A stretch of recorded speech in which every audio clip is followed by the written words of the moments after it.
Hey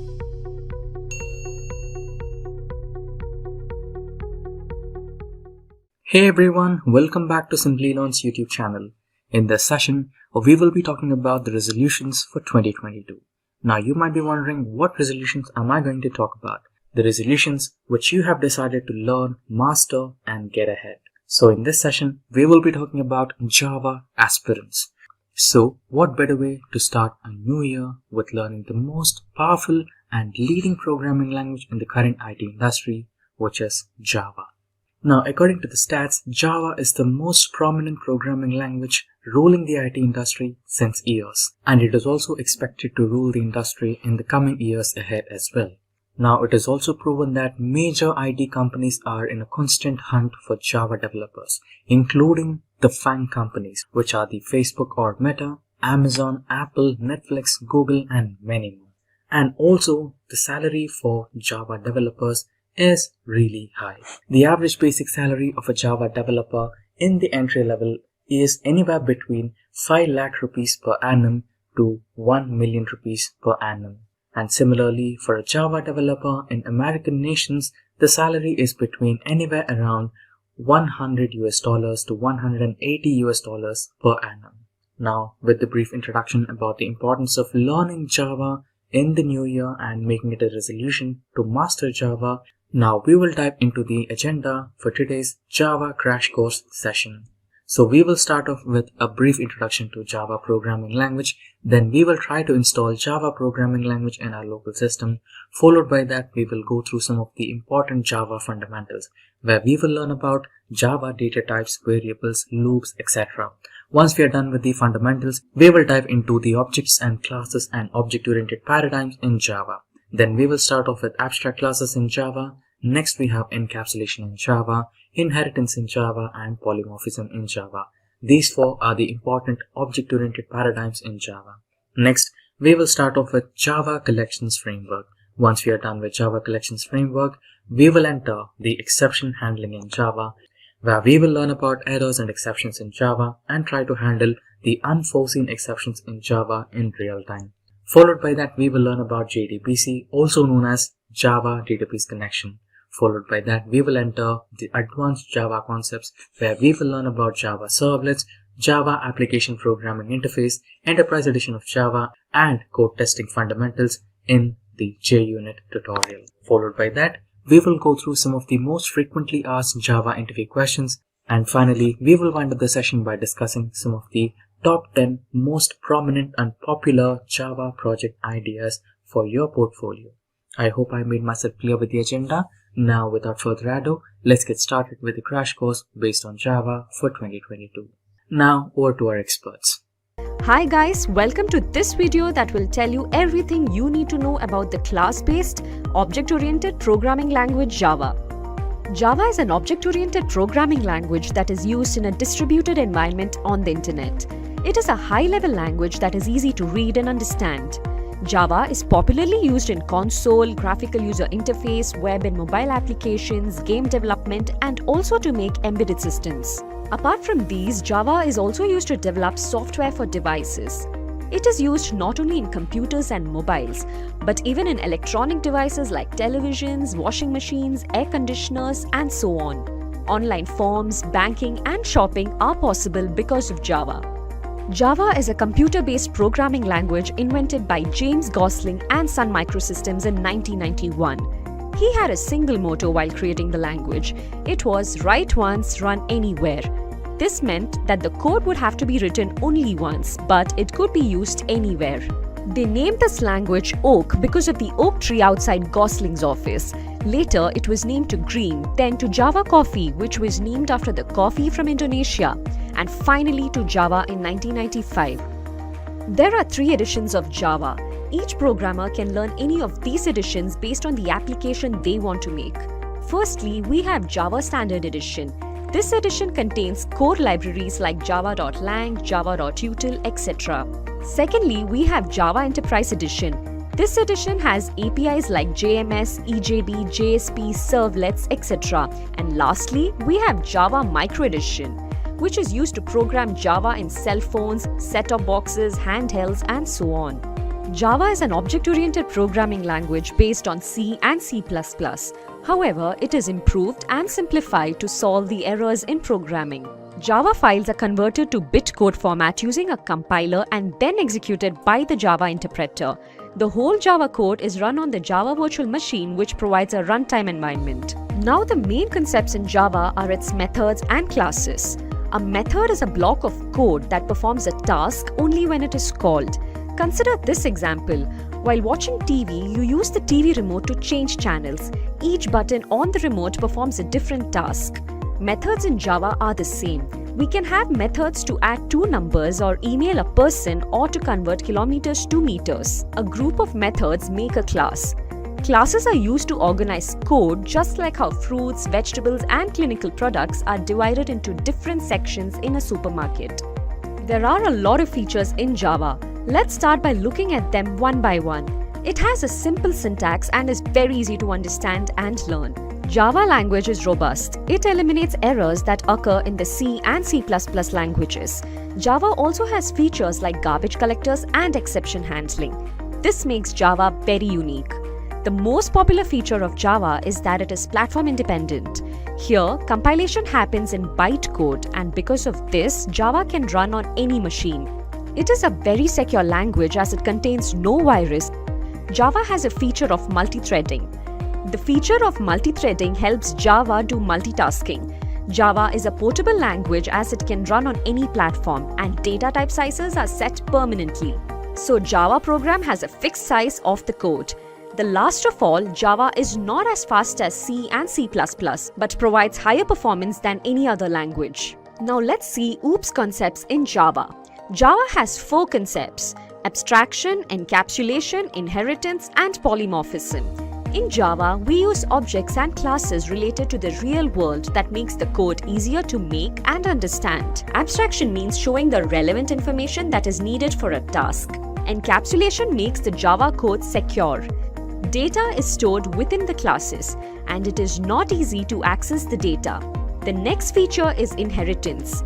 As the name suggests, the attributes and characteristics of one class can be inherited by another class. Because of this, coders take less time to create the code. Lastly, we have polymorphism, which means using the same method for different tasks. In Java, we can use the same object or variable in 2 different places where their tasks will differ. Welcome to this video where we'll be telling you how you can install Java on your Windows 10 operating system. After we're done with this installation, we'll also show you how you can run a very simple program. So now let's get started. So now let's download Java. Let's go to Google and search for Java download. We'll go to the link we see here, oracle.com. So now here we have the web page. Here we can see Java SE 13. So this is version 13, but this isn't the one we are going to download. We're going to download the 8th version, version 8, which is here. Now we're doing this because 8 is one of the more commonly used versions of Java. So let's click this, and here we'll go down. We need to accept the license agreement before we can download it. Now we have 2 versions here, x86 and x64. Now you can download it depending on what version your operating system is. Now if you do have a Windows 10 operating system, it's highly likely you have a 64-bit version of Windows. Now if you do have a 32-bit version of Windows, you can take the x86. So let's download this. So we've actually already logged in, so we just need to run the installer file now. Let's go to downloads and run the file. So here we have the installer. We'll go to the next step. We'll select this to next. Here we can see where the file is being installed to. We'll go to next.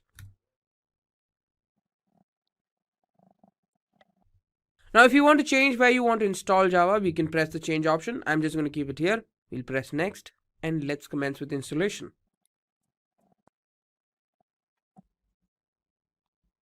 And there we go. The installation is now complete. So we don't need any tutorials or API documentation. So we'll just finish off and go to close. Now to see if Java is installed in your system, we can go to command prompt and type the term javac, which refers to the Java compiler. Now as you can see here, this shows a number of different options you can choose from.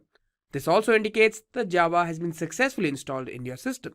Now if the installation was not successful, you'll see something like javac is not recognized as an internal or external command, operable program or batch file. But since we've done it successfully, this is what will be shown.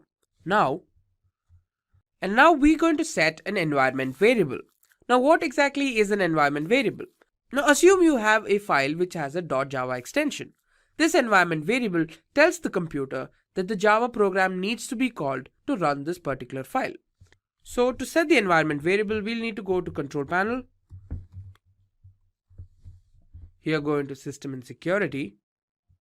Go to System and select Advanced System Settings. And then this shows up. Now before we go into environment variables, we'll need to go to where the Java file was installed. So let's go to this PC, C drive, program files, and here let's go to Java. So let's go to JDK, which is the Java development kit. Let's go to bin here and copy this path. We'll go back to environment variables, select path here, and then press on new, paste this, and OK. Now we'll go back and go to JRE, to the path of JRE, which is Java Runtime Environment. We click on this, bin again, and copy this path. Select this one, new, and paste that. And there we go, the environment variables are now set.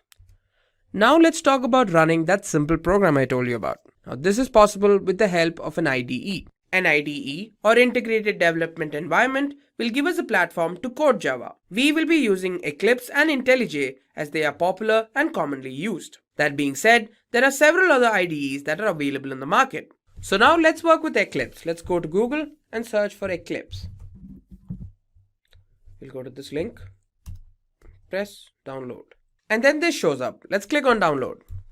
Now we've already downloaded the software, so I'm just going to directly go into the install phase. Downloads and select Eclipse. With this, you can see that there are multiple options for you to choose from. So we're going to select Eclipse IDE for Java developers. Now you have other options like for C and C++, JavaScript, PHP, and so on. But let's go to the first one, and here you have the details. You can change them if you want, but I'm just going to go ahead with installation now. Press accept now. Here we remember accepted licenses and press accept. And then here as well, we'll remember accepted certificates. Select this one and accept selected. And there you go, the installation is now complete. Let's click on launch now. So here we are setting up a directory as a workspace. I'm not changing it here, so I'm just going to go with launch. Here we have the Eclipse workspace. Now let's close this first. And here we have the package explorer. Now in case this doesn't show up, you can go to window, show view, and select on package explorer. So now let's go to file, new, and Java project. We need to set up a project name. I'm going to call it my project 1. Go to next. We'll go to source. So this is where the source code for your program is going to be stored. Then let's finish. And now we'll click on my project 1, go to source, right click, new, and create a class. I'll name the class my class and create it. And here we have it. So now let's write a simple program to multiply two numbers. So now let's write the main function.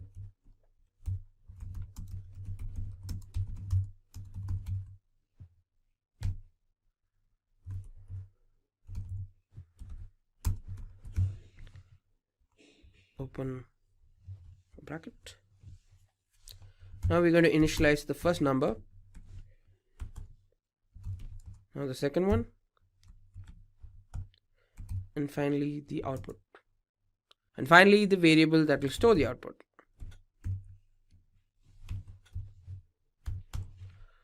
Now we'll just give them a simple print statement.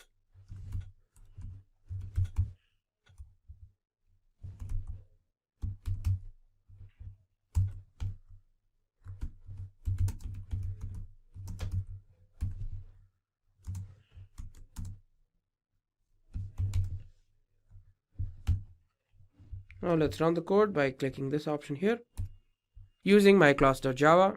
And there we have it. Here the product is shown to be 100. indicating that the program is running successfully.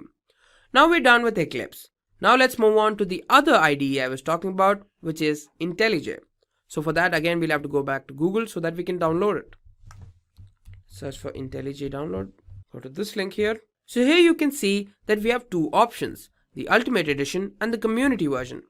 Now here the Ultimate version has way more options, as you can see here, but it's a paid version and only has a free trial. Now the Community version is free, so that's what we're going to take. So we'll click on download here. So I've already downloaded the software, so I don't need to do it again.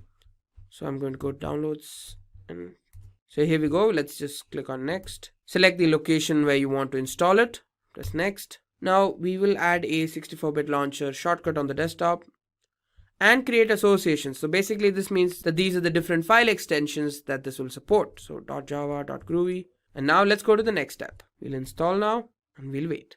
And there we go. The installation is now complete. Let's not import any settings. We'll accept the privacy policy. We'll set defaults.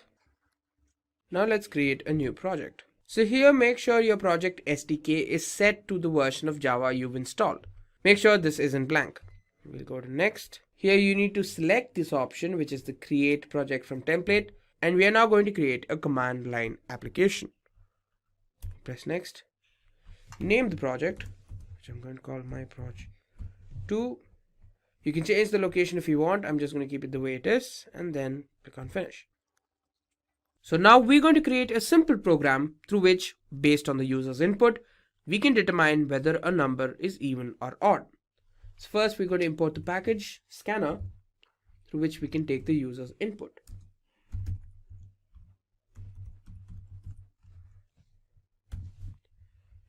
Next, let's go inside here. Let's create the variable reader.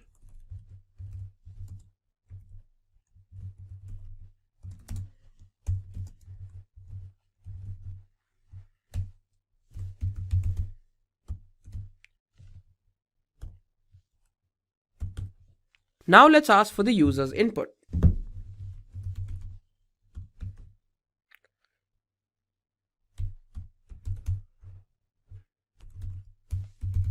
Enter a number. So we're taking in the value now in the variable num. Reader dot next int. So this is with which we'll be taking in the value from the user. So we're going to set up a condition to determine whether the number is even or not. So if the number when divided by 2 provides the remainder 0, it indicates that it's an even number. We'll show them then.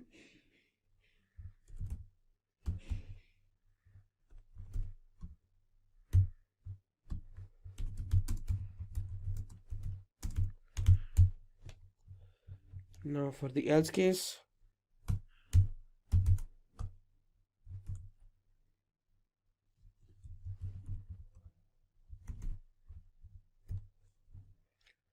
the number is not even.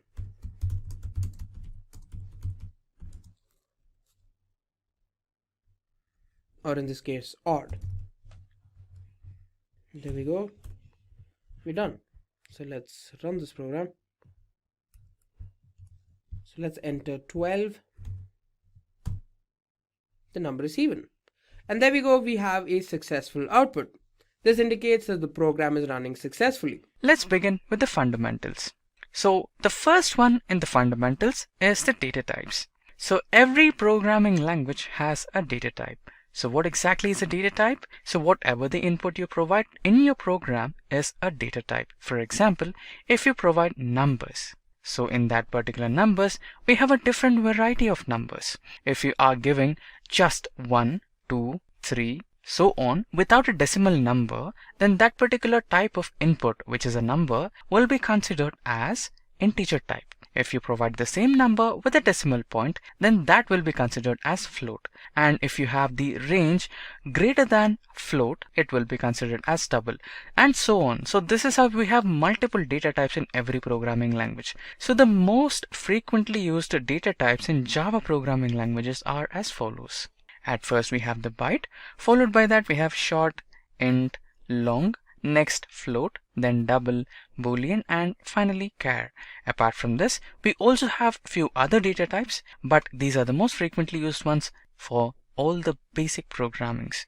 So this is made for beginners basically. So you can take a quick screenshot of this particular slide so that you can have a quick overview or reference to all the data types in Java programming language. So I hope you have taken a screenshot of this. Now let's begin with the next concept. So in the next concept, we have the keywords and variables. So all the programming languages have variables and keywords. So variables are used to store the values.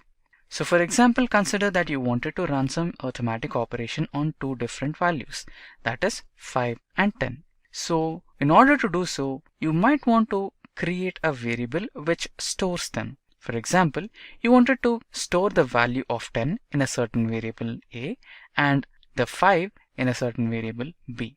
So if you apply the arithmetic operation, that is A is equals to A plus B, then the value of A, which was previously 10, will be updated to 15. So here you can see the value is varying, and also it is storing the result. So this is why the variables are used in a program in order to store a value, and this particular term variable is used because the value can change at any instance of time once after a certain arithmetic or a logical operation is performed on that particular variable.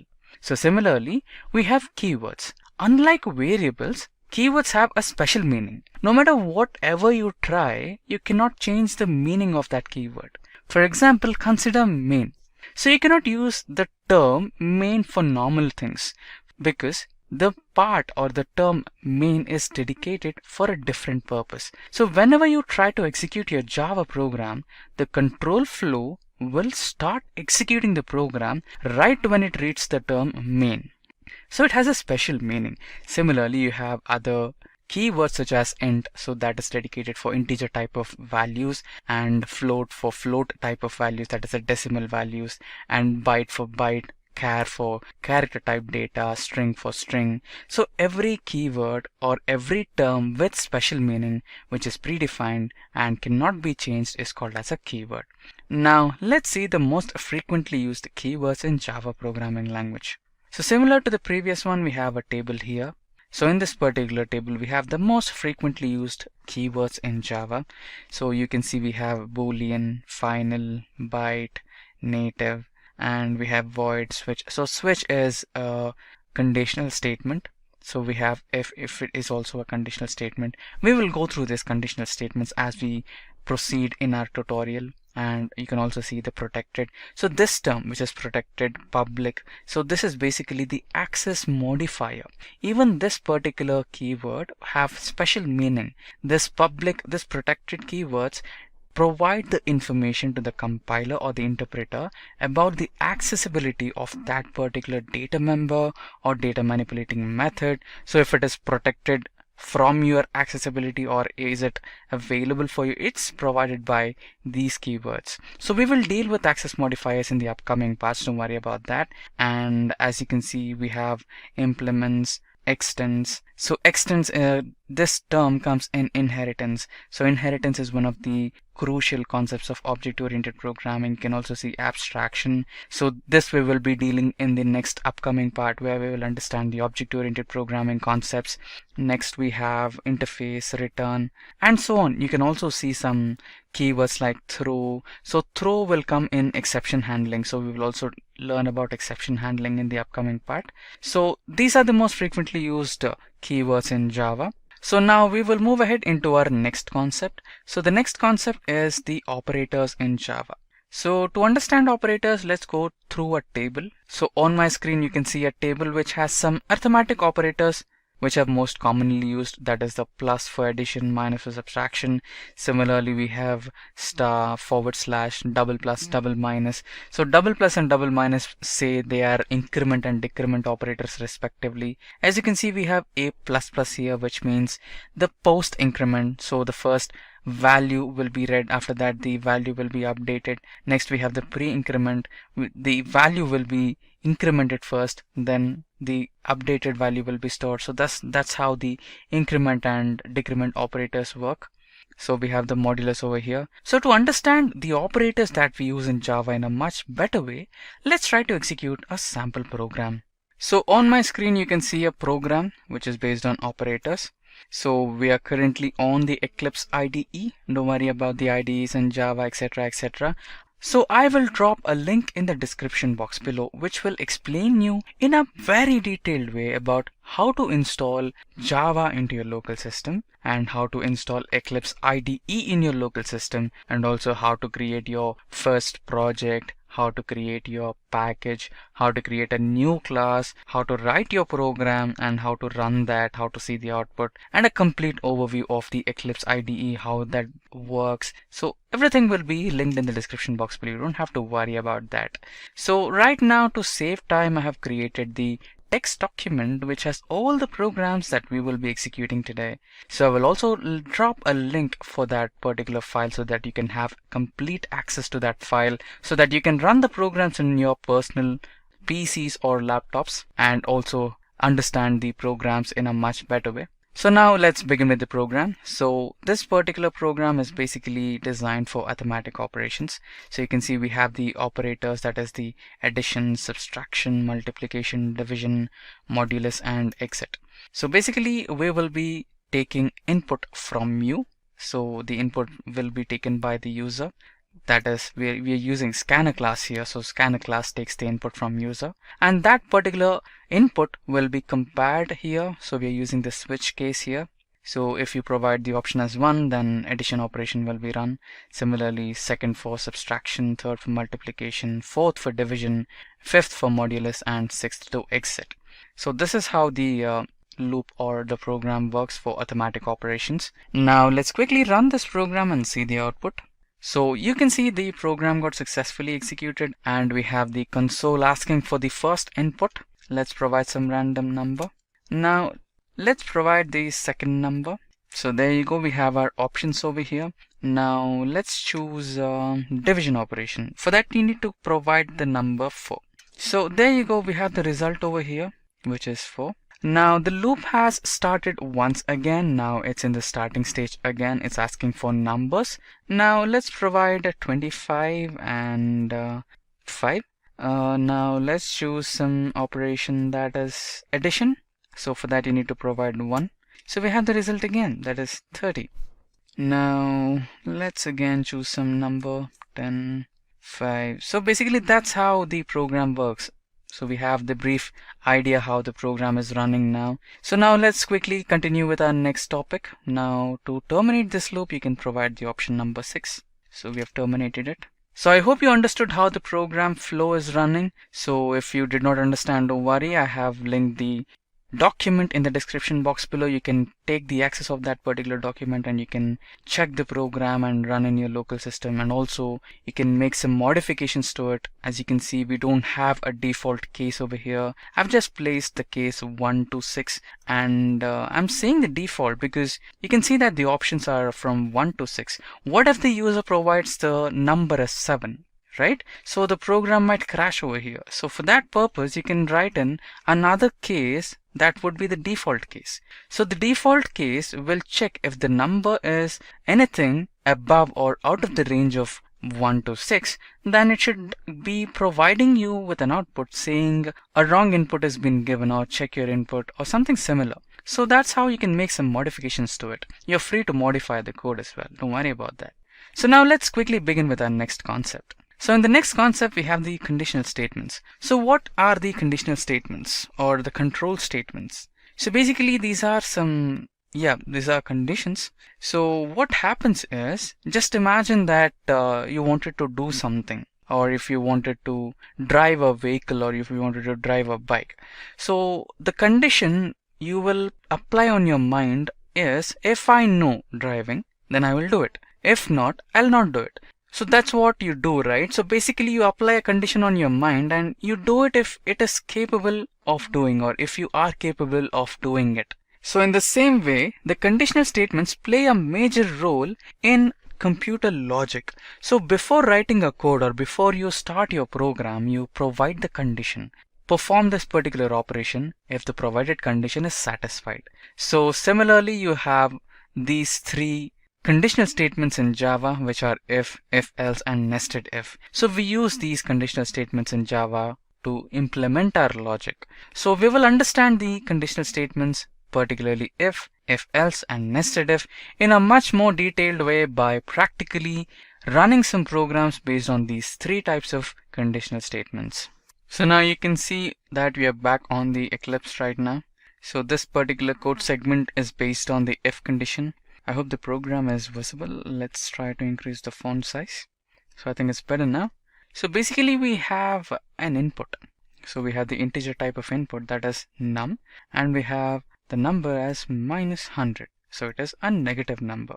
And after that we have the if condition. So this is where the conditional statement is provided. So the condition is if the number is greater than 0. If the provided number is greater than 0, then the control should enter the loop, which is this particular segment, and execute the statements present inside that particular loop. So here we have one single statement, that is a print statement that says the number is positive. In case the condition fails, imagine that the condition fails, then what happens is that instead of entering this particular code segment, the control will skip and execute the next statement, that is another printf statement which we have over here, which says the if condition is terminated, control is outside the condition block. Now since we have provided a negative number, the second option should go ahead. Now let's try to run this and see the output. So there you go. As expected, the program got executed and we have only one statement, that is if condition is terminated, control is outside the block. Now let's try it otherwise. Let's just eliminate the negative number and now check it again. There you go. Now you can see the program got executed and now we have two print statements. You can see that the condition here was true, so the control entered into the statement or the code block and this particular statement got executed successfully. Once the statements are executed and there is nothing else to do, then the control will automatically exit this particular statement and it will enter into the next statement, which is another printf statement, and we have the same output over there. So this is how the single if statement works.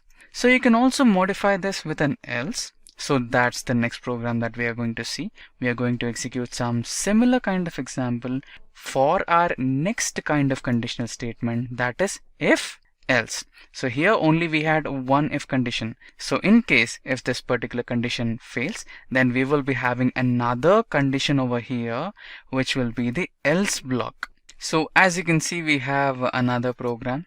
So this particular program is based on if else condition.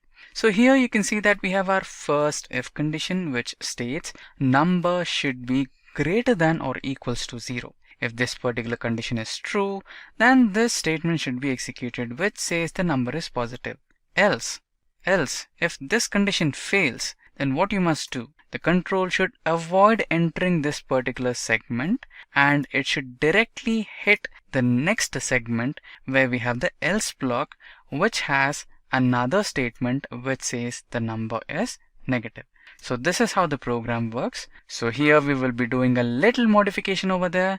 Instead of taking an input which is previously defined as it was in the previous example where we had given -100 previously, we are going to do it a little differently. This time we'll be taking or reading the input directly from the user. So for that we are going to use this scanner class. So this is the particular library that we will be using. So we have imported java.util.scanner. So this particular code segment will ask you for the input and you will press some random number and it will read it as its input. Now let's try to quickly run this program and see the output. There you go. The program got successfully executed and now it is asking for an input from the user. Now let's try to provide a negative number. So there you go, the program got successfully executed and you can see that since we had given a negative number, the control did not enter this particular code segment at all. It directly avoided to enter this code segment and entered into the else block and executed the statements present in that particular else block, which was a simple print statement that had the statement which read as the number is negative. Now let's try to execute the same program again and see what would be the output. So there you go. Now it's asking for the input again. Now this time let's provide a positive number. So there you go. Since we provided the number as a positive number, this condition was true and this particular statement got executed. Since one of the statements executed, there was no need for the else block to be executed again. So you can see this particular code segment runs in this way. So once the condition is checked, so if the condition is true, then the true statement will be executed. In case if the condition's result is false, then the false statements will be executed. So you will be provided with two options. So one option for true validity and another option for false validity. So this is how the if-else block works. I hope you understood this. Now with this, let's continue with the next type of conditional statement, that is the else-if ladder. So on my screen you can see there is a change of program. We have stepped into the next type of conditional statement, that is the else-if ladder. So basically everything will be same. We will be provided with only one condition. So we will be checking the validity of that particular condition. So if the provided condition is true, then the first one will be executed. If it is not, then the second one will be executed. If the condition fails for the first two, the third one will be executed. If the first three fail, then the fourth. And if all the four fails, then we will have one last else which will print the last segment or statement. So this is how the else-if ladder works. So basically it's completely similar to if-else, but the only difference is instead of one else block, we have multiple else blocks. That's the only difference. Now let's quickly execute this program and see the output. So basically we are going to take an input from the user. So we will be entering 1 for noodles, 2 for milkshake, 3 for fruits, 4 for coffee. So something like that. And if we provide anything else than 1, 2, 3, 4, then we will be having an else statement which says it's an invalid input. So the flow of this particular else if statement is similar to the switch statement. Having said that, we will also discuss something about a switch statement as well. Basically we'll try to execute a program based on switch statement, and we'll also understand the control flow of that. Don't worry about it. Now let's quickly execute this particular program first. So there you go, the program got successfully executed. Now it's asking for an input. Let's select noodles. That's how it works. We have the output noodles. So the choice is equals to 1. So the first one was true. So it executed the first code segment, and everything else got suspended because this was not necessary to be executed because the condition was true over here, and according to that only this particular statement was supposed to be executed. So that's how it works. Now let's switch into the next conditional statement, which is the switch. So you can see that we have a program on my screen which is based on switch case. So you can see that there is some similarity between this particular program and the first program we dealt with, that is based on operators. So we also have the default code segment over here. So this was what I was talking about. You can add a default code segment in that particular program, which is the operators program, and do some modifications. So this is what the suggestion I gave over there. Now basically what happens in this particular code segment is, so we have Monday as the day 1 of a week, Tuesday as the day 2 of the week, and so on. So to select one particular day of a week, you need to provide an input. So it's based on 1, 2, 3, 4 and so on to 7. And if you provide anything else than 1 to 7, you will be provided with a message which says invalid input. So now let's try to run this program and see the output. So there you go, the program got successfully executed. Now let's select the weekend day. So which would be something between 6 and 7. So 6 is Saturday and 7 is Sunday. Let's go with 7. So there you go, Sunday. Now let's try to execute this program once again and give a wrong input and see if it works or not. Let's provide 8. There you go. The program identified it as a wrong input, so it gave us a message invalid input. So that's the use of default code segment in switch case. So you can implement this in that operators program and check out how it works. Can be considered as a homework though, not a problem. Now this is how the switch case works. So with this, let's move ahead into the next concept in our Java tutorial for today. So the next segment is about the loops. So what are loops? So conditional statements are some statements which get executed based on a condition if the condition is true.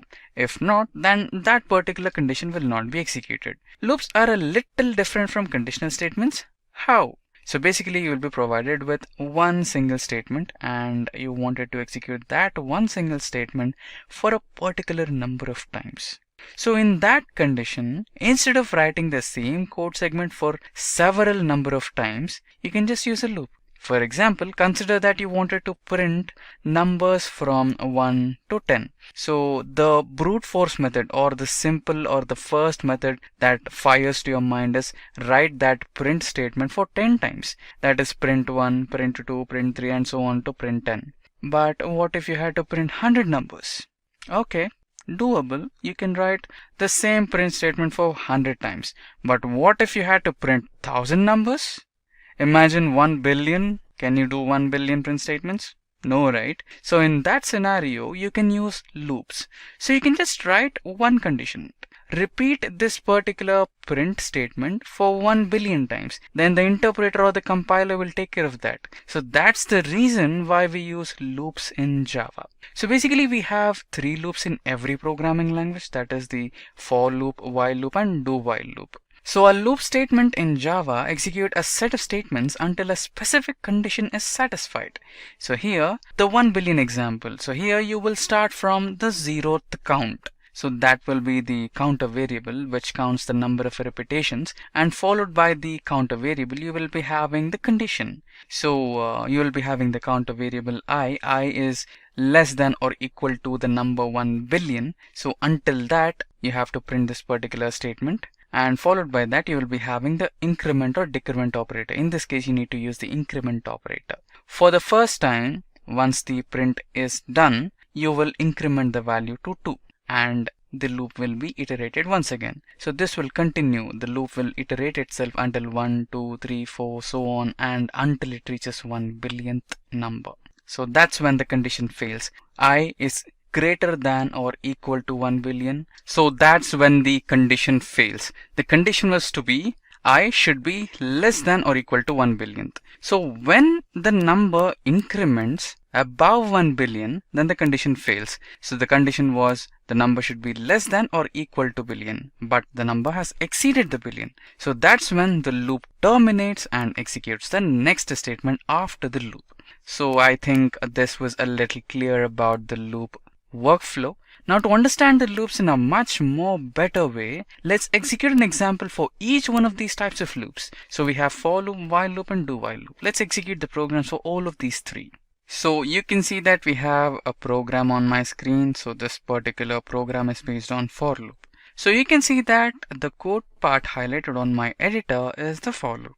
So you can see int I is equals to 1. So this is the counter variable.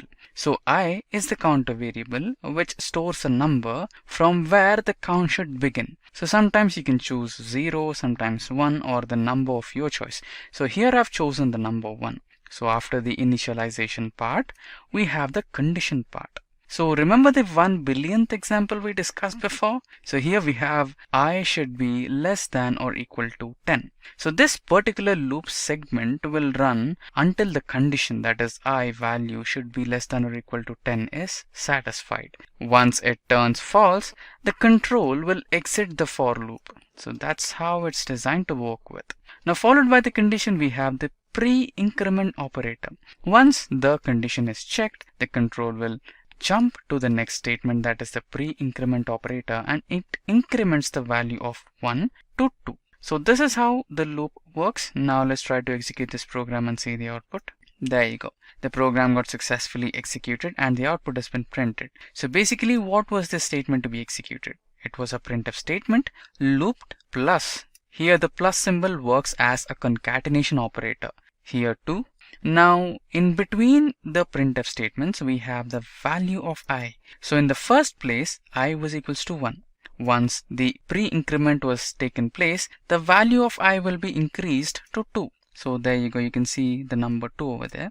Now in the second iteration we print the value looped 2 times. Similarly in the third iteration looped 3 times. So that's how it works until the last iteration, that is looped 10 times. So once the condition is checked here, the control will enter into the next part where the pre-increment takes place. So the pre-increment increments the value of 10 to 11. Now the control will come back to the initialization part. Here we have the new value for I, that is 11. Now 11 will be checked against the condition. Is 11 less than or equal to 10? No, right? So the condition here fails. Now the loop is terminated. The control will exit the loop. So this is how the for loop works.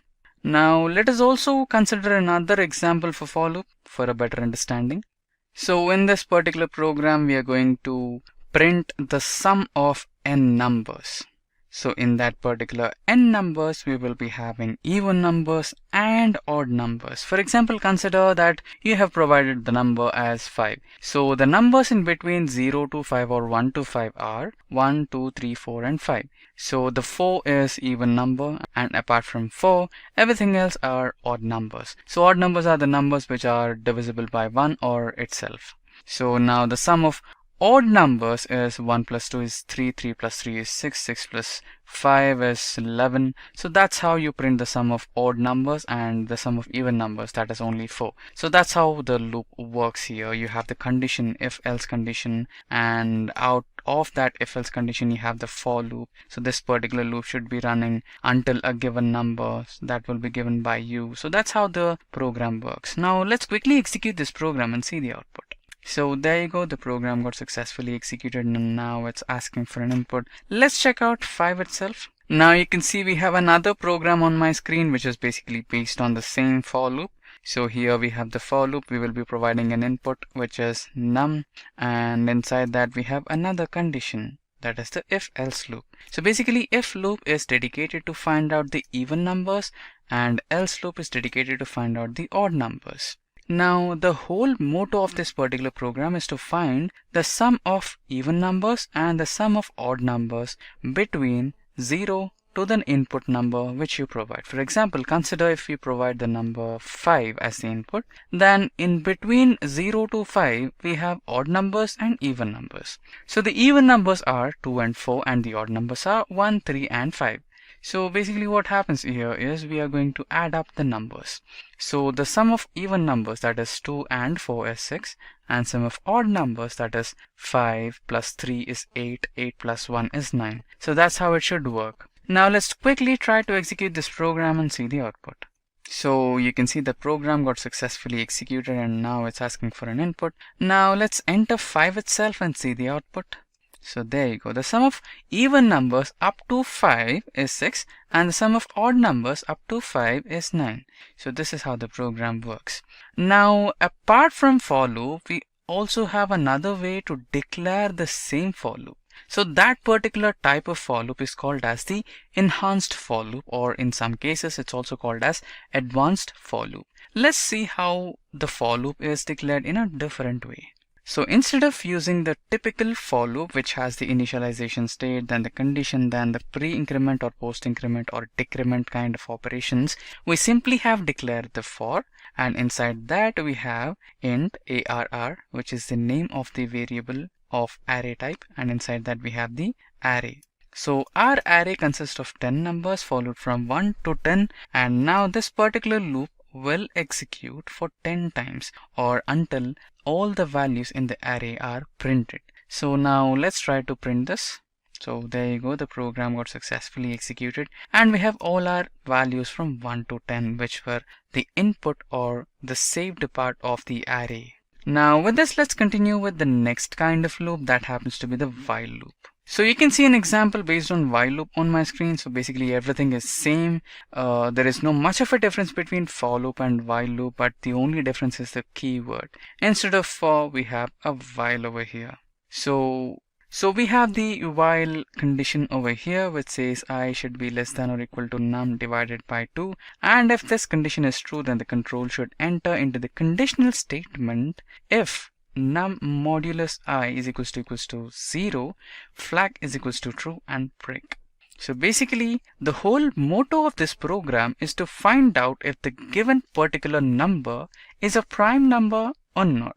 Now let's quickly try to run this program and see the output. Now you can see the program got successfully executed. Let us try to provide a prime number and see if the program could identify it correctly as a prime number or not. There you go. The prime number we provided was 5 and the program successfully identified it as a prime number. So that's how the while loop works. Now let's execute another program based on while loop, but this time we will place the condition at the end of the loop. So yeah, you guessed it right, this is do while loop. The only difference between while loop and do while loop is that before the condition is checked in while loop, no statement is executed. But it's completely opposite when it comes to do while loop. First, the program or the code segment will be completely executed. After that, the condition will be checked. Surprising, right? Let's check out the practical part. Yeah, we have our program on my screen right now. So in the previous program, we had the condition somewhere over here. That's the while condition. But here we have the do statement here. So what we are going to do is we are conveying the compiler or the interpreter to execute this particular statement first without checking the while condition. So this is the only difference between while loop and do while loop. So we have run the program successfully and it got executed, and we were supposed to actually print the values of I from 1 to 20, and they have printed over here. That's how it works. So what are objects? An object is an instance of a class. Let's have a look at an example. In this example, animal is a class and dog is its object. The object dog has states and behaviors. We can have dogs with different breeds, sizes and colors. These are considered as the states of object dog. On behavior side, dog has behavior like barking, eating and wagging tail.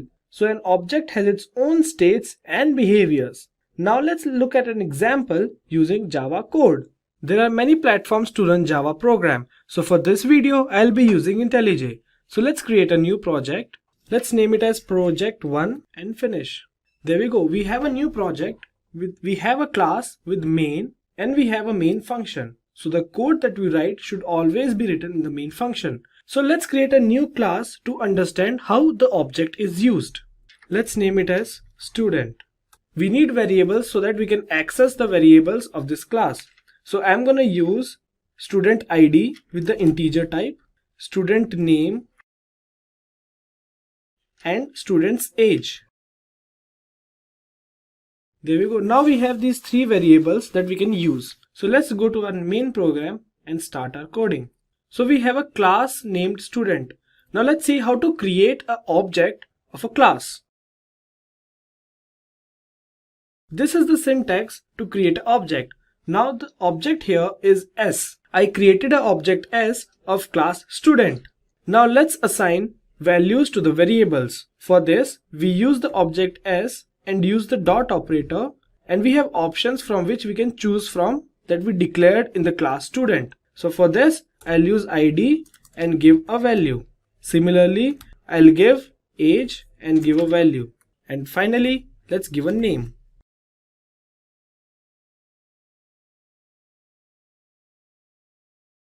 Now we'll print its value.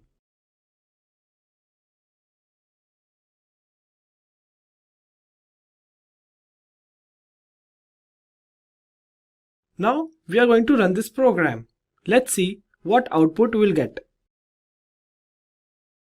And there it is. We have name, that's Simplilearn, we have age, and we have ID. Now let us see an example how we can use multiple objects for a single class. So let's get started. Let's create a new project and I'm going to name it as vehicles. Because I'm going to use cars and bikes in this program, so I'm going to use vehicles as a combined form. And yes, here we have a class main and a function main. Now I need two classes for this program. So I'm going to create two classes. First, I'm going to name it as bikes, and the second class, I'm going to name it as cars. So let's create variables for these classes. So in cars, first I need string, name, and I need the cost of the car. So cost can be integer as well. Because I'm going to use $sign in that, so I'm going to use string because of that. So same thing I'm going to do with bikes. Now that our classes are created, let's create objects for this class. So the process is same, but we are going to use different names for the object. First, the car class, and I'm going to name as car1. And yes, we have created the first object. Now to create the second object, similarly, I'm going to create 5 objects of the class cars. And I'm going to change the name for them. So I created 5 objects of the same class. So I'm going to create 5 objects of the bikes class as well. So bike one will be a bit longer. So I'm going to use B1 till B5.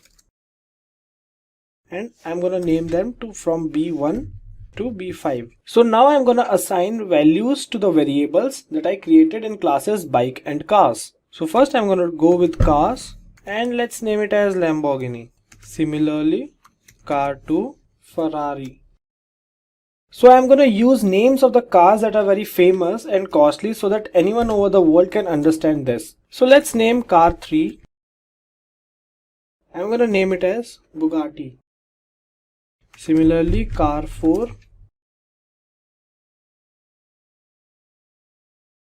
Pagani, and car 5.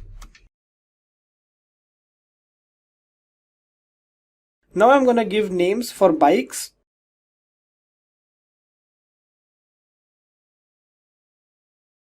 I hope everyone will understand the names that I give.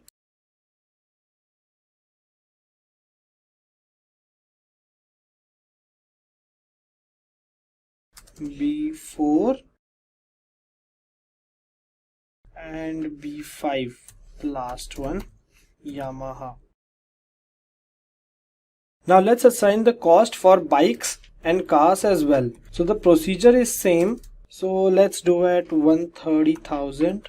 Same B2. So B1 goes for Harley Davidson, B2 for Ducati, B3 for Suzuki, B4 for Ecos, and B5 for Yamaha. I'm going to assign values for these values accordingly. For Ducati, $232,000. For Suzuki, 200,000. 300,000. And the last one, Yamaha, 500,000. Now similarly, I'm going to assign values for car1.cost till car5.cost.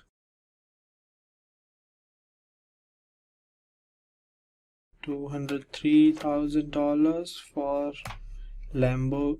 I think I can copy paste these as well. So let's copy paste. It will be a lot faster and easier to do. Car 2, car 3, car 4 and car 5. We don't need this. As per car 2, let's take it as 252,000 and let's make it as 3 million. As per this, let's keep it as 1,400,000 and lastly let's take it as 293. Now that we have assigned all the values for all this, now let's print it and get the value. I'm going to create a very simple program but a very user-friendly program. So it's going to be interesting for you guys. So we are going to ask the users what would they like, either bikes or cars. So we need to give them the options and our next program will be based on the options that the users select, not the options we give as the command. So let's do it.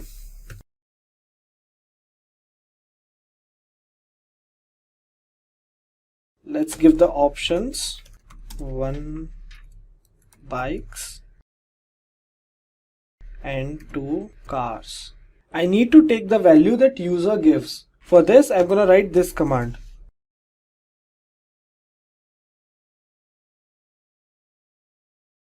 So I have not used scanner yet. So let's import scanner.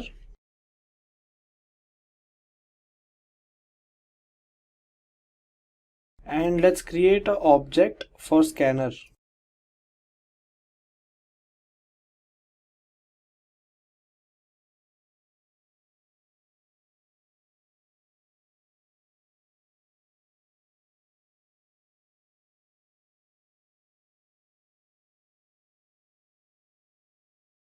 And yes, let's get back. So the data type of choice variable is integer. That's why I'm using next int. If the data type was string, then I would have used next line. So now that we have choice from the user, let's use this value. If the user chooses the first value, that means bikes, so the next thing we display is we have models, and we are going to give 5 models for bikes to the user.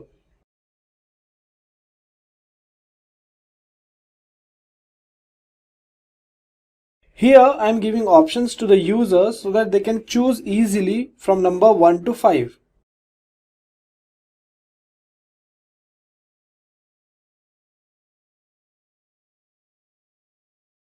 Now we can show these options to the users so that they can choose from one of these values. So let's use one more if statement so that we can find out whether they have this value or not. Before that, I'm going to ask which one would you like to choose. To enter the choice, I'm going to use one more variable. Let's say n. So I'm going to store n. If n is equal to 1, that means Harley Davidson. Then I'm going to show the cost of Harley Davidson.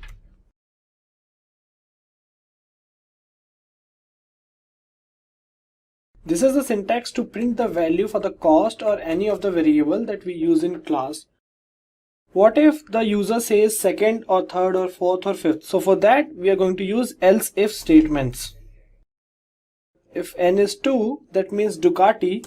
So we have to show the rate of Ducati or the cost of Ducati to the user.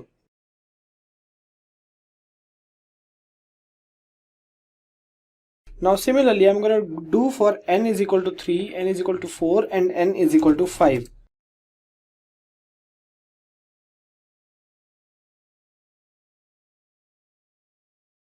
Now I'm going to do for n is equal to 4.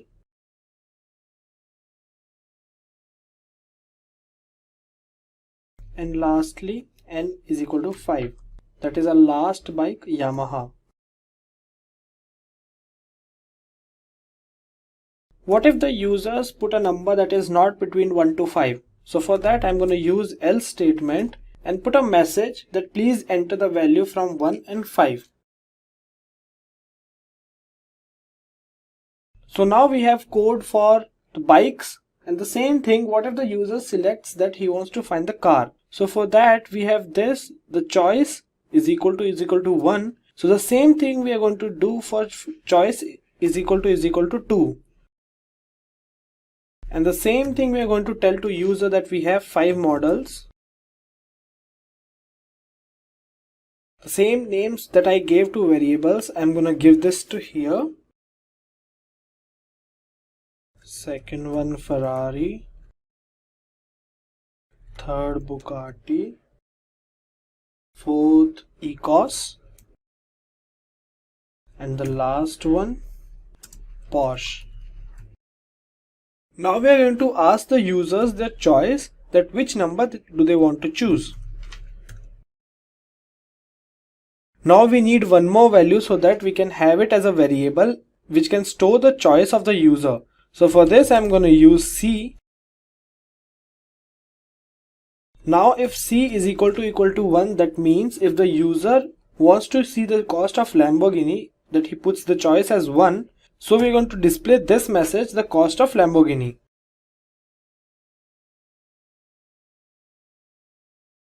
And we are going to use else if loop to enter the next values for C from 1 to 5.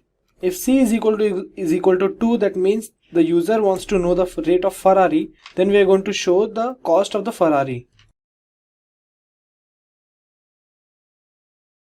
Same thing if the user enters 3 as the choice.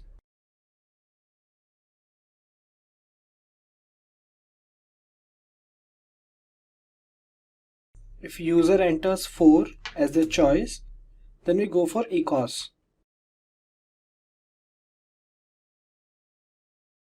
And the last one, if user enters the choice as 5, then we have to display the cost of Porsche.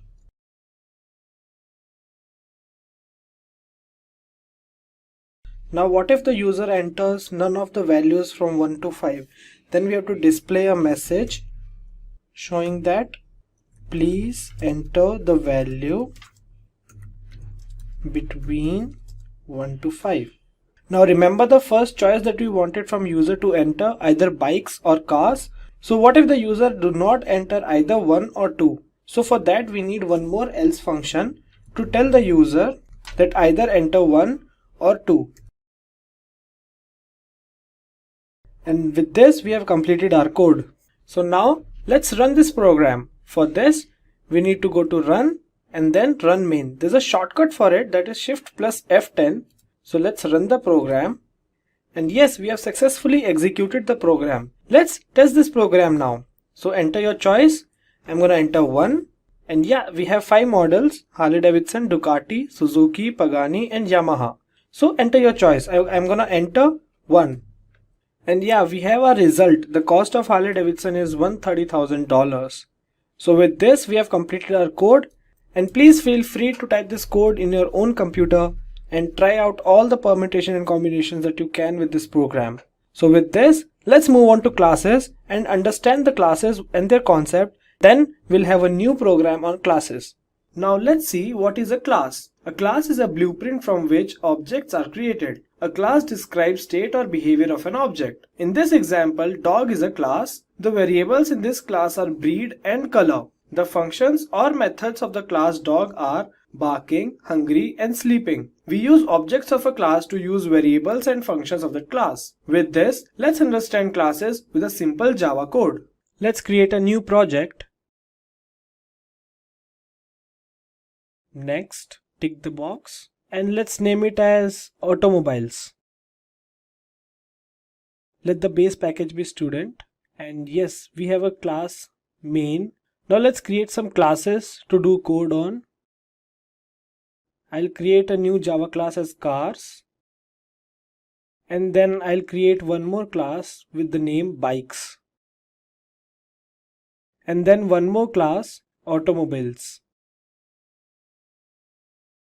So I'm gonna connect cars and bikes with automobiles so that we can use that program in main and see what can we do with the classes that we create. In automobiles, I need some variables. I'll take private, double, and let's say fuel. And then same thing, private, double, and then year. And let's take one more, private, string, and brand. Now let's have getters and setters for this. So these are used to get the value and set the value for the variables inside the class. There we go. We have the getters and setters for it. Now let's go to class cars. So public class cars extends automobiles. So in it, I'm gonna create one more class or a constructor. And I'm gonna print a message. Say a new car has been created. Car has been created. Now the same thing I'm gonna do with bikes. Let's go to bikes and I'm gonna use the same thing, extends automobiles. This is because I can inherit all the variables from the automobiles class. So I created a constructor and I'm gonna print a message. A new bike has been created. So I have created class, cars, bikes and automobiles. So let's go to main program. So this is where we should write our code. So I'm going to start with the code now. It's a very simple code. First I'm going to create the variables or the objects of the class with private bikes, bike. So one is car and one is bike. Both are objects for the classes. So I'm going to use these objects. Bikes, bike is equal to new bike. This is so that my object can function really well. And now I'm going to run it. It will take some time to run. And yes, there we go. Our program has executed. And the things that I typed, a new car has been created, a new bike has been created, are done. Now let's try something else using the classes. So I'm going to bikes. So I'm going to create a new method or a new function, public void kick for bike. So I'm going to print message. The bike has been started with kick. Bike has been started with kick. Now the same thing I'm going to do with cars. Now how does a car start? With the key. So I'm gonna make a function public key, and inside it I'm gonna print the same message, car has been started with key. Oh, I should write void there to give the return value as void. So let's print the message, car has been started with key rotation. Let's write that as well. So in the main program I'm gonna use objects to use those functions, and let's see what changes they'll do to our program. Bike.kick and car.kick. Let's run this. And there we go. First we used to have this two messages, but now these two messages are also there as well, because we invoked those functions and methods that are there in class cars and bikes. So if I write bike.key or car.kick, this won't work. This is because key is not a method of bike or kick is not a method of car. So that's why I gave private static for the functions. So if I execute it, these are the error messages that I'll get. Cannot find the symbol method kick or method key. What is an abstract class? The answer is, abstraction is one of the keys to achieving an object-oriented programming approach in designing a software. Here, the programmer tries to hide the complicated implementation of the code which makes the software run smoothly. Most of the time, the user isn't interested to know how the code is being implemented. So, through abstraction, we can just hide it. To do so, we use an abstract class or sometimes an interface based on the requirement.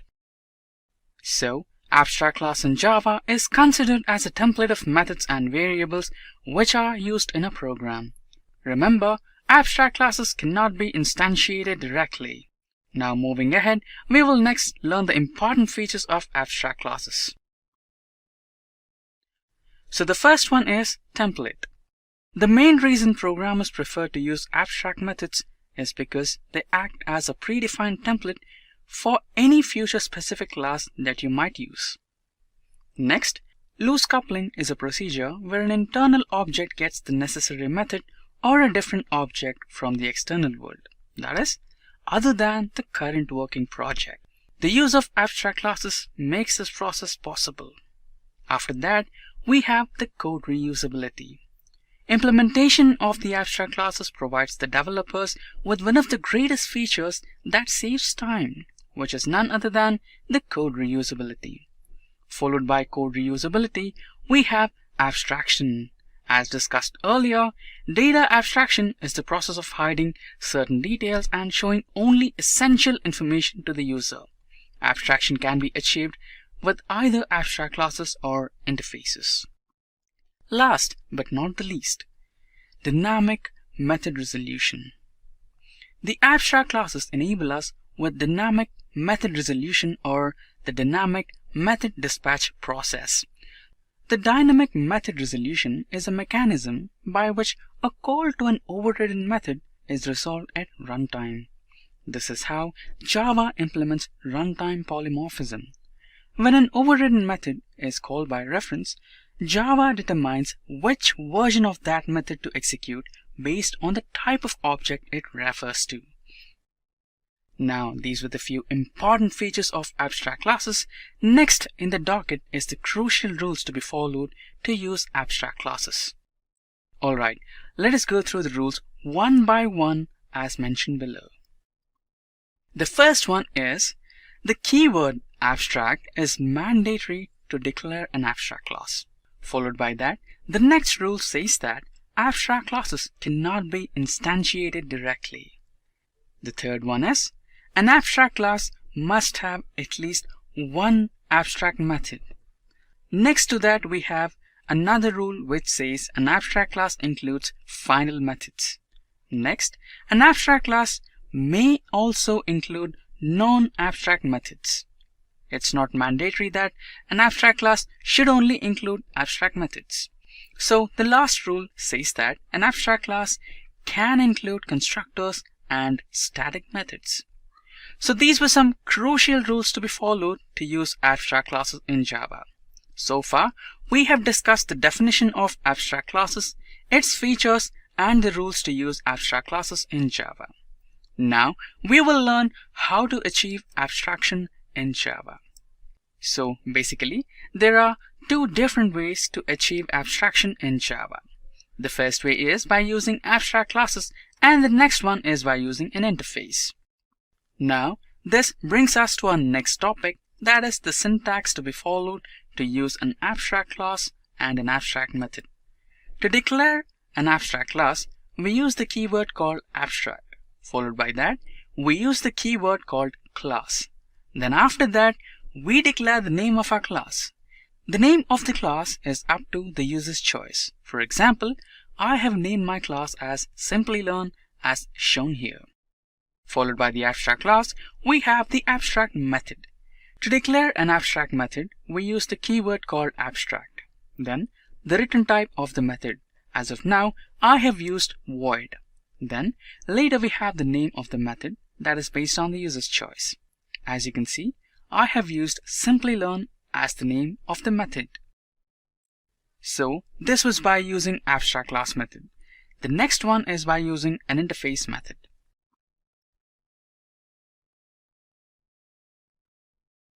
Now, what exactly is an interface? So interface can be defined as a boundary between the method and the class implementing it. In Java, we use interface to achieve abstraction. In other words, we can also consider interface as a container which saves the signatures of the methods used in a program.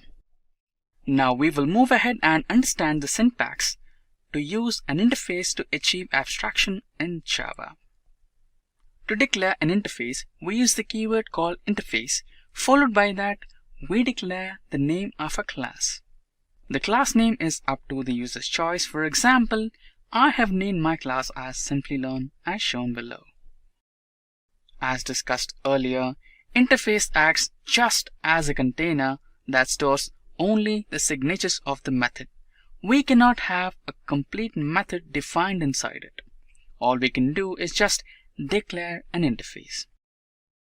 Now that we have a detailed explanation about the abstract class and the interface, let us look into some example programs based on abstract classes. Now we have successfully booted the Eclipse IDE. Now let's create a new project. So to create a new project, just click on Create a Project.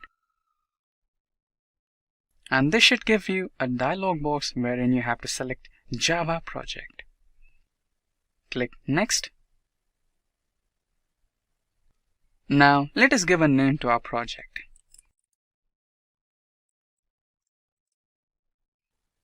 So Simplilearn will be the name of my project here. Now let me click on Finish to finish this process.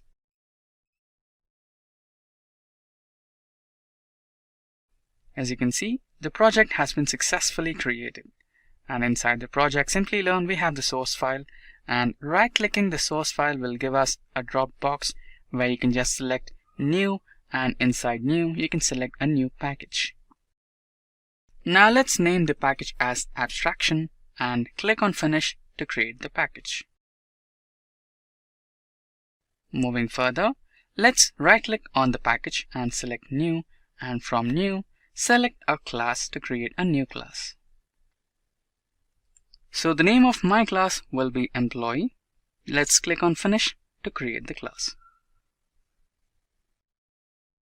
Now we have our Employee class ready. Now let's right-click on the package and select New, and inside that, let us select another class.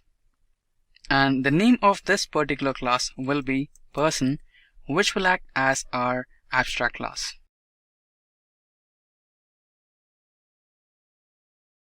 So as you can see, we have declared this particular class with the keyword abstract, and the name of the class is Person. So our first example, which is based on employees, where we will have an abstract class called Person, and this Person class will be inherited by the employee class and gets executed to generate employee details. Now let us try to execute this program and see the output. To execute the program, just right-click on the package and go to the Run option and select the first one, that is Java application.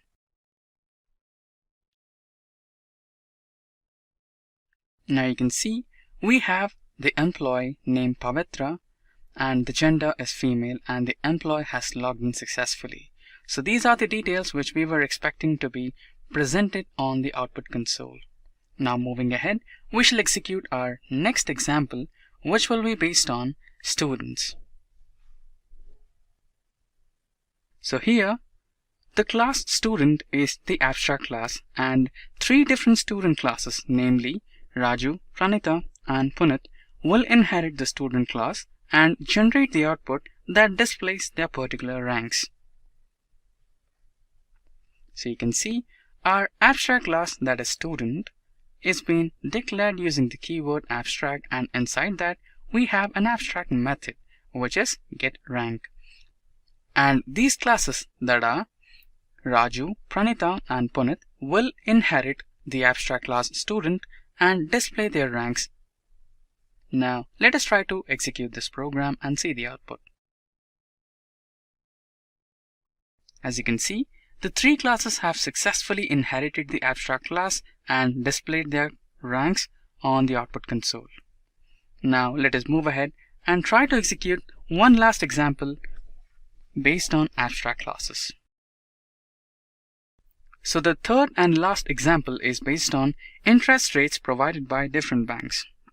Here we have an abstract class named loan, and all the banks described in the program will inherit the loan abstract class to calculate the rate of interest on the loans provided by them. As you can see, we have the abstract class, that is loan, and inside that we have the abstract method which is interest. So we have the classes Andhra Bank, Bank of Baroda, IDBC Bank, State Bank of India, which are inheriting the abstract class called loan and the method interest to display their rates of interest. Now let us try to execute this program and see the output. As you can see, the program got successfully executed and the rate of interest for loans from different banks is been displayed in the output console. So with this, we have entered into our next topic, where we understand the differences between an abstract class and an interface. So the first difference between the both is the keyword. While we declare an interface, we use the keyword called interface. On the other hand, when we declare an abstract class, we use the keyword abstract. Followed by that, the second difference is when you use an interface, the subclasses basically implement an interface. While on the other hand, when you use abstract classes, the subclasses extend an abstract class and inherit the properties of the abstract class. Followed by that, the third difference is multiple interfaces can be implemented, but on the other hand, only one abstract class can be extended at one particular instance. And the final difference between the both is interface is capable to support multiple inheritance, whereas on the other hand, abstract classes are not capable to support multiple inheritances. Multiple inheritance is none other than the diamond problem, which is not supported in Java. Now that we have understood the differences between the both, let us understand the major advantages and disadvantages of using an abstract class. Now first, we will discuss the advantages. So the advantages of using an abstract class in Java are: the abstract classes are highly beneficial in writing shorter codes. The abstract classes avoid code duplication. They enable code reusability, which is a major advantage. And finally, the last advantage is changes to the internal code implementation can be done without affecting the classes. So these were few of the major advantages of using an abstract class. Now moving ahead, we shall discuss the disadvantages of using abstract classes. Few of the disadvantages of using an abstract class in Java are: abstraction is expensive, as sometimes you need to handle cases and situations which are not necessary. Followed by that, the second disadvantage is object relational impedance mismatch in the case of RDBMS, and the last disadvantage is object relational mapping in case of frameworks like Hibernate. So these are the few important disadvantages of using abstract classes in Java that you need to consider before using them into your project. Let's see the definition of encapsulation. Encapsulation is like a capsule. The whole code and data is bounded together into a single unit. Another way to think about encapsulation is, it is a protective shield that prevents the data from being accessed by the code outside this shield. As you can see, variables and methods are defined inside one class like a capsule.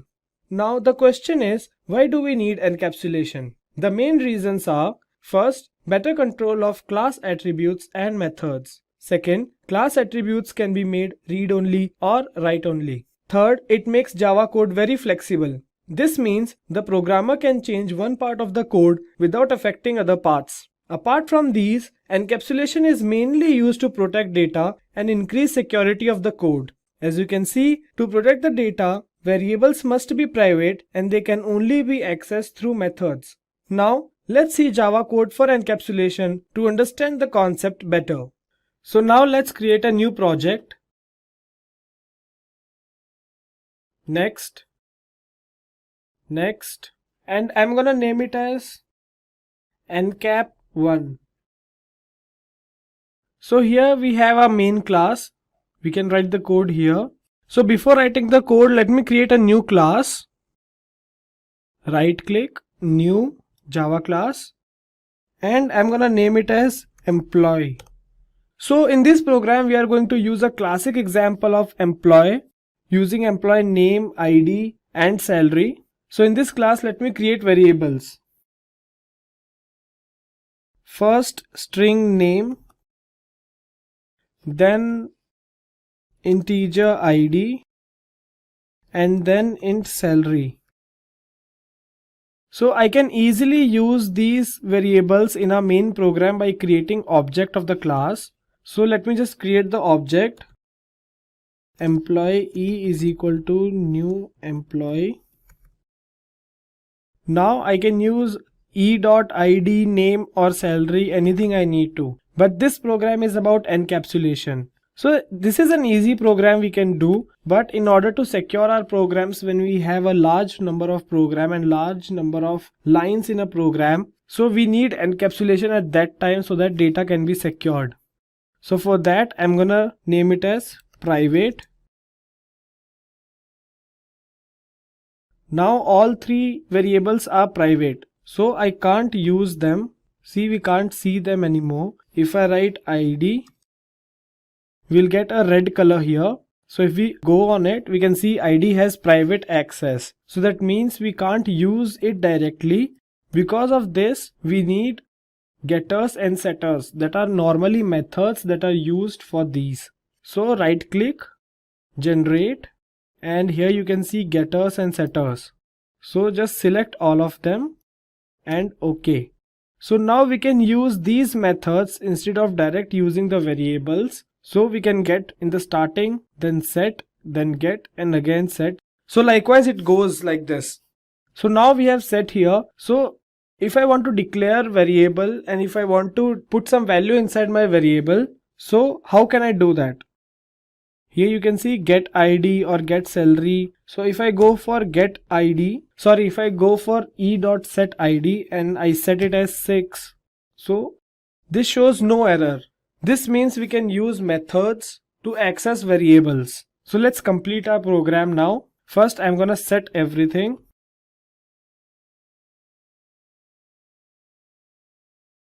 And lastly, e.setSalary. Let's get it as 30,000. Maybe in dollars or maybe in rupees. Let's just set it as 30,000 for now.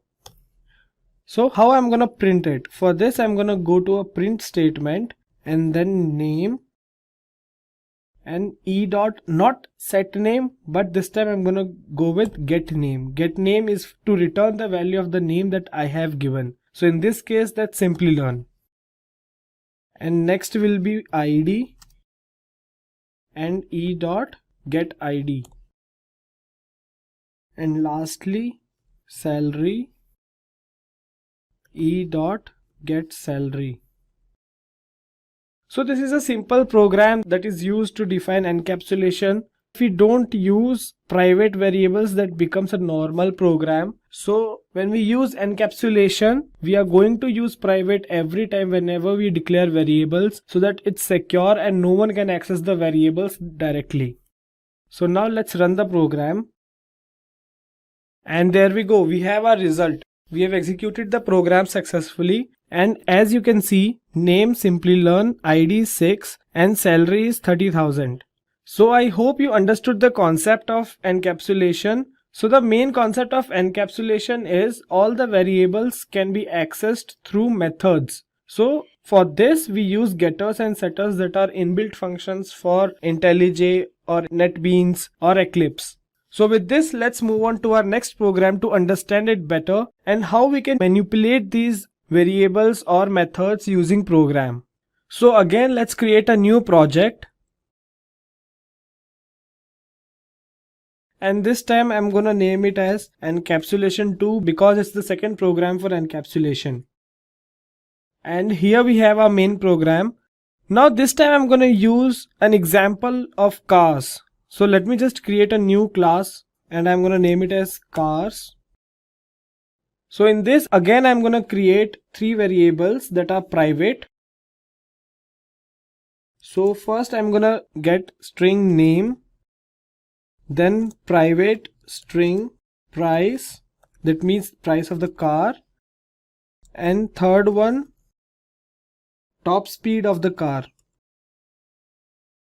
So we can create the program that we did before as it is, but I'm gonna explain you more in depth how we can manipulate these variables or classes. So I'm gonna create a constructor for the class cars, and inside I'm gonna give it as arguments as string name, then string price and string top speed. And I'm gonna give it as this.name is equal to name. This is so that the class can identify that we are going to give arguments related to that, and the class can return the values of it. So similarly, I'm gonna give it as this.price is equal to price, and lastly this top speed is equal to top speed. So with this we have completed our constructor for it. Now let's have getters and setters for the same thing for these 3 variables. So generate getter and setter, select all and OK. This is a great feature that we have in Java, getters and setters. Otherwise we'll have to type the whole code. So with this, let's move on to our main program. We'll write the code here. First I'll create object of the class cars, and inside this I'm gonna give arguments, or inside this I'm gonna give values that I use in constructor to assign the values without using any c.getName or c.getPrice. So my first was name, so let me just name it as BMW. The second thing was price, so I'm gonna give it as $30,000. And the third one was top speed. So top speed, I'm gonna give it as 200 km/h. So we have assigned all the values to the variables and we have created object as well, all in the same line. So this is another way of creating objects, or another way of assigning values to the variables that are private. So if I try to print these, they can be easily printed. So in the starting name and c dot, so this time I'm gonna give get name, so it automatically gets the value that I assign to the variables through getters and setters. After that, price c dot price get price, and in the end top speed c dot get top speed. So if I print this, let's execute it, and there we go, we have name BMW, price and even the top speed. Now if I give spaces between them, it will look neatly. So let me execute it once more. And here you go. Name BMW, price $30,000 and top speed 200 km/h. So this is one of our ways how we can declare variables or assign values to the variables without using any getters or setters. So in this method we used only getters to print the value that we have for variables. Now how can we manipulate the variables if we want to change value of them? Now for this again I can do set top speed or set price. Let the name be as it is. So c.set price. So price I'm gonna set it as $50,000 and c.set top speed. Let me increase it to 250 km/h. So before printing that, so that we can differentiate which one is new and which one is old, I'm gonna print one more line, stats after updation. So now if I print these values, I'm just gonna copy paste it. So now if I print it, let's execute it. And here you go. First we have name, price and top speed, then stats after updations. That means after we set the value gets overwritten on the variables, and now we have a new price and top speed and all the details. So this is how you can manipulate variables or values inside the variables. Now let's see what is inheritance. When one class inherits some properties and attributes of other class, it is known as inheritance. Let's have a look at an example. In this example, mobiles is a superclass that have variables like cost, color and RAM. The classes that inherits the variables and methods of mobiles are Samsung, Xiaomi and Nokia. These classes are known as subclass. Now let's see the types of inheritance in Java. First we have single inheritance. In single inheritance, one class inherits features from another class. As you can see above, class B inherits all properties of class A. This is a simple concept of inheritance. Next, we have multi-level inheritance. A derived class inherits from base class and derived class also act as a base class to other class. Sounds complicated, right? Now let's see this example. Class B is derived from class A. Then class C is derived from class B. Because of this, class C contains properties of both class A and B. This is very effective when you go for inheritance in big programs. And lastly, we have hierarchical inheritance. In this, one class serves as base class and two or more classes serves as derived class. As you can see above, class B, class D and class C have a single base class A. So three classes inherits properties of single class. This is called hierarchical inheritance. Now, to understand these all concepts better, let's use Java code. So now let's create a new project. Next, and I'm gonna name it as inheritance. So we have our main program here. So I'll just create a new class, new Java class, and for now let me just name it as mobiles. So what are the features in mobiles to start with? The cost of the mobile, the color of the mobile, and what can we do it as, or RAM of the mobile. I am making it as string because I'm gonna write GB as well, so that's why string. And now let's use getters and setters for this. Select all and OK. So we have our first class mobiles here. So our first type of inheritance was single inheritance. So I'll create one more class and I'm gonna name it as Android, and I'll make Android as extends. Okay, I'll leave it for now. So this mobile class we are going to use afterwards. For now I'll use only Android. So let me make it as string Android version, and for this I'm gonna go for getter and setter. So what is single level inheritance? One class inherits from another class. So I'll create one more program, or I'll create one more class, and I'm going to name it as Samsung, because Samsung is an Android phone and as well as it comes under mobiles. So now I'm gonna extend it to Android. Extends Android. So no need of writing anything inside it. As soon as I write extends Android, I can use all the variables. Right now I have only Android version as the variable. So now let's go to main program. And I'm write Samsung S is equal to new Samsung. So I just created an object of it. So now if I use S dot, I'll get Android version. So I'll set Android version as Android Pie. And now to show it, I'm gonna give it as Samsung Android version. And here S dot get Android version.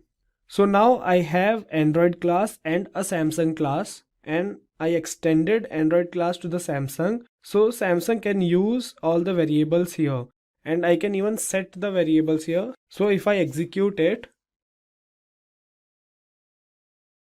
and here you go, you can see Samsung Android version, that's Android Pie.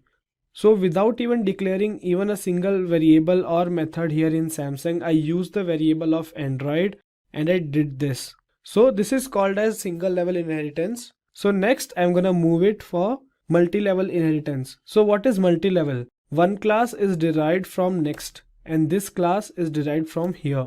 So I have three classes right now. So I'm gonna put Android extends mobile. So now Android can use all the variables of mobiles. I can use cost, color or RAM, and even Samsung that extends Android can use all the variables from mobile. So if I put variables for it, S dot, see I can get color, cost or RAM. So I'm gonna go for set color. I'm gonna give it as black. And next S dot set cost. Cost I'm gonna give it as 30,000. Let it be dollar or rupees. And the last one, S dot RAM, I'm gonna give it as 4 GB. So now if I print, I'll just delete all this. So now I can print them one by one. So let's just do that.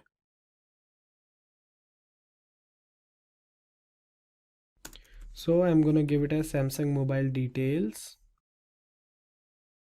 and then cost S dot get cost.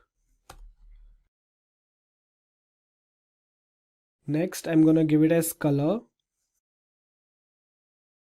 plus S dot color, S dot get color. And next last one I'm gonna give it as RAM plus S dot get RAM. So now you can see I have not declared any variable inside Samsung, but I inherited all the variables from here, mobiles and Android. So all the variables from mobiles are here, and as per Android, if I put Android version S dot get Android version. So now if I execute it, I'll get all the values, and as a result I'll get everything that I gave as the value.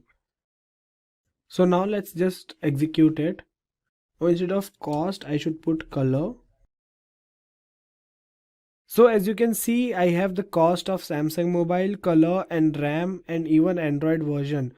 So all these variables I gave in mobile, and Android version I gave in Android class, but nothing in Samsung class. So this is how multi-level inheritance works. So now let's move on to the third topic, that was hierarchical inheritance. So what is hierarchical inheritance? In that, three classes or two classes have a single base class.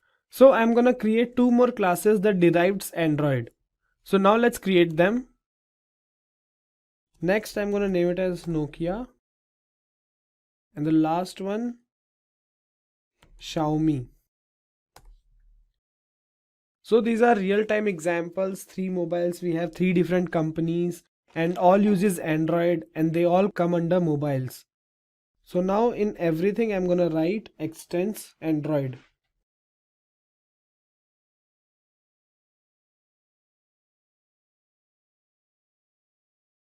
So this is the final version of inheritance that we have, and this is very simple to understand, but it might get complicated when we use big programs or very large programs for some project.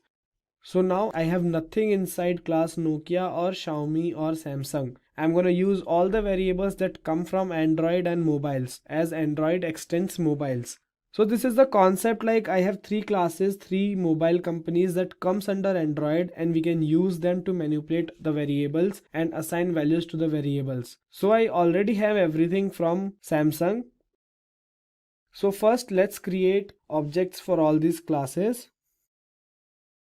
Nokia N is equal to new Nokia, and Xiaomi X is equal to new Xiaomi. So now I'm gonna assign variables to their values. So now let's start with Nokia. N dot set color, let's give it as red. N dot set cost, I'm gonna give it as 40,000. Again, doesn't matter because it's a normal program, so it doesn't matter whether it's dollar or rupees.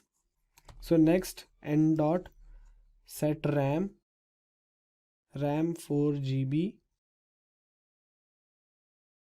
and lastly N dot set Android version, Android Marshmallow. So, and in the end I'm gonna give X dot, let's just copy paste it, so it will be a lot easier for me to code or for you to code. So here X dot, and color I'm gonna give it as silver, rate 50,000, RAM 6 GB, and Android, let's give it some old, so KitKat. So now we have set all the values to the variables. So now let's print them as well. So again I'm gonna copy paste all those details. Instead of Samsung, Nokia, here it gets N instead of S, and now again copy paste. Now Xiaomi, X dot X, and finally X. So with this I have completed the program. I can show you all the values that I gave in the starting. Let's just revise it. So in mobiles I gave all the variables, cost, color, and RAM. Android I extended from mobiles and I gave one more variable as Android version. Nokia, Xiaomi, and Samsung I gave nothing, but I only extended Android. So now let's execute it. So we have successfully executed our program. Let's have a look at it. So here Samsung mobile details in the starting, color, cost. After that Nokia mobiles, and in the end Xiaomi mobile, and everything that we gave as the value are here. So with this we have completed our program. I hope you understood what inheritance is. So I'll just revise it one more time. So in single level inheritance I used only Samsung, Android, and mobiles. And Samsung I derived from Android and I used only Android version in the starting. Next I used multi-level inheritance. In that I used mobiles, Android, and Samsung. With the use of mobile variables I used Samsung and I printed the values of color, cost, RAM, and Android version as Samsung. In the next, that is hierarchical inheritance, I used Nokia, Xiaomi, and Samsung. What is polymorphism? According to chemistry, the term polymorphism can be defined as the ability of any element or compound to exist in multiple crystalline forms. This is called polymorphism. For example, if you have the carbon atom, it can come out in different forms in coal, graphite, and diamond. What is polymorphism in Java? Similarly, in the terms of Java programming language, polymorphism is defined as the ability of any object in a class to perform a particular task in multiple methods. This is known as polymorphism in Java. We're going to open up our Eclipse editor, and we're going to do some animal sounds with cows, cats, and dogs, just kind of a fun, almost kids-like example of polymorphism. And you can see I already have my inheritance in here. Let's go ahead and create a new package, and we'll call this polymorphism, just to keep it simple. And once we have our polymorphism in there, we're going to go ahead and add a class in.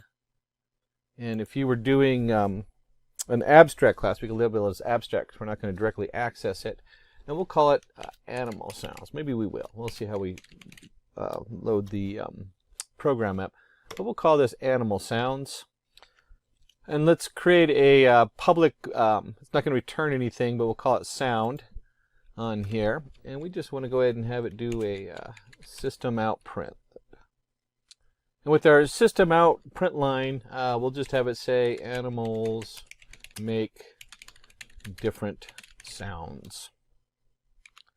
There we go. So yeah, it's really simple and straightforward. We're just going to have it print something out. And if we're going to do that, let's go ahead and just, good thing I didn't make it abstract. Let's go ahead and just test it out and see what it looks like. And we'll do, we'll call it animal main. Animal main. And in here, let's go ahead and test out what we just put together. We'll do our static void main, so it's going to run on here. And we'll create our animal sounds. We'll call it animal, because we don't know what kind of animal this is. We'll call it new animal sounds. And we'll just take that animal, and I like to put it in capitalized, but usually we like to do this lowercase. There we go. And we'll just have our animal dot sound end. And let's go ahead and run this and see what comes out. We can see here animals make different sounds. Okay, that's not too exciting. So let's jump in there and let's say we have, in this case, we're going to add in a couple of different animals. We'll add in a, let's start with a cow. Yeah, why not a cow? So we'll have our cow in here. We'll go ahead and click OK. And now we have our cow class. But a cow doesn't just, it makes different noises, but it actually makes a very clear noise. So we'll go ahead and give the cow a sound. And we'll have the cow say moo moo. And the cow is going to extend. There's our, and we'll put in our extends animal sounds. And then I want to go back here to our animal main. And now we have a class cow. So in our animal main, we want to do cow equals new cow.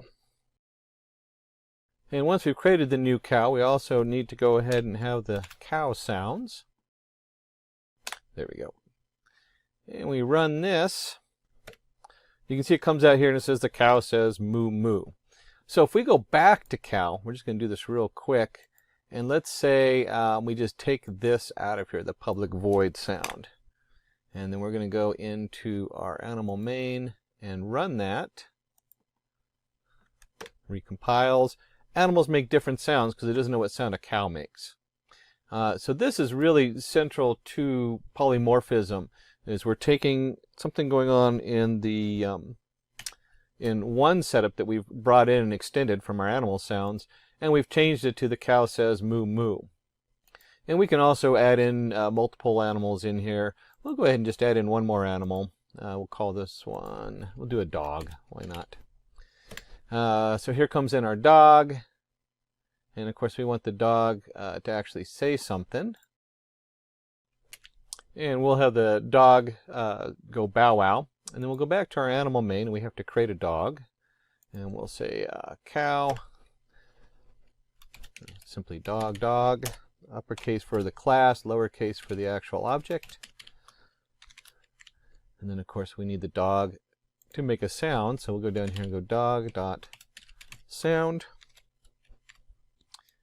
And when we run this, as you expect, it's going to compile it. There we go. Animals make different sounds. The cow says moo moo. The dog says bow wow. Characteristics of polymorphism. The functionality of a method behaves differently in different situations. The behavior of a method is dependent on the data. Polymorphism is mainly used to implement inheritance. As we saw, we did the extends with the animal sounds. Polymorphism is mainly used to implement inheritance. It allows same name for a member of method in a class with different types, which we'll cover briefly in a minute. Polymorphism supports implicit type conversion. Types of polymorphism. There are basically two types of polymorphism that can be occurred in Java programming language. They are mentioned as follows: compile time polymorphism, runtime polymorphism. Compile time polymorphism gets executed during the compilation stage. Here the overloading method gets resolved in compilation stage. So when you saw me run those in Eclipse and I went through the compile time, that's looking at all the different changes we made to those classes. That's what we're talking about here, is during compile time. In method overloading, in Java, the process of method overloading is achieved when a class has two or more methods with same name, but the specific method is selected based on the number of parameters declared. We'll now execute a program based on the functionality of additional operator in a different situation. And let's flip back on over to our Eclipse. So in here, I'm going to go back under the dog, and let me just highlight this. And we're going to do the same thing. So you see right here it says public void sound. So this is identical, public void sound. But instead of sending nothing, we're going to send it a string, and we're going to call it angry. Now at this point, you should note that what if it's a happy dog? I would have to add an if-then. If the string angry said happy, then we'd print happy or something else. But we're just keeping it simple. So we've entered another sound identical to the first, but we've added string angry to it. And this is going to print out the dog says growl growl. Now if we go back to our animal main, and here's our dog, same sound, but now we're going to add a string in here. And we put that string in here, we'll go ahead and just call it angry. It doesn't really matter what string you put in here because we haven't sorted out what the string means. For now it just says growl growl. It's going to recompile it. So remember, this is a polymorphism during compile time. And here we have it, the dog says growl growl. So the dog says bow wow, and then the angry dog says growl growl. So there's another thing called operator overloading. Operator overloading is not supported in Java. Authors of Java wanted to keep the language less complicated. Explaining operator overloading, it basically is a way of bundling operations into the call statement and user procedures. It's so that it looks like a math on a paper. You have A plus add B plus C kind of thing, and it's all wrapped up in your call to another statement. This just gets confusing. It really isn't necessary. So the Java developers decided not to put it in there. So runtime polymorphism. In Java programming language, runtime polymorphism gets handled during the program execution stage. Here the overriding method gets resolved in execution. So far we've talked about compile time polymorphism. As you saw in the program we just wrote, when it's compiling, it does the extend and figures out which overload method to use on there. In runtime polymorphism, method overriding, in Java, the method overriding is a procedure where child class is allowed to implement a specific class that is already provided in the parent class. For runtime compilation code, or polymorphism, we need to go ahead and introduce the super keyword. Now, from inheritance, you should remember that we can look at super from before, but we're going to use it slightly different. It's kind of doing the same thing as when we did the inheritance, but we're doing like what they call an override during runtime. So the term super is predefined keyword in Java that is used to refer the immediate parent class object or method defined in the program. In this procedure, whenever you create an instance of subclass, then automatically an instance of parent class is also created that will be implicitly referred by the super reference variable. So going back into our animal sounds, let's go in here to dog. And if we add a super dot sound in here, this is going to reference whatever our extend is, because the dog extends animal sounds. And so here's our super dot sound. And if we go ahead and we'll run and compile this, and you can see here that it comes down and it says the dog says growl growl, because that's what we had it system out print line to. And then the super, animals make different sounds. And so if we go back to our animal main, this is what it's calling right here. It's going back into sound under the animal mains and it's printing out or doing whatever it does here. At this point, we usually have it return something so you can look up whatever the original class was using. So getting back to these two setups, whether you're using the super to use a runtime polymorphism, because that's what's happening during runtime, versus compile time polymorphism. During compile time polymorphism, method call is handled by the compiler itself. So the program maybe take a second more to compile, but it runs faster. In the runtime, the method call cannot be handled by compiler in the execution stage. So if you have any errors, it's not going to show up either. During the compile time, we have compile time polymorphism is less flexible as it needs to handle all method calls in compile time.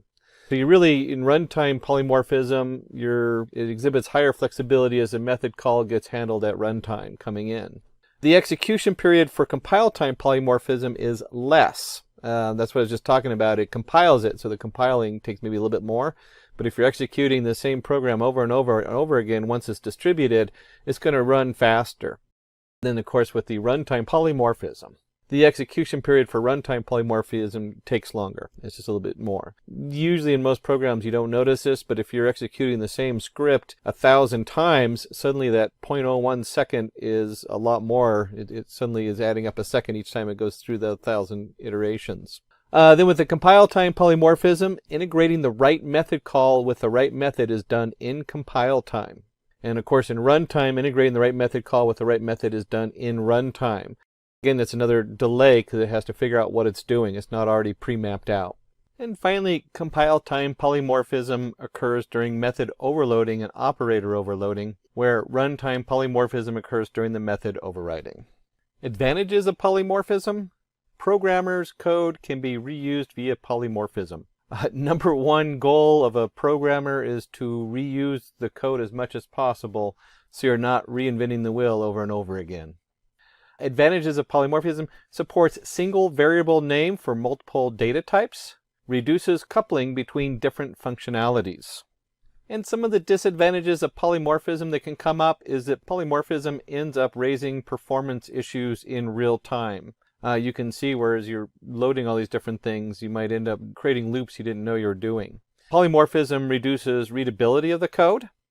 Sometimes your actual code, everything you look at in Java is polymorphism, all based on a primary object. So you could have a very complicated setup, and then it actually is very easy to read when you actually put your final variable in there. But when you're going through lines and lines of code, it can be really hard to figure out what's going on as you loop through all these different inherited modules or classes. Programmers find polymorphism difficult to implement. Just depends. The more you use it, the easier it is. Choose from over 300 in-demand skills and get access to 1,000 plus hours of video content for free. Visit SkillUp by Simplilearn. Click on the link in the description to know more. What exactly is a Java collection? A Java collection can be generally defined as a collective unit of objects in the form of a group. For example, a group of numbers of integer data type, etc. Moving forward, we enter into our next topic, where we face the Java Collections framework. This will help us understand Java Collections in a little more detailed way. A Java Collection framework represents a unified architecture for storing and manipulating a group of objects. Its architecture includes the following: an interface, a class, and the Java Collections API. To understand these in a much better way, we shall now go through the Java Collections hierarchy. The utility package java.util contains all the classes and interfaces that are required by a collection framework. The collection framework contains an interface named as an iterable interface, which provides the iterator to iterate through all the collections. This interface can be extended by the main collection interface, which acts as the root for the collection framework. All the collections extend this collection interface, thereby extending the properties of the iterator and the methods of this interface. The following figure illustrates the hierarchy of collection framework. Out of the complexities, we have the interface and the classes as the major part of the collections. Now, let us understand each one of them at one step at a time. As you can see on the screen, we have the iterable class, which is implemented by the collection class, and this particular collection class is further implemented by list, queue, and set. And moving ahead, we have the following classes which have implemented the list, queue, and set classes.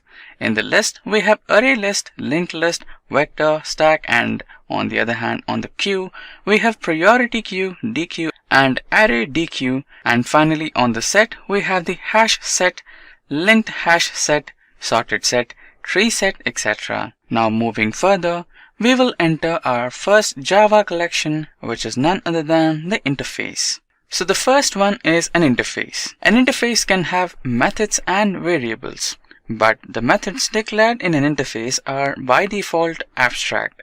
That is, only the method signature is available, not the body. Interfaces specify what a class must do and not how it must do. It is a blueprint of a class. Now, a Java collection is a foundation to the Java collections framework. Note that all the collection interfaces are generic. For example, public interface collection is the syntax for the generics, and when we declare the collection, we should use it to specify the type of object which it can contain. It helps in reducing runtime errors by type checking the objects at compile time. To keep the number of core collections interface manageable, the Java platform doesn't provide separate interfaces for each variant of each collection type. If an unsupported operation is invoked, a collection implementation throws an unsupported operation exception. Now, under the collection interface, we have many interfaces that we should use for data manipulation. A few of the major ones are set interface, list interface, dequeue interface, queue interface, map interface, sorted set interface, sorted map interface.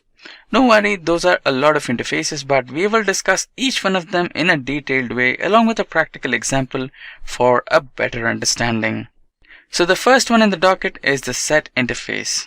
A set is a collection that cannot contain any duplicate elements. This interface model is the mathematical set abstraction and is used to represent sets such as a deck of cards. The Java platform contains three general-purpose set implementations: the hash set, tree set, and linked hash set. The set interface does not allow random access to an element in the collection. You can use an iterator for each loop to traverse elements of a set. Now, for a better understanding, let us go through a practical example. I have prepared a code document for all the programs that I am going to explain to just save time. You can always have access to it. All you need to do is just ask for it in the comment section below. So you can see on my screen we have an example for set interface. In this particular example, we are going to store the elements 21, 23, 43, 53, 22, and 65. So let's try to execute this program and see the output.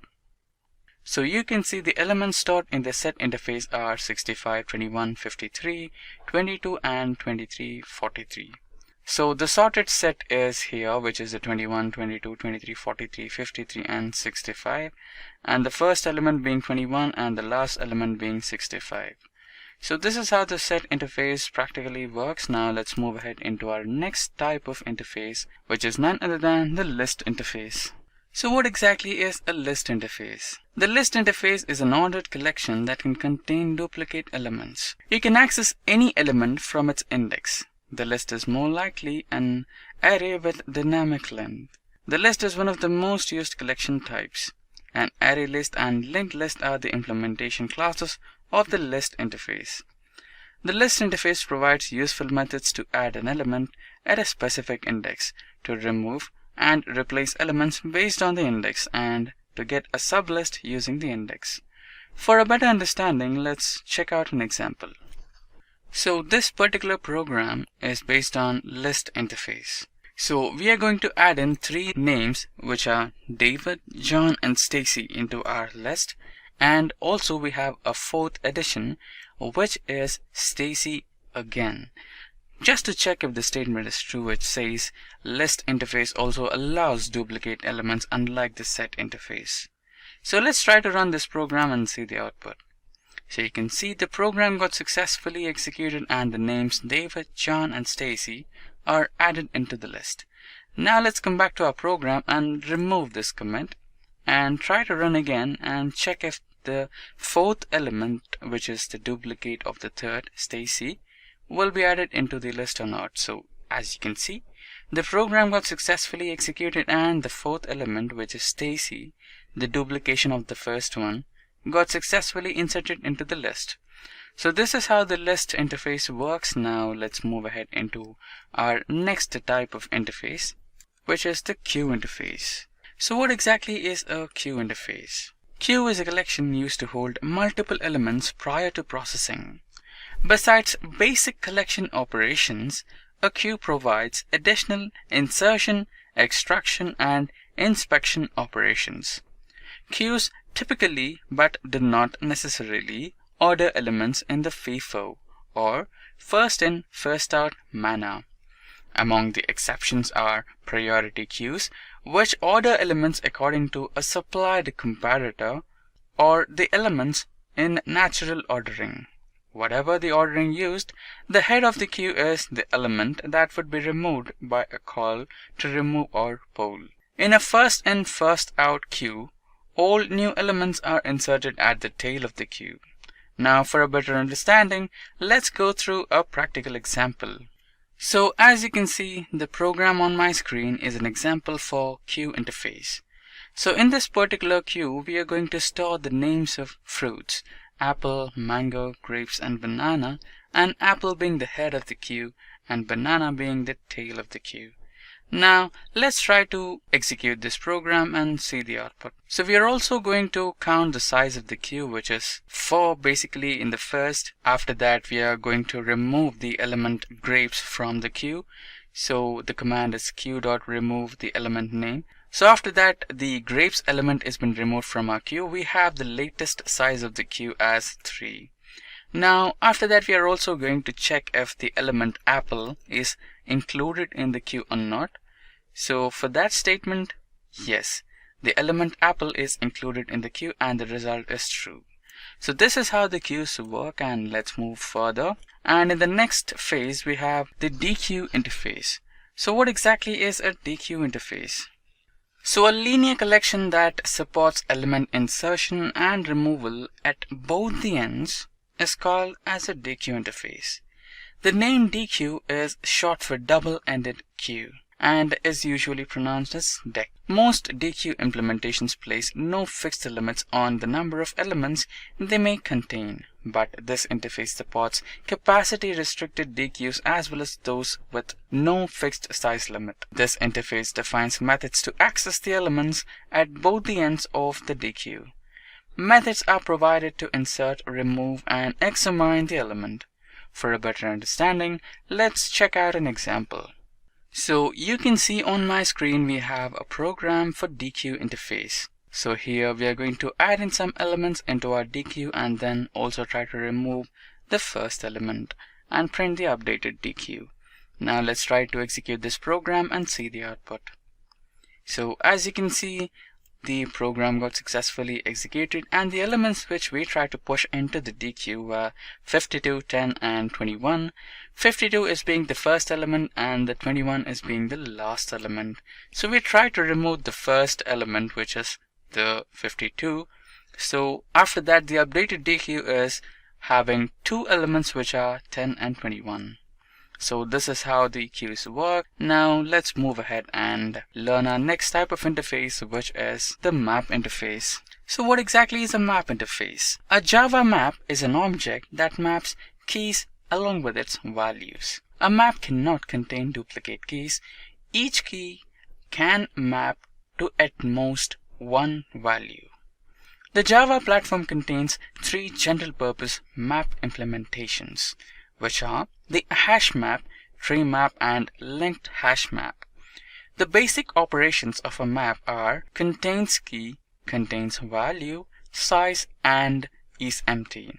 For a better understanding, let us check out an example. So this particular example on my screen is an example for map interface. Here we are going to add 3 elements and map them as 1 as cricket, 2 as hockey, and 3 as archery.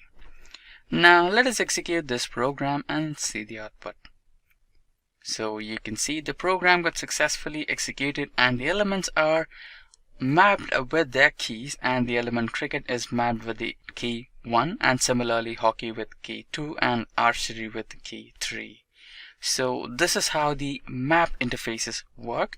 Now let's move further into our next type of interface, which is the sorted set interface. So what exactly is a sorted set interface? So a sorted set is a set that maintains its elements in ascending order. Several additional operations are provided to take advantage of the ordering. Sorted sets are usually used for naturally ordered sets such as word lists and membership roles. For a better understanding, let's check out an example based on sorted set interface. So you can see the program on my screen is an example for sorted set interface. So here we are going to add in Bob, Sean, and Jennifer into our set, and we are going to print the same. Let's try to execute this program and see the output. So you can see the program got successfully executed and we have our elements printed in the sorted set, and you can see the names are being arranged in the form of ascending order according to the alphabets which have started in the first position. So this is exactly how the sorted set interface works. So the last one in the interfaces is the sorted map interface, a map that maintains its mapping in an ascending key order. This is the map analog of sorted set. The sorted maps are used for naturally ordered collections of key value pairs such as dictionaries and telephone directories. Now for a better understanding, let's check out an example based on map interface or sorted map interface. So you can see the program on my screen is an example for sorted map interface. So here we are going to add in the elements John, Molly, Aaron, and Daisy into the map interface. Now along with the names, we also have their aggregates, which is 76.5 for John, 87.3 for Molly, and 78.2 for Aaron. And for Daisy we have 73.4. Now finally we are going to fetch the data of Molly, which is the aggregate of Molly. Now let's try to execute this program and see the output. So you can see the program got successfully executed and Molly's aggregate is 87.3.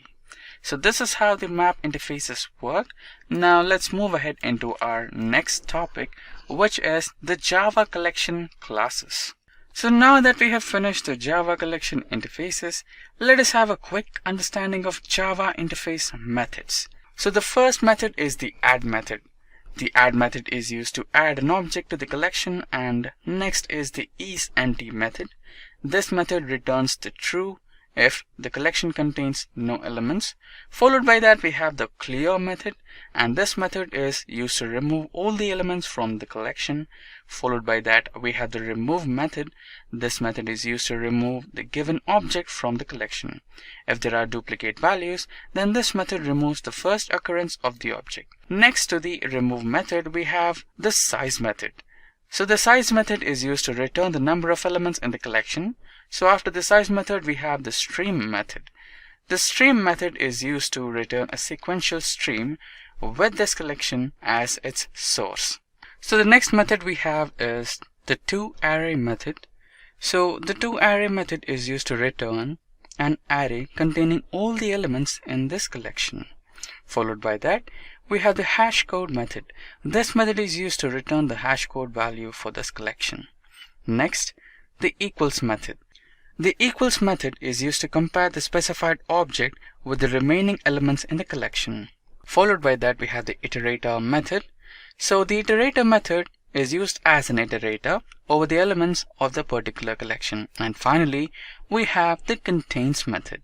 So the contains method returns true if a specified element is existing in the collection and false if it is not present.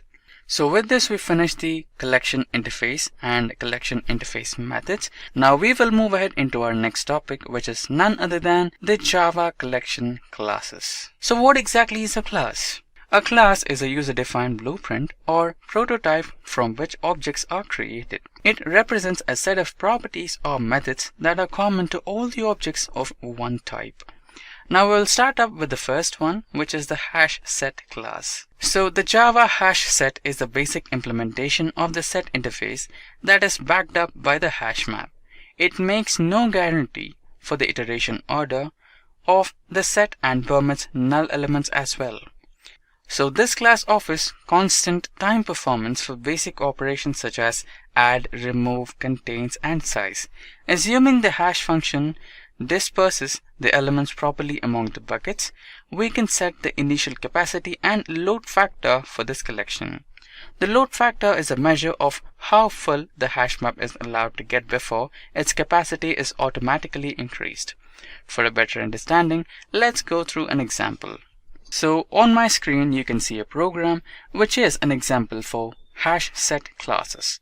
So inside this we are going to store some names which are the names of the manufacturers of bikes along with null values. So we have added in two null values to just check if it allows two null values at once. So basically it only should allow one null value. So let's check out how does it perform. So you can see the program got successfully executed and the null value is stored only once, that too in the first location. So this is how the hash set classes work. Moving further, we will deal with the next type of class, which is the tree set class. So a tree set class is a navigable set implementation based on a tree map. The elements are ordered using their natural ordering or by a comparator provided at set creation time, depending on which constructor is being used. This implementation provides guaranteed logged time cost for the basic operations such as add, remove, and contains. Note that the ordering maintained by a set, whether or not an explicit comparator is provided, must be consistent with equals if it is to correctly implement the set interface. Now, to understand in a much better way, let us go through an example. Now we are going to add in some numbers into the tree set using the add method. Now let's execute this code and see the output. So you can see the numbers are added into the tree set and the numbers are ordered in ascending order, which is 0, 18, 88, 748, 983, 8476. Now let's move further into our next type of class, which is the array list class. So array list in Java is a resizable array that is an implementation of list interface that allows null elements. So in this class we have three types of arrays, which are one-dimensional arrays, two-dimensional arrays, and three-dimensional arrays. Now let's check out the one-dimensional array. So a one-dimensional array looks similar to this, where we have the array index and the element present in the array. So here our indexes are A0, 1, 2, 3, and 4, and the elements which are shown here. To understand one-dimensional arrays in a much better way, let's go through a sample program. So you can see the program written on my screen is an example for one-dimensional array, and we are going to store the elements 10, 20, and 30 into my array A. So you can see the program has been successfully executed and the elements have been added into my one-dimensional array. Moving further, we will discuss the two-dimensional arrays. The two-dimensional arrays are completely similar to one-dimensional array, but the only difference is the index numbers. Earlier we had index number, but now we have index numbers. Now using these index numbers, we can represent the elements in a matrix form. So to understand this in a much better way, let's go through a sample code. So you can see this particular program in my screen is an example for two-dimensional arrays. So here we are going to add in elements 1, 2, 3, and 4 in the matrix form, and we are going to use two for loops to print that. Now let's execute this program and see the output. So you can see we have the elements 1, 2, 3, and 4, and the elements are printed in the matrix form. at the array index location 0, 0 we have 1, 0, 1 we have 2, and 1, 0 we have 3, and 1, 1 we have 4. So this is how the two-dimensional arrays work. And finally, let's deal with the third type of array, which is the multi-dimensional or three-dimensional array. So you can see the three-dimensional array is completely similar or a little bit similar to the two-dimensional array, but the only difference is we have a third vector here. So next up we have the linked list. Linked list also come under Java collection classes. There are three types of linked list, which are single linked list, doubly linked list, and circular linked list. Now let's check out each one of those. So the first one is the singly linked list. So you can see in a singly linked list, each memory segment is divided into two parts. So the first half of the memory location is given for the element, and the second half of the memory location is dedicated for the address. So this particular address is used to point to the next element or the next memory allocation, which stores the second element, similarly the third. So this is how the singly linked list works. So the last memory allocation is called as the tail, and the last address will not store nothing but null, which indicates the end of the singly linked list. Now to understand singly linked list in a much better way, let's try to execute a sample program. So you can see the program on my screen is an example for singly linked list. Now we are going to add in the elements 1, 2, 3, and 4 in the form of a singly linked list. Now let's try to execute this program and see the output. So you can see the program got successfully executed and the elements are 1, 2, 3, and 4. Now let's move further and try to learn the next type of linked list, which is the doubly linked list. So the doubly linked list is completely similar to that of the singly linked list, but the only difference is we have two address locations. So the first address location of the head stores null, and the last address location of the tail stores null, which indicate the start and end of the doubly linked list respectively. So here in the second memory location you have two addresses. So the first address points to the previous element and the next address points to the next element. So to understand doubly linked list in a much better way, let's try to execute a sample program. So as you can see, the program on my screen is an example for doubly linked list, and we have the node which has the data and previous address, next address. Now let's try to execute this program and see the output. And the elements that we are going to store in this particular doubly linked list are 1, 2, 3, 4, and 5. So as you can see, the program got successfully executed and the nodes are 1, 2, 3, and 4, and 5. So this is how the doubly linked list work. And now let's check out the third type of linked list, which is the circular linked list. So there are similarities between the previous linked list and the circular linked list. So the circular linked list makes it circular based on the last address location. So this particular address location points to the first element back again. So this is how it becomes a circular linked list. So to understand this in a much better way, let's check out an example for it. So you can see the program on my screen is an example for circular linked list. Now let's try to execute this and see the output. So you can see we have successfully included 1, 2, 3, 4, 5, 6, and 7, and 8 into our circular linked list, and they are printed on the screen. So this is how the circular linked list work. So moving further, we will try to understand the next type of classes in Java collections, which is the Hashmap class. So hash table is based on the implementation of map interface. This implementation provides all the optional map operations and permits null values and the null key. Hashmap class is roughly equivalent to hash table, except that it is unsynchronized and permits null. This class makes no guarantee for the order of the map. Now for a better understanding, let's go through a sample program.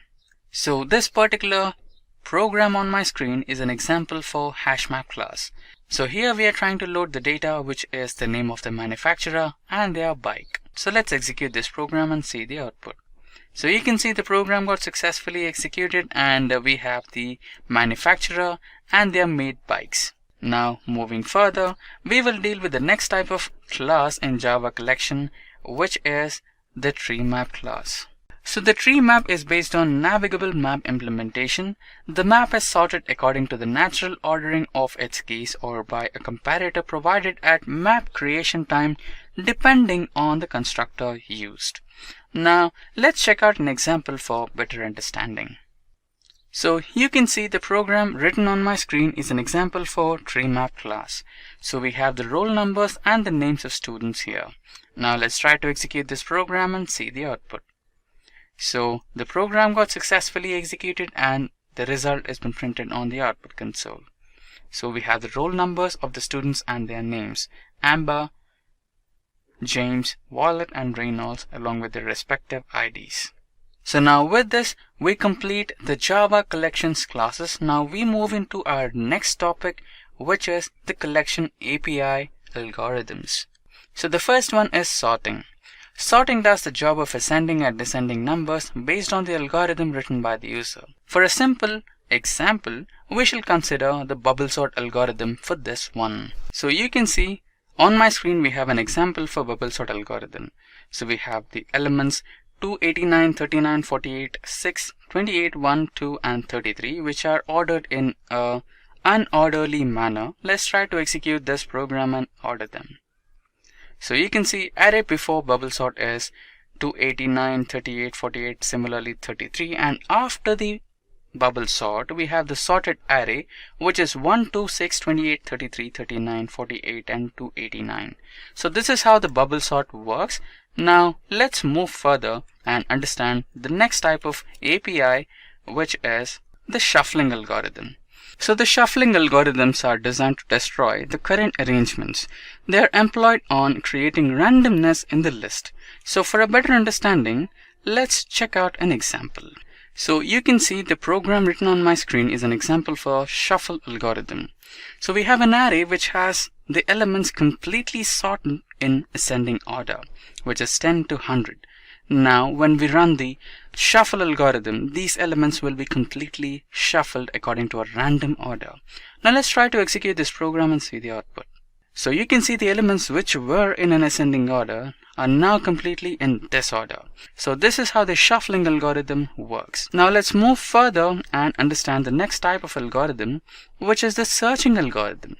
Searching algorithm is employed to search an element in the list or array based on the type of searching mechanism used. Now for example, let's use the binary search. Now you can see a program on my screen which is an example for binary search. So we have the elements 1, 2, 3, 4 and 5 in our array. Now what we are going to do is search for the element or the key element 2 in our array using the binary search algorithm. Now let's execute this program and see the output. Now you can see the program got successfully executed and the output says the element which you are looking for is found in the index location 1. So this is how the binary search algorithm works. Now let's move further and understand the next type of algorithm, which is the composition algorithm. So the definition says the frequency and disjoint algorithms test some aspect of composition of one or more collections. So the frequency counts the number of times the specified element occurs in the specified collection. So the disjoint determines whether two collections are disjoint, that is whether they contain no element in common or not. Now to understand it in a much better way, let's go through an example. So you can see on my screen there is an example for composition. Now let's run this program and see the output. So you can see the program got successfully executed and the elements are completely disjoint. Now moving further, we will enter into our next topic, which is based on the benefits of Java collections. So there are various benefits of Java collections. Out of those, the major benefits are software or code reusability. So the Java collections enable code reusability to save time. Followed by that, the ease of designing APIs. So the next two ease of designing APIs, we have the simplicity in learning and using APIs, and finally increased speed in programming. So these were the major benefits of Java collections. What is an exception? So an exception is defined as an event that arises due to an unexpected input or logical failure in the program. This may not be considered merely as an error, but it surely does impact the normal functioning of the program segment. Now, These types of exceptions are resolved by the most efficient mechanism called exception handling.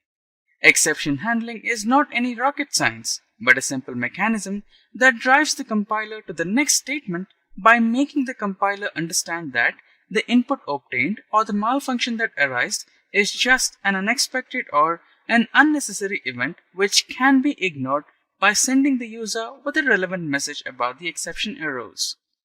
For a better understanding, let us go through a small example. So as you can see on our screen, we have typed in a program. So according to this program, we are going to access a file called data.txt from the C drive. So this particular data.txt is not really existing in the C drive. So when we run this program, we will face an exception that says file is not found. So let's try to run this program and see. So as expected. So when we run this program, we get that this particular file, what you're looking for, which is data.txt, is not found. Or in other words, it is not present in the specified location. So this is how the exceptions work in Java. Now followed by this, we will move ahead into our next topic, where we will understand the meaning of an error. So what exactly is an error? So here, we are trying to learn about the error just to eliminate the ambiguity between an exception and an error. Also further, we will discuss the major differences between them. But now, let us go through the term error first. Unlike an exception, an error poses a serious potential threat to the program, or sometimes it is even capable enough to collapse an entire software. So basically, an error is occurred due to syntax error or some logical error while coding. So we have a sound understanding of an exception and an error. Now let us move further and learn the differences between the both. Error versus exception. So some of the major differences between an error and an exception are: an error is classified under unchecked type, whereas on the other hand, an exception is classified under both checked and unchecked. The next difference is, if a program encounters an error, then it turns out to be completely irrecoverable until the error is resolved. Whereas in the case of an exception, if the program encounters an exception, then the program is easily recoverable. Followed by that, the third difference is, an error belongs to the package called java.lang.error. On the other hand, an exception belongs to the class java.lang.exception. The fourth difference says that an error can be encountered only during the program's runtime, whereas on the other hand, an exception can be expected both during the runtime as well as the compile time. Finally, we will mention an example for both an error and an exception. We can consider the input and output error as an example for error, and on the other hand, we can consider divide by zero exception as an example for exception. So with the differences discussed, we will now move ahead and have a look at the exception hierarchy in Java.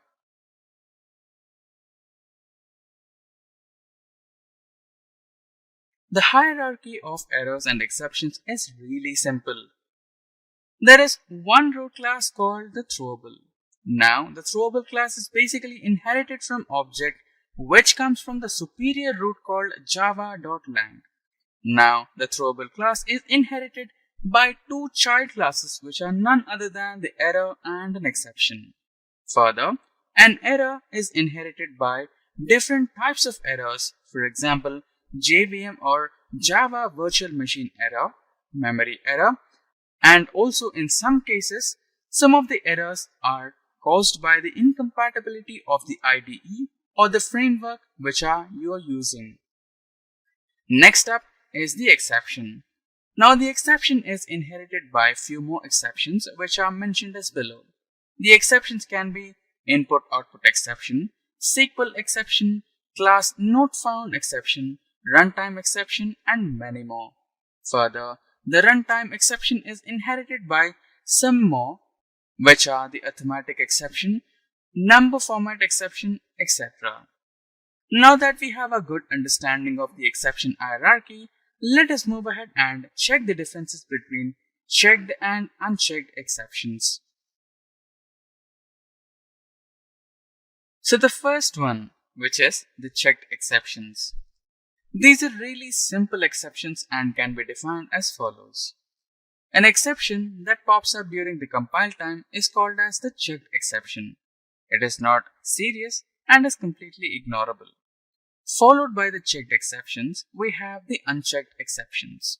On the other hand, the unchecked exceptions are defined as an exception that pops up during the runtime is called as the unchecked exception. It is considered as serious and is caused by logical errors.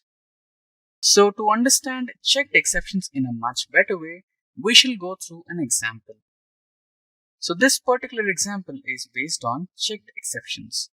So basically, we have a text document called data.txt in the location documents, username, users, C drive. So this particular data file has 5 lines. So we are going to access the starting 3 lines of this particular file, and basically when we try to run this program, we will face some of the major exceptions, which are unhandled exception type input output, and again the same exception, and here file not found exception. So these exceptions are errors. So to understand checked exceptions in a much better way, we shall go through an example. So this particular code segment here is trying to read a document from C drive, which is data.txt. So this particular data.txt has 5 lines of text. So what we are going to do here is try to type in a for loop and try to read the first 3 lines of this particular document. So basically when we run this program, we will face some of the exceptions called file not found exception, input output exception, and another input output exception. So we can resolve this particular program with small modifications to the program, and then if we run this program, then we can find our lines. So the lines in the data.txt file were, hello, welcome to Simplilearn. We are an e-learning company. Our certification is recognized by major MNCs. Enroll and upskill. So this particular example was for checked exceptions. Now, we will also go through an example for unchecked exceptions to learn it in a much better way. So this particular example is based on unchecked exceptions. This particular program is really simple. We have an integer type array, and inside that we have 10 elements, which are 1, 2, 3, 4, 5, 6, 7, 8, 9, and 10. So what we are going to do is we are going to access the 11th element of the array, which is not really present. So this should throw an exception. So array index out of bound exception is one of the examples for unchecked exceptions. So with this, we will move ahead into our next topic. Now we know what exactly are checked and unchecked exceptions. Moving further, we will slowly dive into the process of exception handling. In the process of exception handling, we have 5 major keywords. So we will learn each one of them as follows. So the first one is try keyword. The try keyword is used to specify the exception block. In a program, when you specifically type the exception that you might expect to face in your program, then you describe it using the keyword try. Followed by that, the solution for that exception will be defined in the catch block. So the catch block is used to specify the solution. Finally, the finally is a keyword which has the executable code which is completely mandatory for a program to execute. Followed by finally, we have the throw keyword. The throw keyword basically throws the exception when it is found during the runtime. Followed by that, we have the throws. The throws keyword is used to declare the exception. So basically, this is where you declare the kind of exception you are going to expect in your program. Sometimes you might try to type in your user-defined exception, or sometimes you might type in the exception that is default in its way. or in other words, it might be system defined. Now that we have a good understanding of the implementation of the exception handling in Java, let us move further and solve some of the most frequently faced exceptions in Java. So with this, we enter into our 7th topic, which is common exceptions faced in Java. So the first one is the array index out of bound.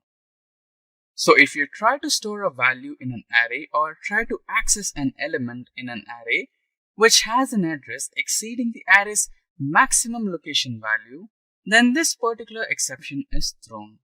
So to understand this particular exception, let us go through a practical example.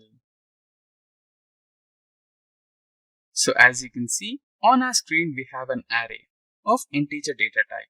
So we are going to store the values 10, 20, 30, 40 and 50 in 5 different locations of the array, which is 0, 1, 2, 3 and 4. Now we are going to provide the address of the required element.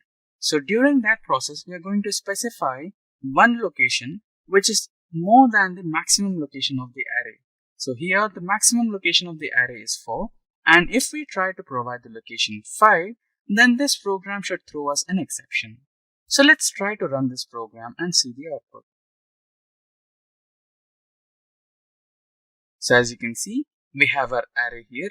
Now the program is requesting us to provide the address of the element required. So what if we provide 5? So now it should throw an exception. So this exception is the array index out of bound exception. Now let us try to run this program again and specify the proper address. So for this time, let's provide 4 and see if we get the output. So as you can see, at the address location, we have the element 50 as we have defined here. Now our program is running perfectly alright. Now let's move ahead into the next type of exception, which is none other than our null pointer exception. If you try to perform an operation on a null value, this particular exception is thrown. So might be a little ambiguous.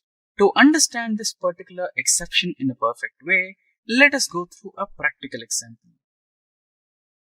So here on your screen, you can see that we have a program, and inside the program we have a string called str which stores a text called Simplilearn. Followed by that, we have another string type which stores a null value, which is abc. As you can see, abc is equals to null. Now here we are going to access the value of abc. So here the string abc has a null value and we are trying to access it. So this particular code segment should throw an exception called null pointer exception. Now let's try to execute this code. As you can see, it has thrown an exception called the null pointer exception. So whenever in Java, if you try to access the null values, then the null pointer exception is thrown. Followed by this, we have the next type of the common exception, which is the number format. If you try to store a value with wrong formatting, then this particular exception is thrown. Now to understand this in a much better way, let us try to execute a sample program. So here on the screen, we have a sample program where we are trying to cast a string into integer. So this kind of operation should throw an exception. So as you can see, the program has been successfully compiled and we have our exception here which says number format exception. Followed by this, we have another most commonly faced exception, which is the arithmetic expression. If you try to divide a number by 0, this particular exception is thrown. Now let us go through a practical example. Now you can see we have a sample program on our screen where we have two particular numbers, n1 is equals to 0 and n2 is equals to 100. So here what we are trying to do is we are going to divide the number 100 by 0, which is practically not possible.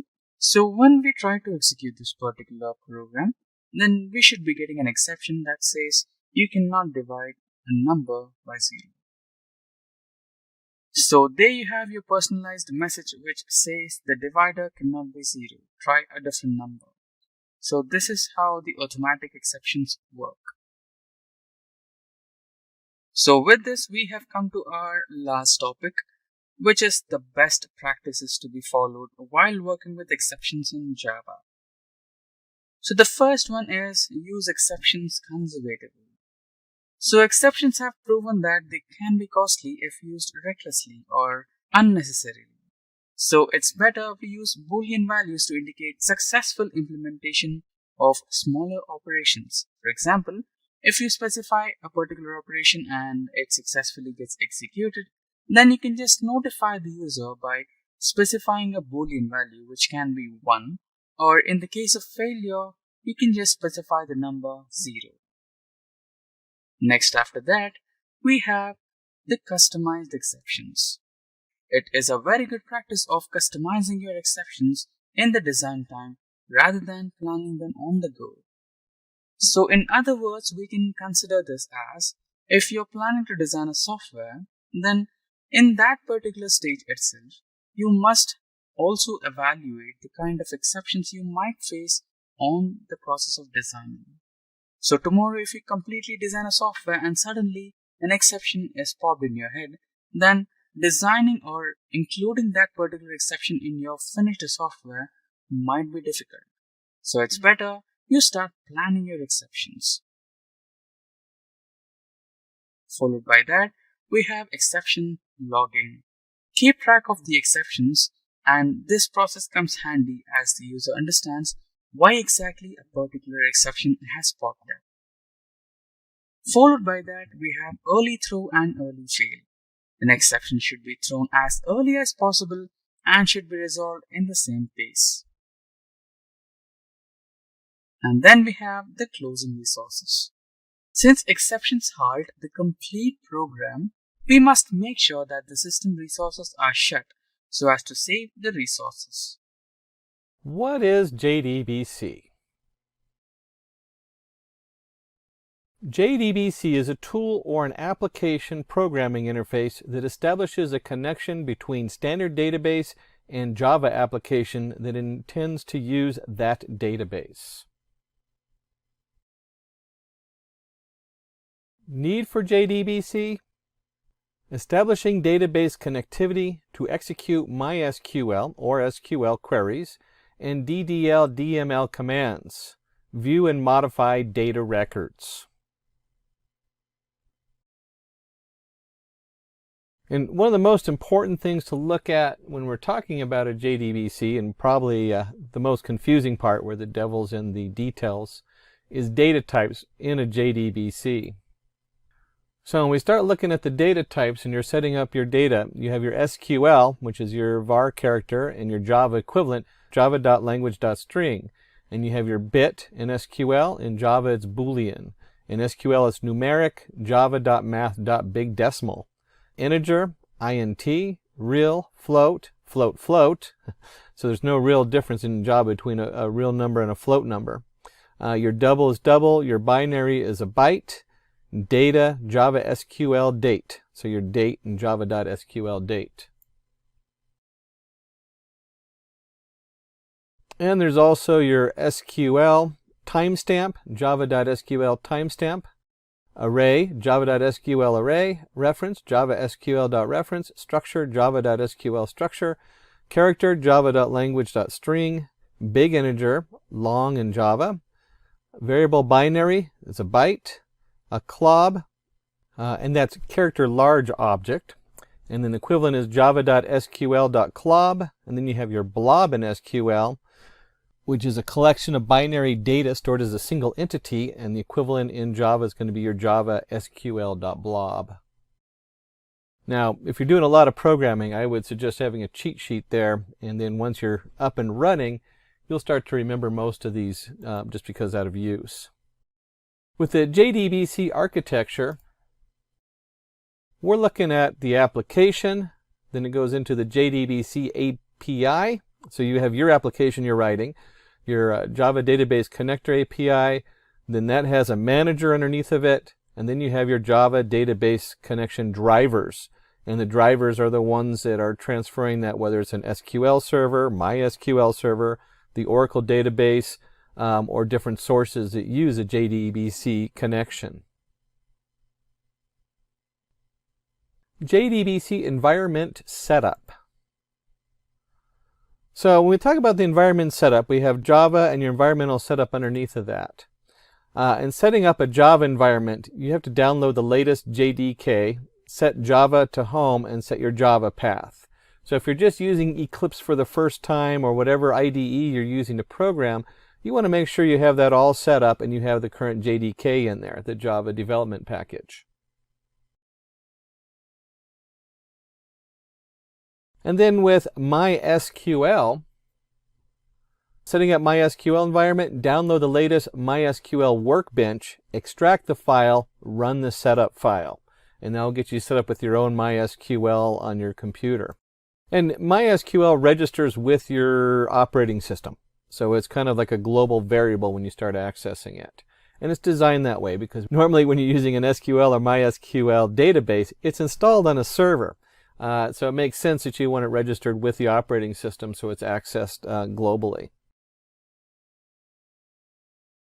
Steps to connect your JDBC. Step 1, import your packages. This procedure is followed to make sure that the relevant packages are readily available for the API. Step 2, load and register your driver.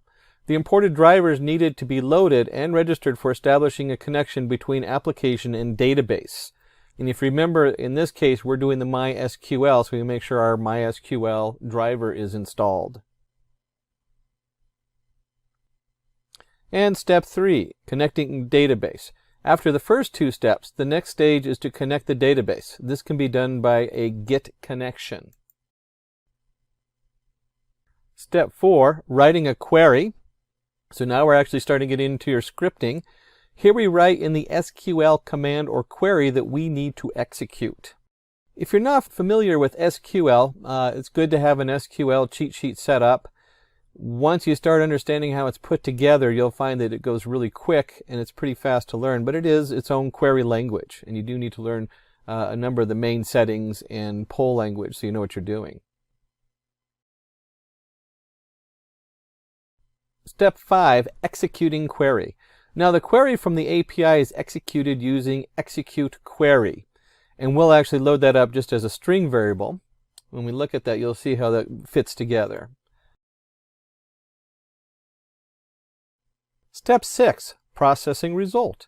After step 5, the system basically does 2 things. It processes an output and retrieves the values from your query.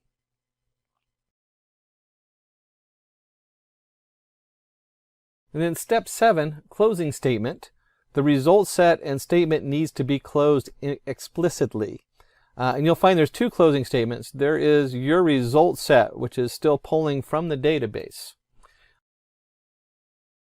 And then step 8, which is we need to actually close, closing connection. So the last stage is to disconnect ourselves or the API from the database. So we no longer have that open connection using resources. So we're going to jump into our Java database connection example. And we're going to do that with what we call the university database. Let's start with a basic overview of MySQL. And you can go to dev.mysql.com. And you'll see here we can look up more information. They have the download of the newest version. This is a full SQL database package. And some of these you can actually go in there, and if you're doing database management, they can spread across up to, usually you don't want to go more than 5 servers, but it is designed to go up to 5 servers kind of set up with terabytes of data in there. For a developer on the programming side, we usually want to install something like MySQL locally. So on my setup, it has no network connections. It doesn't auto start on the boot up of the computer, and I have it locked down. That way, if I use some kind of simple password or something like that for one of my demos, it doesn't go anywhere. No one can access it. Now, another option to MySQL is also the SQLite. And you can go to the sqlite.org, read more about it, and download it. It has a couple limitations that you're not going to see in your full-scale MySQL or Oracle or SQL, but most of it will transfer over. And so for a small project, you can actually use it as the backend for storing your data. You can also integrate it or upgrade it into MySQL because most of the SQL commands are the same. And when you go into the MySQL, which is a significant download versus SQLite, you can certainly go down to downloads, and then there's also the connectors. So devmysql.com/download/connector/j. And I bring this up because it depends on how you've set up Eclipse for your interface and your IDE, and it depends on what you need and how exactly on your setup as far as the connectors. We'll look at that a little bit more closer. In the MySQL, it isn't Oracle based, so you'll have to set up an account if you don't have one. You have to log in. It's all free. As long as you're not doing like the enterprise with all the support and help on it, you don't have to pay for it. It's an open source. Now, once you've installed MySQL, and if you do SQLite, you're not going to have these interfaces. It'll all be done from Java code. But once you've installed MySQL, it's going to add in a terminal window and then also the workbench, which is just a nice GUI interface for MySQL Server. And we're not going to do anything with the workbench. You can play with it certainly, because a lot of times you don't have the workbench installed on your computer, especially if the MySQL is set up on a different server and you're remote accessing it. Especially if you're in the classroom or something like that, they probably have sent you your login information so you can get into the shell. Quick note though is if you do your own MySQL, just note that I kept this as a local host. You can actually see it down here, root localhost, no outward connections. And that's just to protect my computer. Once you start opening those, you have to be aware of your passwords. And since I'm doing demos, I want to keep my passwords really simple, so that's not the focus of the programming. Had to log out and relog back in. So once you've gone in there, you should have this. A lot of times your interface might be web-based if it's a remote MySQL connection you're working with, and it'll prompt you for your username and password.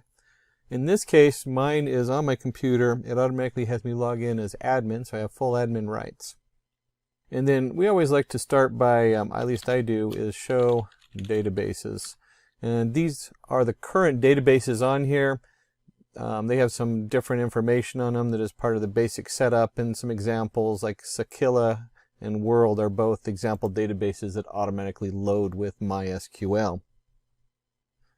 For this example, we're going to create a database, and it's going to be university. We'll do capital there, university.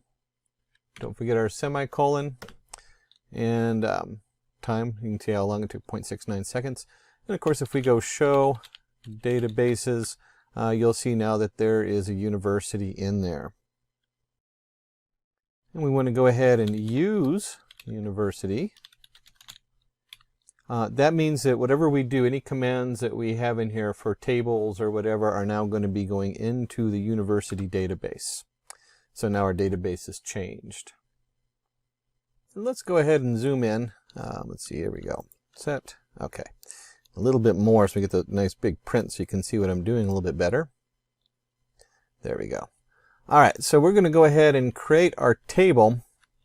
And this has all been prepared, so I don't have to go through and redo it all the time. You'll see here we're going to do create a table engineering student. And then we have student ID as an integer, not null.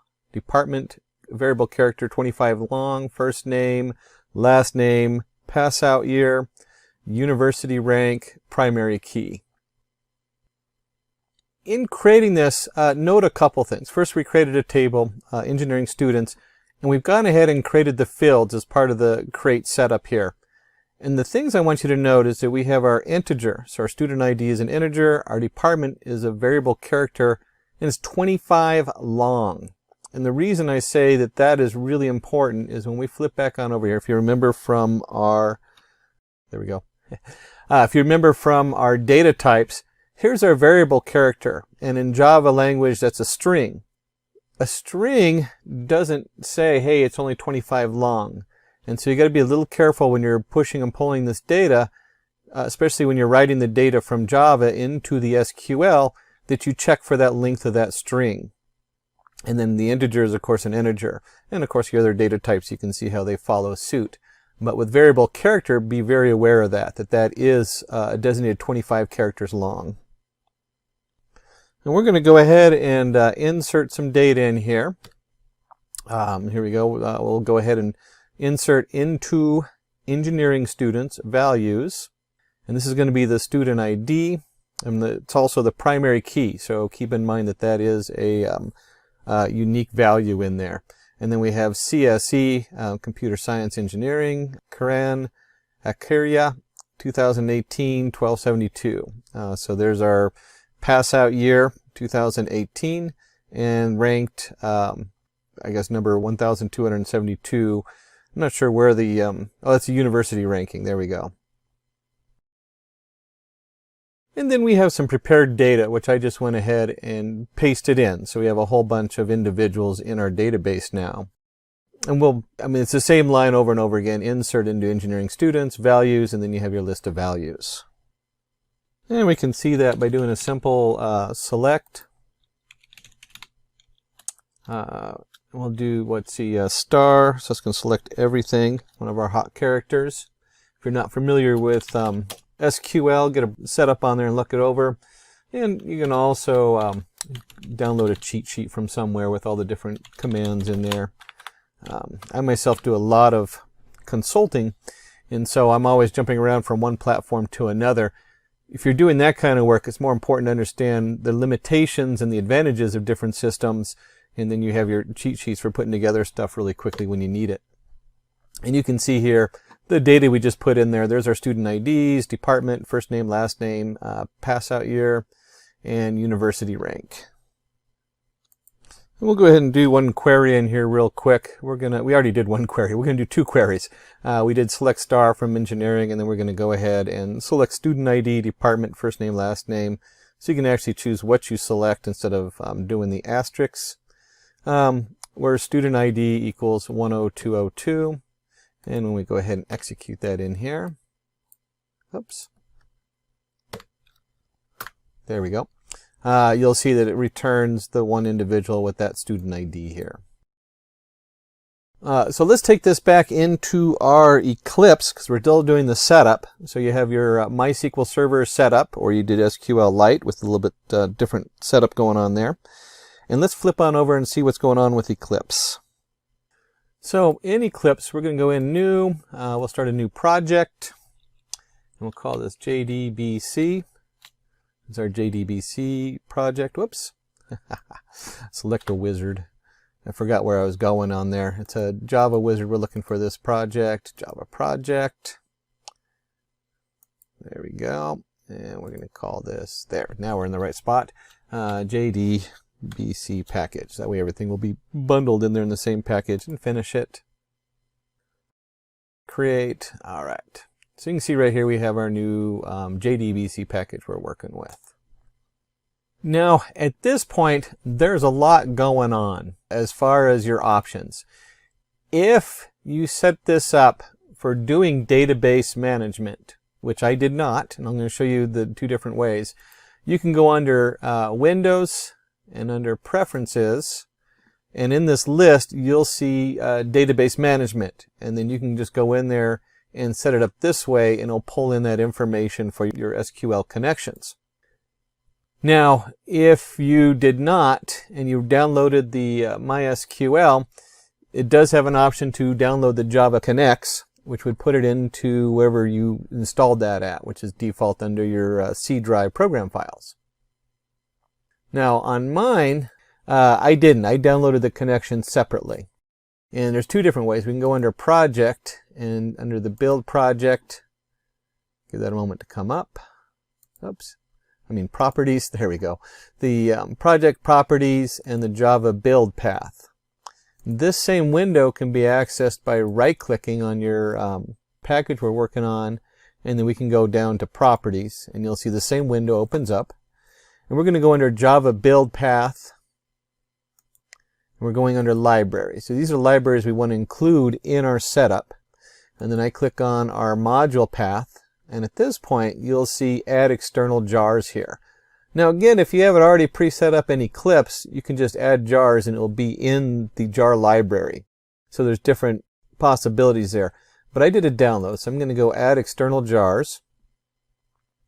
And I happen to keep mine on my D volume under my SQL. And you'll see my SQL connector Java, and this is MySQL 8.0. And I just go in here, oops, there we go. I just go ahead and open this up, and you'll see right here it has my connector Java. Once I set that in, it's now added those packages, and there's hundreds of actual subfiles in there, and it's all set to go. And I can apply and close this window. And now I'm ready to go ahead and start writing my script and start building a program in here. And let's go ahead and go under source, new, and we'll go ahead and put in a new class in here, and we'll just go call it JDBC. Same as the package. We'll go ahead and finish that. And we're set up with a new class in here. And once we've got this set, the first thing we want to do is we want to go ahead and import all of our Java setup in here. So we have the Java connection, and now we want to go ahead and import it. And when we look at this, we can see we have our connection. And remember, two of these have to be closed explicitly. And that's your connection and when you create the statement. You have your driver manager. So when it goes in there, that's the piece that connects to, actually does the connection to the database, the drivers that convert everything in the code in there. So you have your connection to the database. You have the code that converts it. You have your result. So you're going to get a result off of your query. Then you have your exception. So if you have an error throws or something like that, that's where that's going. And of course, the actual statement that you're going to send to the SQL server. And of course, we want our Java to be able to actually run. So we'll put our main in there, public static void main. And it's going to throw the SQL exception. So you'll see right here, that's what we're working with, and there's our Java SQL exception on there. So the first thing we're going to need on our setup, let's put that in here, is going to be our connection information. We need to know the username, and we're just going to call it string uname equals, in this case, I created a user, Richard_Simplilearn, and then I created a password, my password. Remember, this is a local host. So you probably don't want to have a simple password like that, but this whole database is locked down on just this computer. There's no outside network access or anything like that to get in here. And then, of course, this is a separate user, so it's not even my admin or root user. And then we go ahead and put a query right here. In this case, we'll start with our most basic query. If you remember, we already did that on our, at the very beginning, select star from engineering students. And we're going to use that query in our code to start off with. And then another really common thing when you're setting this up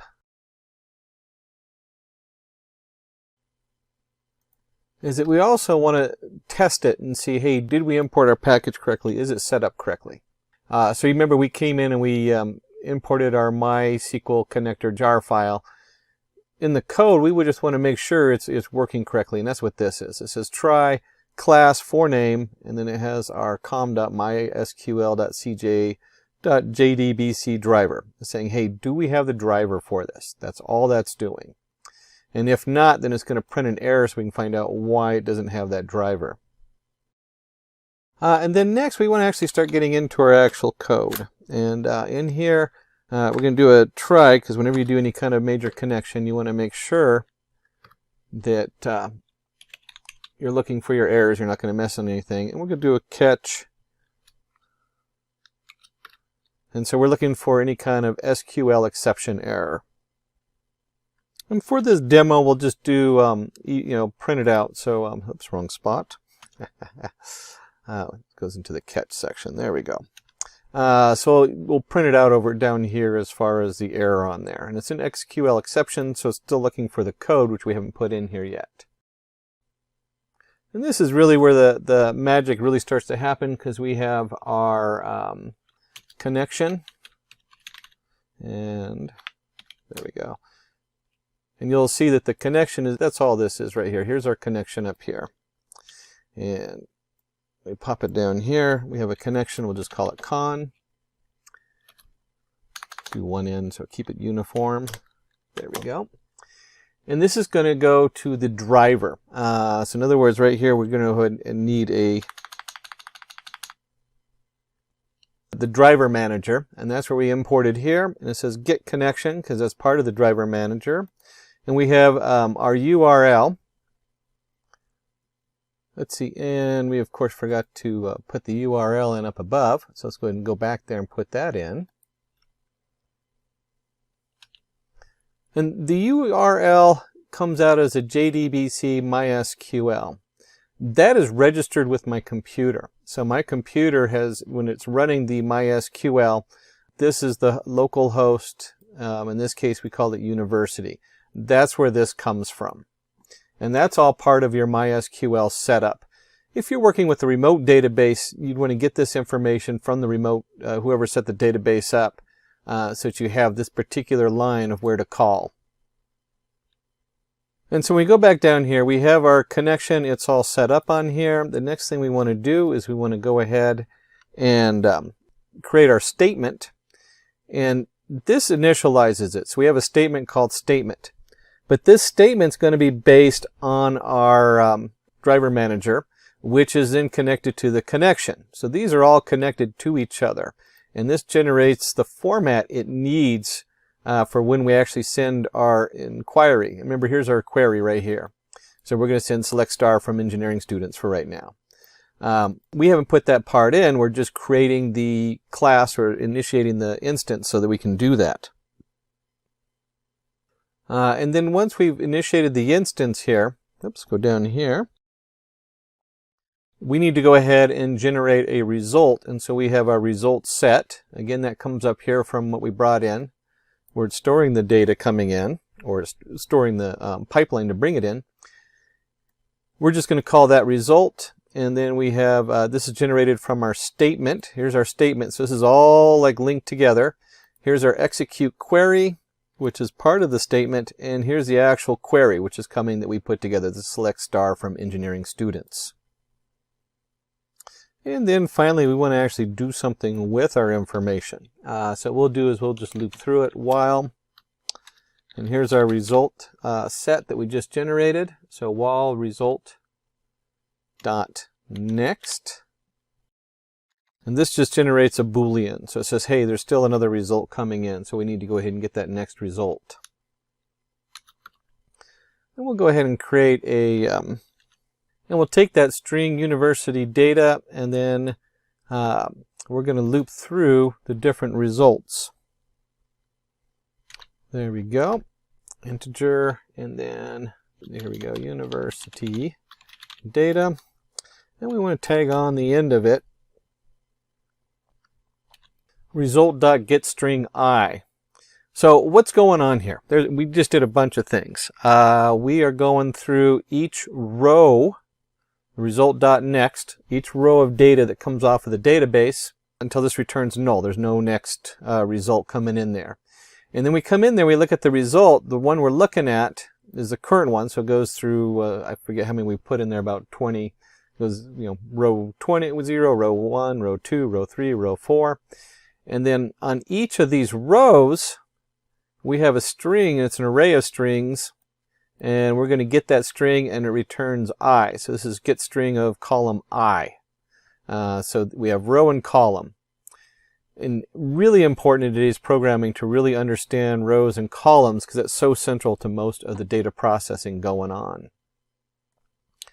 And then finally, we want to go ahead and see our results. So let's print them out.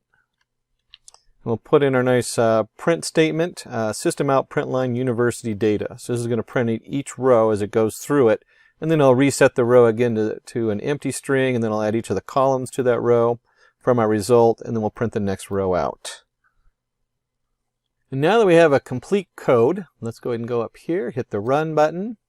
It's going to compile it, runs it out, and we can see down here, let me just get my double mouse so we can get a better view.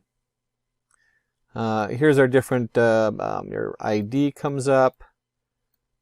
I forget what the actual setup was, but the CSE, the name, the date, the ranking, all that prints out one row at a time, and that's what we're doing here. Of course, if you're processing the data differently, you might be loading this into a user interface. This might be generating other information. You might be doing statistics with it. But you can see how it's set up in here as far as pulling the data into the Java format and then running it from there. Just so we can get a quick glimpse of where this goes, let's go back up here. And we're going to flip back and forth between a couple different screens. So let me do that. And here, if you remember, we did select star from engineering students. And there's the same thing up here that we got down here. This is our MySQL Server interface, and this is the interface we built in Java. And if you remember, we also did this particular selection: select student ID, department, first name, last name, pass out year, university rank from engineering students where student ID is. And we got the single row on here. And this is kind of interesting because I switched something in the code here where this could cause a problem. It won't on this one. Let me go ahead and paste this in here, and then we'll run and compile this one. And you see it comes out with the single user. So the danger of this particular code is that I went ahead and hard-coded in a loop for I equals 1 to 6. And so this one we pulled, it just happened to be that we selected 6 different columns in here. So you got to be a little careful when you're coding in here. What are you pulling and where is it going? You can see if I take out, let's do, we'll just remove the student ID. And we're going to run that without the student ID. Recompile it, there we go. And it gives us a bunch of errors because it doesn't see we're short a column down here. So when it gets down to this code down here, under the while statement, and it goes, hey, where's number 6? Well, there's no number 6, and so we get a lot of errors on that. And you can see where our queries, let me just go back up here and paste another query in. There we go. And we'll run this one, and what we're looking at is we're going to go ahead and do the same columns, and we'll just leave this as a star to make it easy. So we're going to select all columns. From engineering students where the pass out year is 2018. Just do a copy of that one. And we'll run that. It recompiles. And you can see here's all the 2018 on here if you look at the dates. So they're all 2018. And that's the same as our query directly into the SQL Server. If I do the same thing on here, you'll see they're exactly the same.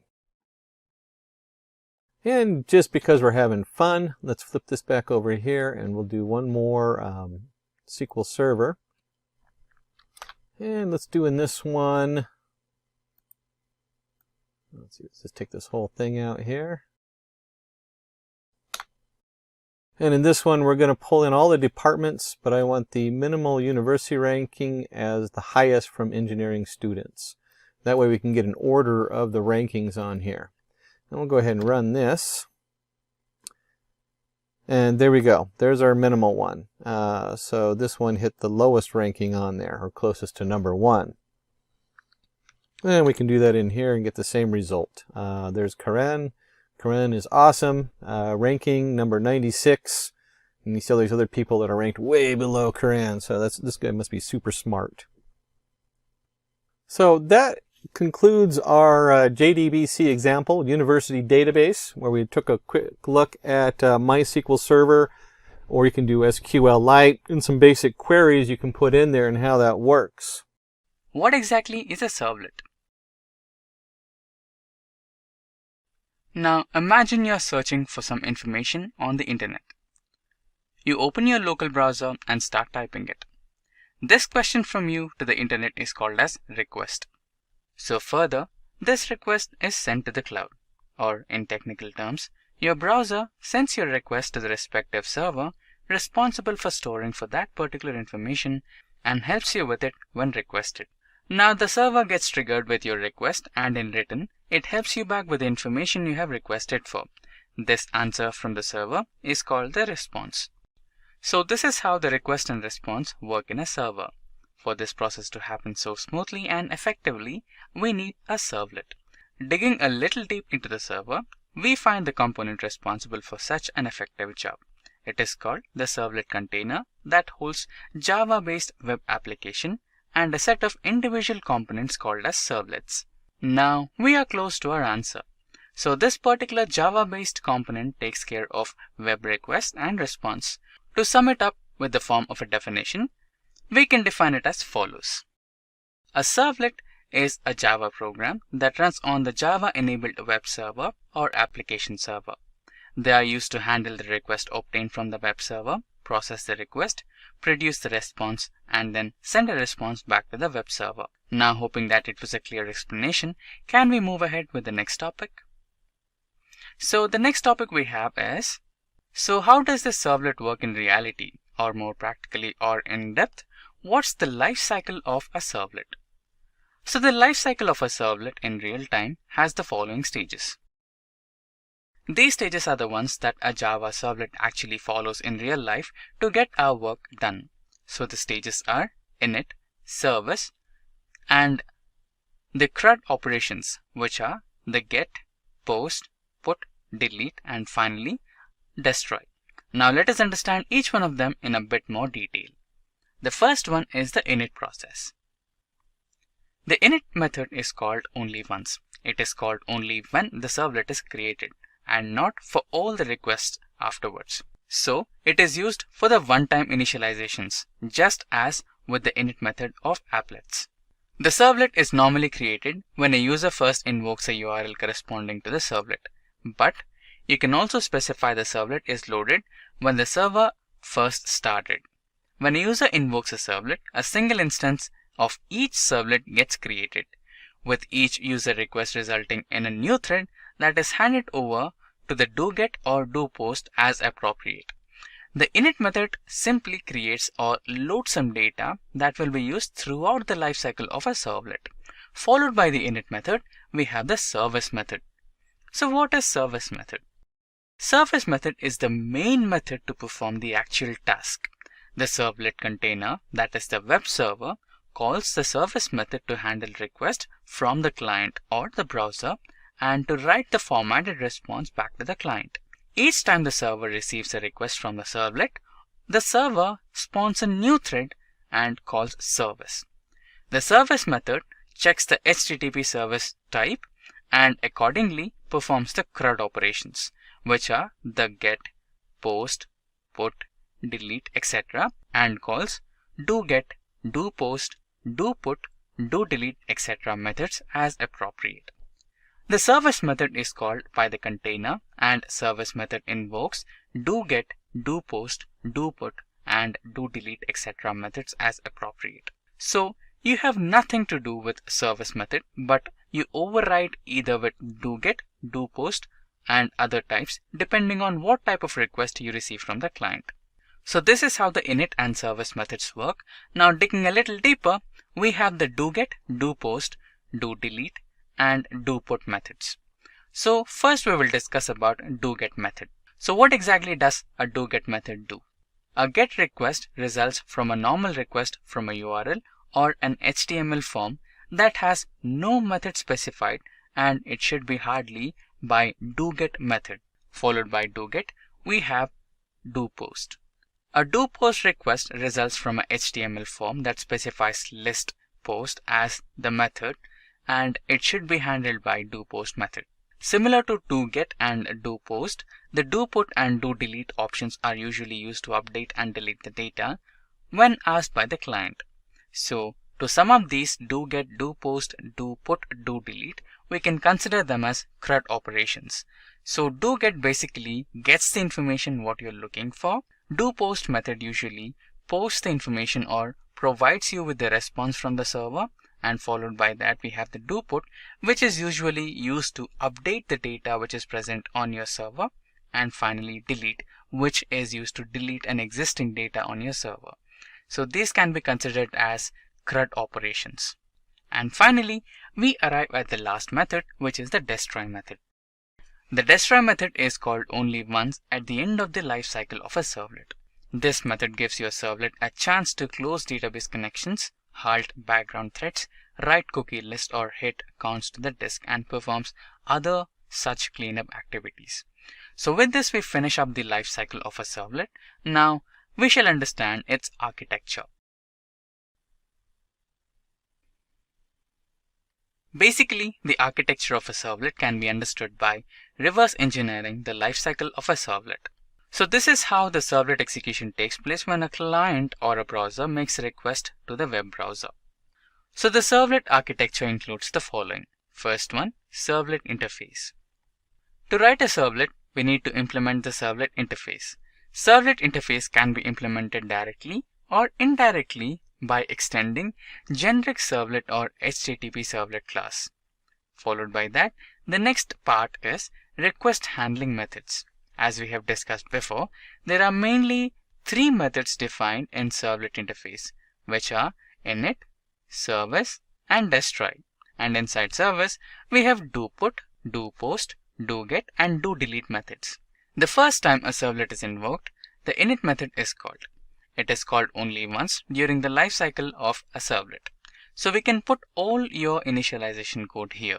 The service method is used for handling the client request. As the client request reaches the container, it creates a thread of servlet object, and request and response object are also created. These request and response objects are then passed as parameter to the service method, which then processes the client request. The service method in turn calls the do-get, do-post methods if the user has extended the class from HTTP servlet. And lastly, the creation of instances. This is based on the load of the servlet. So with this, we have finished the architecture of servlet.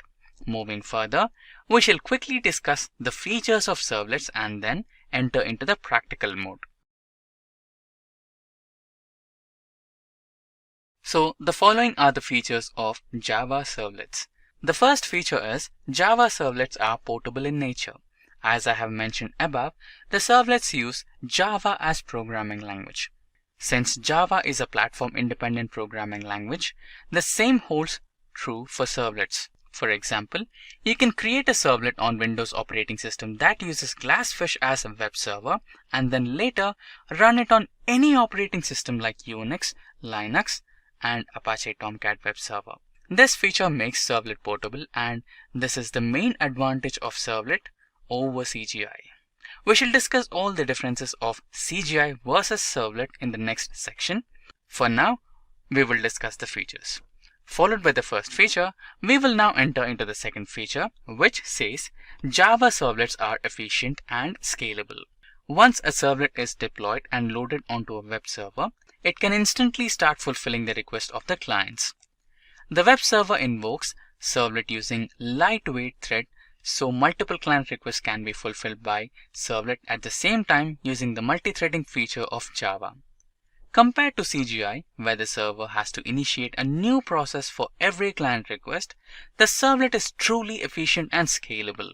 The next and the final feature of Java servlets is they are robust and highly secure. By inheriting the top features of Java, such as garbage collector, exception handling, Java security manager, etc., the servlet is less prone to memory management issues and memory leaks. This makes the development of web applications in servlets secure and less error prone. So these were the important features of Java servlets. Now let us enter the practical mode.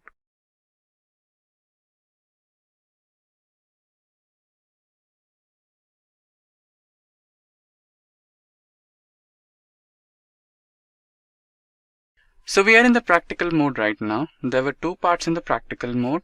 The first one was to set up the environment for Java servlets, and the second one was to execute a basic program. So this document has the following steps to follow. That is the prerequisites before executing a Java servlet program. So we have these prerequisites where we have to set up Java home and Java path. Followed by that, we need to set up the home and path for JRE, which is the Java runtime environment, and finally Catalina home and path. So Catalina home and path is nothing but the Tomcat server home and path. Now we will set up these things by using the environment variables. Now I'm using a Windows operating system, so I'll be using the control panel to enter the environment variables. There you go, you have edit environment variables. So inside that, just select environment variables. And inside this, you can see that I have already set up the environment variables for Catalina Home, Java Home and JRE Home. So now let us just select Java Home and edit it so that we can see how did I set it. So you can see I have named the variable name as Java Home, and inside the variable value I have a location. So this location is nothing but the Java JDK location in my local system. Now followed by that we have JRE Home. So similar to Java Home, we have set up the JRE Home as variable name is equals to JRE Home, and the variable value is the location of JRE folder in my local system. So I have my JRE folder in my local system at C drive program files Java JRE, and similarly the Catalina Home, which is inside my program files Apache Software Foundation and Tomcat 8.5. So similarly, we'll also check up the path variables. So inside system variables, you can see the path, just edit it. So then you can see the path variables set for Java, JRE and Tomcat. Now just select OK, OK, and finally another OK. Now your prerequisites have been set up. So this is how you set them. So in case if you have doubts about the Tomcat version to download, then I'll help you with that. Just open Google and type in Tomcat download. So now you have entered Apache Tomcat official site, and since I'm using a Windows operating system, I'll be selecting the 32-bit or 64-bit Windows Service Installer version. And after this gets downloaded, you need to set up the home and path variables for Catalina server. So once after the environment is set up, you need to follow 4 stages to create a servlet program, which are creating a dynamic web project, create a servlet, add servlet API jar file and run the servlet. So to create a dynamic web project, you need to select new, and inside that you have the option of other. Just select other, and inside that you'll be finding web. So select web, and inside that you need to select the dynamic web project and select next. So you just need to name to your dynamic web project. So I'll be naming as server, then select next, and inside that you have a source folder, and now you can select finish. Now there you go. Java Eclipse will ask you for opening this particular in Java EE perspective. Then just select open perspective. Now basically Java will set up everything you need here. And there you go. You can see server folder here, which has already set up everything you need. Now what you need to do is set up a new servlet. So right click this and select new, and inside that you can see the option of servlet. Just select it. Now you can see a new dialog box, and here you need to set up the class name. For now, let's just type in hello and go to next. Now again next, and in here you have a lot of options. So for now we are just executing a basic program, so let's just select do get method. Now let's just finish it, and there you go. Your servlet has been ready. So this is the basic template created by Eclipse for you. Now next we need to add in the build path. So for that you need to right click the server and then select build path, and here configure build path. From here you can add the external library. Select the external libraries option, and you can see I have the Tomcat libraries here. Just select all and open. And that's how you add all the required libraries of Tomcat server. Now apply and close. Now the last step is to execute the project. Now just to save time, I have already typed in the program, which is over here. Now let's try to execute this. This program will just provide us a simple output, which is none other than hello world. Now the server I have chosen is Tomcat server. Let's finish it. So there you go. The message has been displayed successfully. Hello, welcome to Simplilearn. Now we'll move ahead with our next topic. Now that we are done with the environment setup and the basic example, let us now discuss the advantages and disadvantages of using Java servlets. So first, we will discuss the advantages. The following are the advantages of using servlets in Java. Servlet is convenient in modifying regular HTML. We can write the servlet code into JSP. Servlets include the feature of multi-threading of Java. We can make use of exception handling of Java. Servlets have a separate layer for business logic in the application. And finally, it is easy for developers to show and process the information. So these were the advantages of using servlets in Java. Moving ahead, we will discuss the disadvantages of using servlets. So following are the disadvantages of using servlets in Java. Designing a servlet is considered as a little complicated. Servlets often slow down the application. Business logic of servlet is difficult to understand. We need a JRE, which is the Java Runtime Environment, on the server to run our servlets. And finally, the data connectivity is a little complicated. So these were the major disadvantages of using servlets in Java. Moving ahead, we will understand CGI. Why are we learning CGI? Because even CGI is similar to servlets, and it also does the web interactive job similar to servlets. So thought you should know about some basics of it. So let's understand its definition and architecture real quick. So the CGI, or Common Gateway Interface, is a standard for writing programs that can interact through a web server with a client running on web browser. These programs allow a web developer to deliver dynamic information, usually in the form of an HTML, via the browser. A CGI program can be written in any language including Java that can be executed by your web server.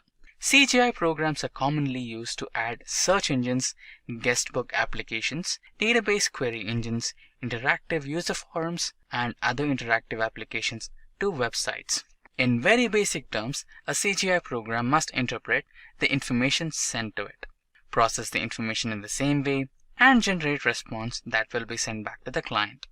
Most of the input of CGI program is passed into through environment variables. So with this, we will move ahead into the architecture of Common Gateway Interface.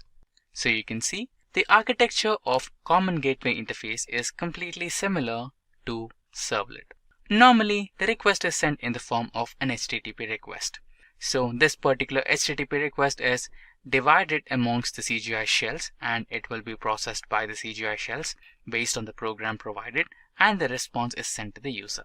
Now moving ahead, we shall understand the differences between the Common Gateway Interfaces and the Servlet. So the first difference is the Common Gateway Interface scripts are executable codes written in native operating system, while on the other hand, the servlets are written and run using the Java virtual machine. The next difference is the Common Gateway Interface performance is considered to be low compared to servlets. On the other hand, servlets are having high performance compared to CGIs. The third difference is, for a Common Gateway Interface, it is hard to switch between different platforms, that is the operating system platforms. When we come into servlets, the servlets are considered to be completely platform independent. Followed by that, the Common Gateway Interface scripts are directly executed. So on the other hand, servlets are translated into bytecode because the servlets are executed using the Java virtual machine. And in Java virtual machine, whatever the code you transfer, it will be converted into bytecode first, then executed. And the last difference is the Common Gateway Interface is not portable. And on the other hand, we have the Java servlets to be completely portable. So these were the major differences between the Common Gateway Interface and Java servlets. Now let us understand the Java servlets requests and responses. So first we will deal with the request phase. In request we have various types. The first one is being the HTTP request. The HTTP object is used to represent the HTTP request to a browser that the user sends to the web application. Thus, anything the browser sends is accessible through the HTTP request. Followed by the HTTP request, we have the request parameter. The request parameters are the parameters that are sent from the web browser along with the request. The request parameters are typically sent as a part of the URL or as a part of the body of an HTTP request. Followed by the request parameter, we have the request header. The request headers are the name value pairs sent by the browser along with the HTTP request. The request headers contain the information about the web browser software being used, what type of files that the web browser can receive, etc. Followed by the request header, we have the input stream. If the browser sends an HTTP post request, request parameters and other potential data is sent to the server in the HTTP request body, it doesn't have the request parameters that is sent in HTTP request body. It could be pretty much as the data like file or SOAP request. The next one is a request session. The session object can hold information about a given user between the requests. So if we have set an object into the session object during one request, it will be available for you to read during any subsequent request within the same session time scope. Followed by the request session, we have the servlet context. The servlet context contains the metadata related to the application. Followed by servlet context, we will enter the response phase. In the response phase, we will deal with the first one, which is the HTTP response. The HTTP response object is used to represent the HTTP response to your request. A web application sends back a response page to the user as a response to the HTTP request from the browser sent to your web application. Followed by the HTTP response, we have the write HTML. To initiate the process of sending the HTML back to the browser, you need to retrieve the print writer from the HTTP response object. This can be done using the write HTML. Followed by the write HTML, we have the response header. Similar to HTTP request, the HTTP response includes headers as well. These are responsible for all the data written in the response. Followed by response header, we have content type. The content type header is responsible to tell the browser about the type of content you are sending in the return. Followed by content type, we have the content length. The content length header is responsible for telling you about the number of bytes your servlet is sending you in return. Followed by content length, we have redirection. Redirecting will help you to redirect yourself to the different web page from the current one. So these were the HTTP requests and responses in Java servlets. Now we will enter the next part where we will deal with the session tracking and cookies. So first, we will understand session tracking. Session simply means a particular time of interval. Session tracking is a way to maintain state or data belonging to a user. It is also known as session management in servlets. HTTP protocol is stateless, so we need to maintain state using session tracking techniques. Each time the user requests to the server treats the request as a new request. So we need to maintain the state of a user to recognize a particular user. You can understand this in a better way by looking at the picture showed on the presentation. Each time you send a request, you will be receiving a response from the server, as well as this particular request will be recorded as a state in order to recognize you as a particular user. Now after session tracking, we will enter into cookies. Cookie is a small piece of information that is persisted between multiple client requests. A cookie has a name, a single value, and optional attributes such as comment, path and domain qualifiers, a maximum age, and a version number. By default, each request is considered as a new request. In cookie technique, we add a cookie with response from the servlet. So cookie is stored in cache of a browser. After that, if the request is sent by the user, the cookie is added with a request by default. Thus, we recognize the user as an old user. There are two types of cookies. They are non-persistent cookie and persistent cookie. Let's understand non-persistent cookie first. A non-persistent cookie is valid for a single session only. It is removed each time when the user closes the browser. Now, let us understand the persistent cookie. The persistent cookie is valid for multiple sessions. It is not removed each time when the user closes the browser. It is only removed when the user logs out or signs out from the browser. Before we begin with what exactly is a Java API, we will understand what Java is. So basically, Java consists of two major components that are Java Runtime Environment and Java Development Kit. So when we get into Java's API, we might want to dig a little deep into Java's Development Kit. So JDK consists of three more major components that are the Java's compiler, Java Virtual Machine, and APIs. Now we will learn each one of them in a bit more detailed way. So at first we have the Java's compiler. So Java compiler can be defined as a software program that is designed to convert the high level, that is the user return or user readable code, into the computer readable code, that is the machine level or byte code. So this particular byte code will be transferred to the next state where we find the JVM. So what is JVM? So JVM is an abbreviation for Java's virtual machine. So Java's virtual machine is responsible for processing all the bytecodes and providing an output to the user. Next, we find our topic for today's discussion, that is the Java API. So just like Java's virtual machine and compiler, Java's APIs are the integral software packages that come with the JDK. The primary intention of API is to establish communications between different applications. So on my screen you can see a pictorial representation of Java API's architecture. So at first we have the Java's program on the topmost layer. So this particular segment will be having the user return program in user language. Followed by that, we have the interpreter, Java's API and the Java's virtual machine, which are responsible for reading and compiling the Java's program. So at the last final level, we have the application hardware, which is responsible for interacting to the Java's program. So this is how the Java API's architecture looks like. Now followed by this, let's dive into the next topic.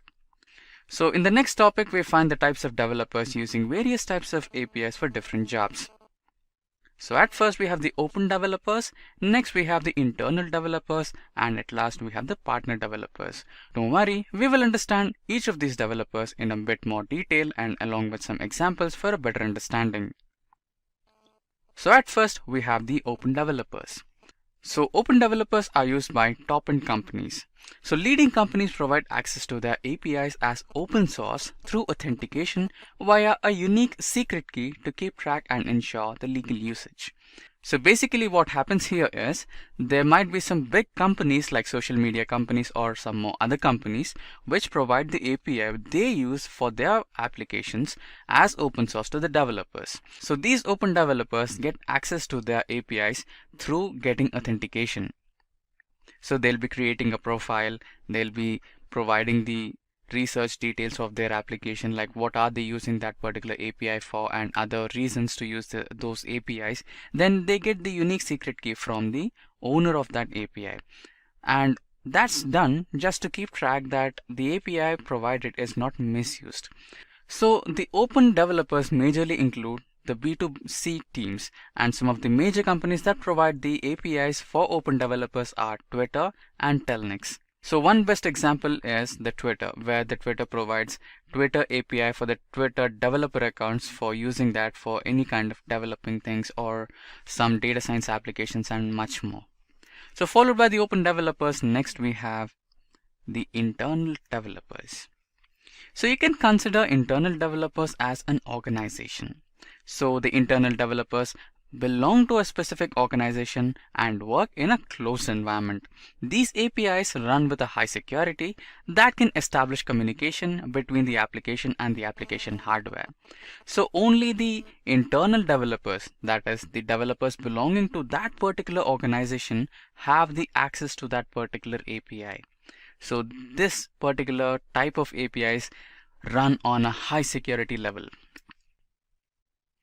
So internal developers majorly include B2C teams, B2B teams, A2A teams, and B2E teams.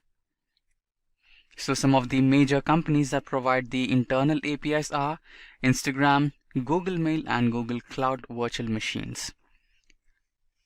Next we have the partner APIs.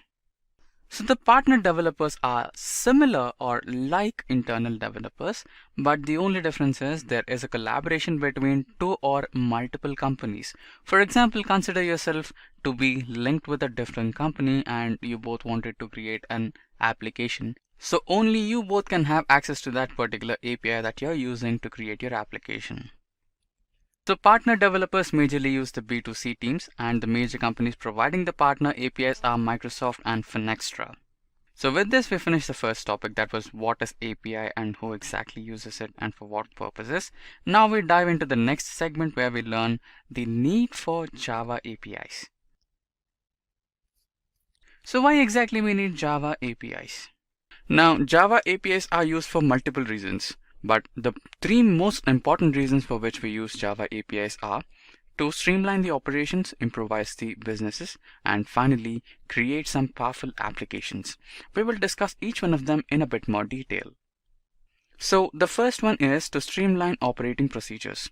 We have multiple social media applications like Twitter, Facebook, WhatsApp, etc. Followed by that, we have multiple delivery applications such as Amazon, Flipkart. Then we have the F&B such as Zomato, Swiggy, etc. So all these applications are running smooth and hassle-free because of the significant improvement in the implementation of Java APIs. By using Java's APIs, users are provided with multiple options on the screen. So this kind of approach makes the functionality very simple and easy to use. Followed by this, the next important requirement is to improvise the business. Introducing APIs to the public leads many companies to release private data to generate new ideas, fixing existing bugs, and receive new ways to improvise operations. The Twitter developer account is an example for API that gives programmers private API keys to access Twitter data and develop applications. Followed by that, we have the third one, which is to create the powerful applications. Online banking has changed the industry forever, and APIs offer the customer's ability to manage their finances digitally with complete simplicity. So this is made possible only by the use of APIs. Now, followed by this, we will dive into the next topic where we understand the types of Java APIs. So basically, there are 4 different types of APIs in Java. They are public, private, partner, and composite. We will discuss each one of these APIs in a bit more detail. At first, we will deal with the public API. So what are public APIs? Public means open. So public or open APIs are Java's APIs that come with the JDK, and they do not have any strict restrictions about how developers use them. So followed by the public APIs, we have the private APIs. So the private or internal APIs are developed for a specific organization. These particular APIs will be accessible through the authentication by only the employees belonging to that particular organization. So followed by private APIs, we have the partner APIs. So similar to private APIs, even partner APIs are having some authentication process to use. So the only difference is here, instead of one organization, we might have 2 or multiple organizations, and the employees belonging to that particular group of organizations will be able to access the APIs and implement them or use them. Followed by partner APIs, we have the last one, which is the composite API. Composite APIs are microservices, and developers build them by combining several service APIs. Now that we have covered the different types of APIs, let us now discuss the categorization of Java APIs based on the services that different varieties of APIs in Java provide. So data and API services are another way to categorize Java APIs other than the previous type, which is the public, private, partner, and composite. APIs are also classified based on their data manipulation capabilities and the variety of services they offer. So this type of categorization has 4 different types, which are the internal API services, external API services, CRUD operations, and user interface services. We will understand each one of them in a bit more detail. At first, we will understand internal API services. Internal API services are developed to offer organizations services specific to that particular organizations. These services include only complex data operations and internal processes. Followed by internal API, we have the external API. External API are open source APIs that developers integrate into existing application or website. So internal APIs are something similar to private APIs, and external APIs are something similar to public APIs. Next, we have the CRUD operations. So CRUD APIs provide data manipulation operations over various data storage units such as software and service, that is SaaS, and relational database management systems such as RDBMS, using standard data storage unit connecting tools like database connectivity, that is JDBC, etc. Next, we have the user interface services. User interface service APIs are open source APIs that allow developers to build user interfaces for mobile devices, computers, and electronics. Now, let's examine the rules and protocols that Java APIs must follow. So that brings us to API service protocols. The rules and protocols guide the different functionalities of Java APIs. So different APIs have different service protocols. Let's consider an example for RESTful API service protocol as an example. So for a typical RESTful API, developers must follow the following rules. For a typical RESTful API, developers must follow these rules: stateless, uniform interface, client server, cache, layer. No worries, we will discuss each one of these protocols in detail. First, we will discuss stateless. So what exactly is stateless? So since the RESTful API follows client-server architecture by default, it is recommended that RESTful API services to be stateless all the time. Next, we have the uniform interface. The entities in a RESTful API are server and clients. Applications that run on global scale need uniform client and server interface through Hypertext Transfer Protocol or HTTP, and Uniform Resource Identifiers URI will allocate the required resources. Next, we have the client server. The client-server model used in the RESTful API should be fault-tolerant. Both the client and server are expected to operate independently. The changes made at the client end should not affect the server, and vice versa. Next, we have the cache. Including a cache memory allows the application to record intermediate responses and run faster in real time. A RESTful API also includes the cache memory. And next, we have the layer. A RESTful API is built using layers. Layers of API are loosely coupled or independent from each other. Each layer contributes a different level of hierarchy and also supports encapsulation. Next, we will go through some frequently used APIs. So this is the list of most frequently used APIs in real time. So we have Web API, Facebook 4J, Twitter 4J, Android API, Java Advanced Imaging, Java Data Objects, and you can also see the acronyms for them in the right column. So some of them have no acronyms and some of them have acronyms. For example, we have Android API as Google, Java Advanced Imaging as JAI, Data Objects as JDO, etc. So moving into the next slide, we have a few more APIs. So we have RESTful APIs, Java Media Frameworks, Java Persistent APIs, Java Speech API, Java 3D, Java USB for Windows, etc. And similarly on the right column, we have their acronyms. So for Java Media Frameworks, we have JMF. For RESTful APIs, we have nothing. And Java 3D, we have J3D, Java Speech API as JS API, and few others. So followed by this, we will advance into the next topic where we will discuss about the advantages of using Java's APIs. Now, using Java's APIs will help you with multiple advantages. Now we will discuss the most important advantages of using Java's APIs. So the first one, we have the extensive SQL support. APIs in Java enable a wide range of SQL support services in users' applications through a component-based interface. Next, we have applications. APIs in Java provide effortless access to all of an application's major software components and easily deliver services. Next, we have efficiency. Java's APIs are highly efficient because they enable rapid application development. Also, the data that the application generates is always available online. Next, we have the automation. API allows computers to automatically upload, download, update, and delete data automatically without human interaction. Followed by that, we have integration. Java APIs can integrate to any application and website and provide a fluidic experience with dynamic data delivery. Followed by that, we have scope. Java's APIs make websites, application, and information available to a wide range of users and audience. Followed by that, we have customization. Java APIs enable developers and businesses to build applications that personalize user interface and data. And finally, we have the adaptability. Java APIs are highly flexible and adaptable because they can easily accept feature updates and change to frameworks and operating systems. Now, let's quickly begin with what exactly is Java Enterprise Edition. The Java EE stands for Java Enterprise Edition, which was earlier known as J2EE and is currently known as Jarkataka EE. The Java Enterprise Edition provides a platform for developers with enterprise features such as distributed computing and web services. Now let's move further and understand why exactly we needed Java Enterprise Edition.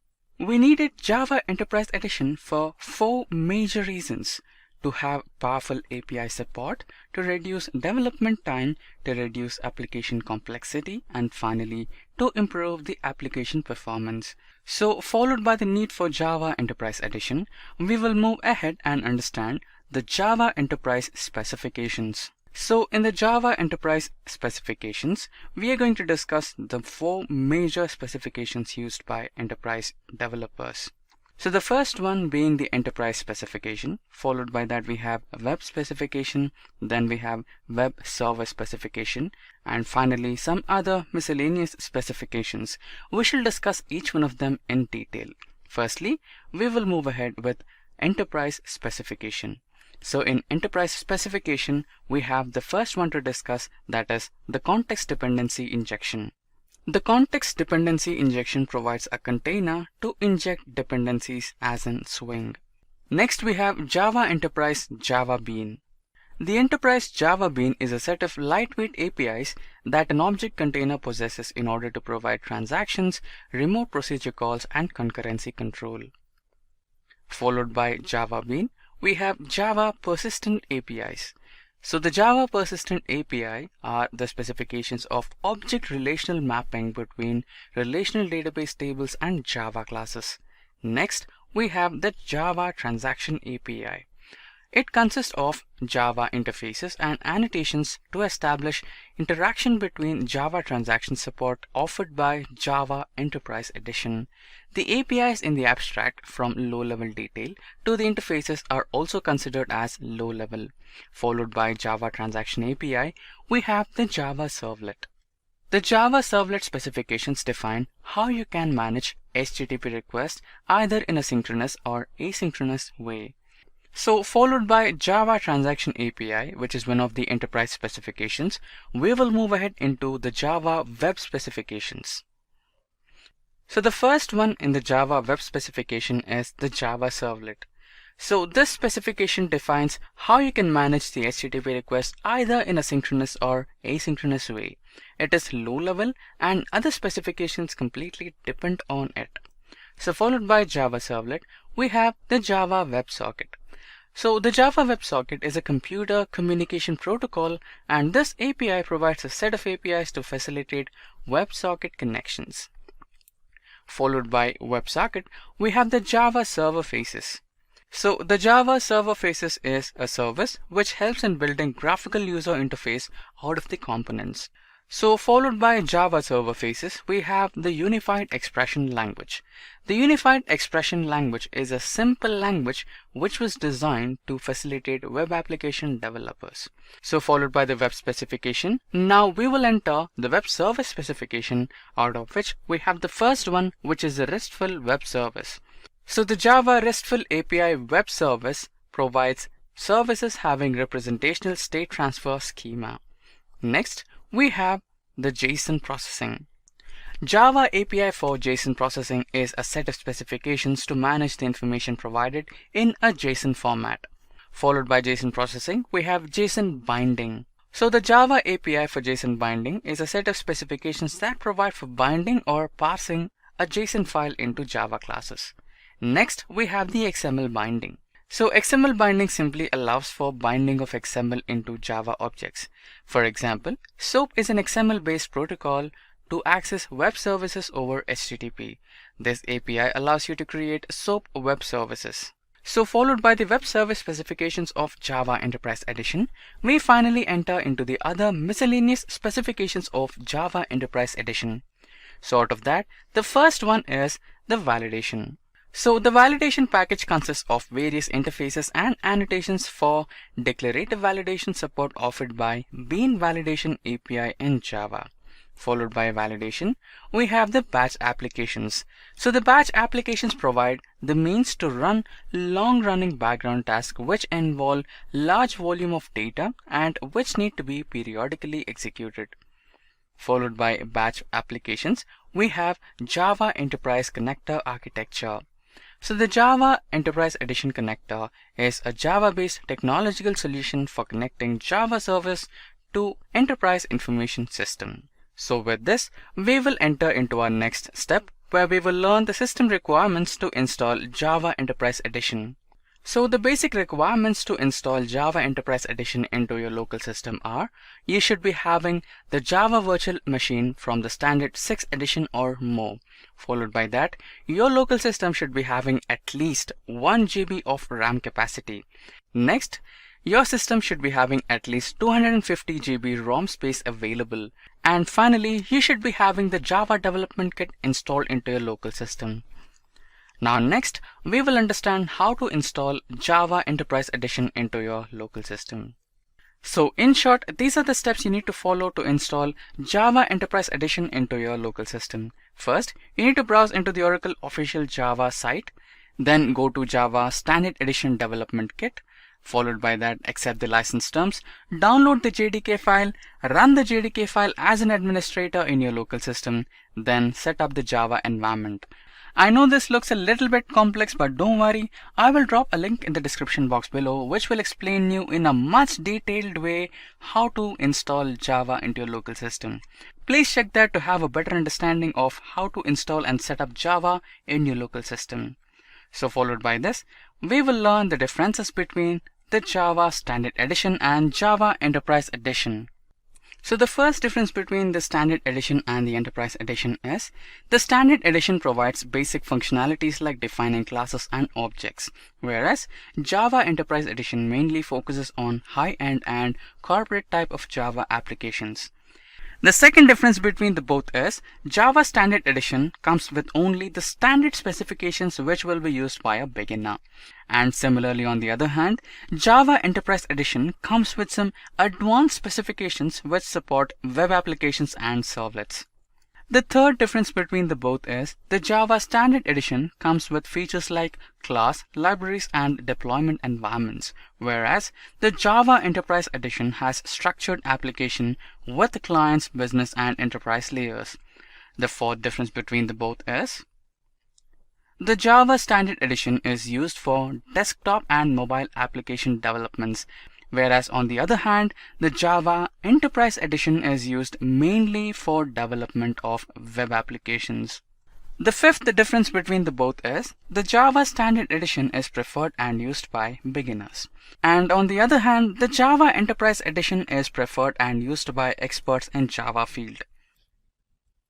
The sixth difference between the both is the Java Standard Edition does not have authentication, whereas on the other hand, there are strict rules and regulations to be followed when using Java Enterprise Edition related to authentication. Let's get started with what is JUnit. JUnit is an open source unit testing framework for Java. Here, the term unit testing framework comes into consideration. So before moving forth, let's check what is meant by the term unit testing. Unit testing, as the name suggests, is a way of testing a unit. Here, a unit refers to the smallest piece of code that can be fetched out of the system. It can be a line of code, a method, or a class. Keep in mind, smaller the chunk of code, the better it is. If the tested units are small, the tests tend to run faster, providing a better insight into the code and its performance.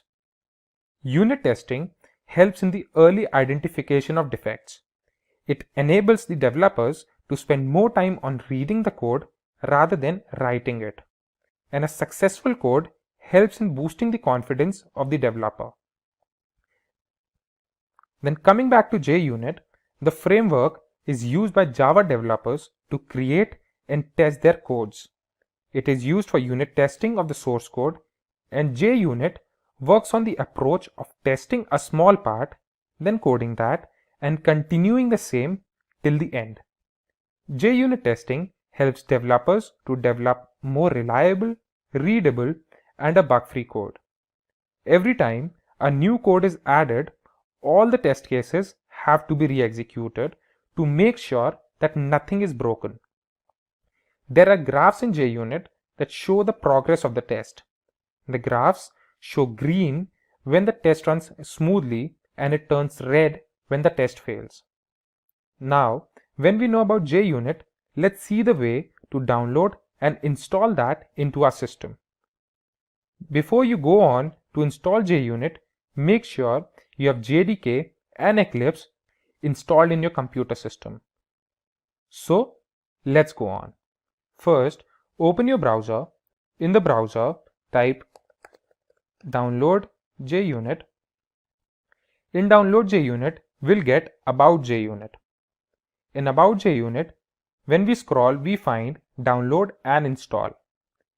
In download and install, when we go inside that link, we will find two jar files. Here, let's download these two jar files.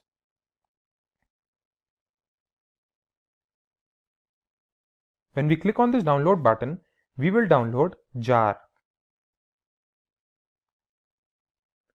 After the first jar is downloaded, let's go back to that page and download the second jar file.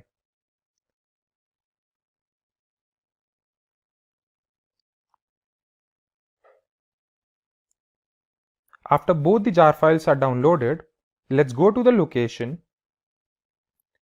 Here we can see two of our jar files are downloaded.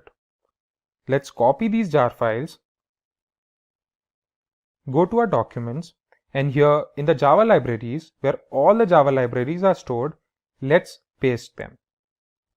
After we have pasted these files, we shall open our Eclipse.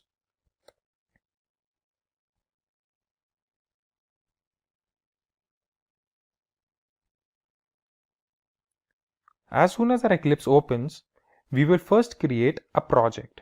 Here, new, then we shall create a Java project. In Java project, let's name it JUnit installation.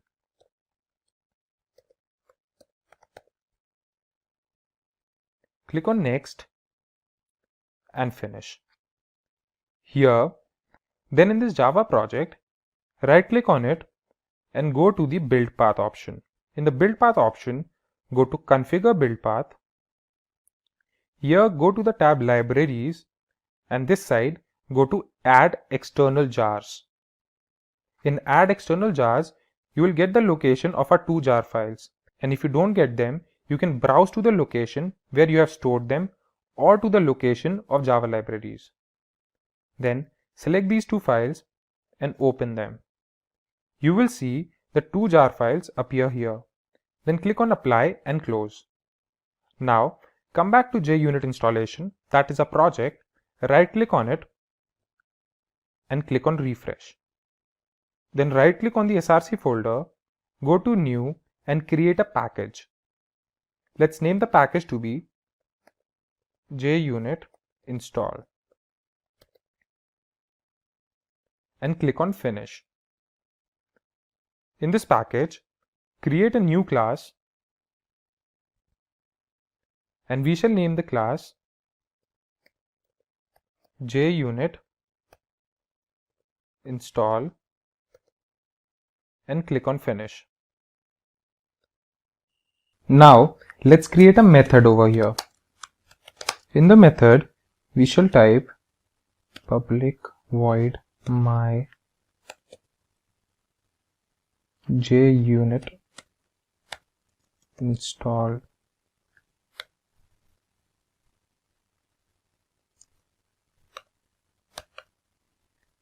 then system.out.println welcome to my JUnit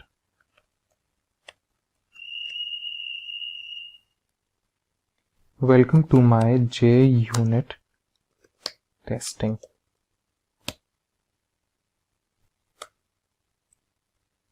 Now I will add a library over here, library test.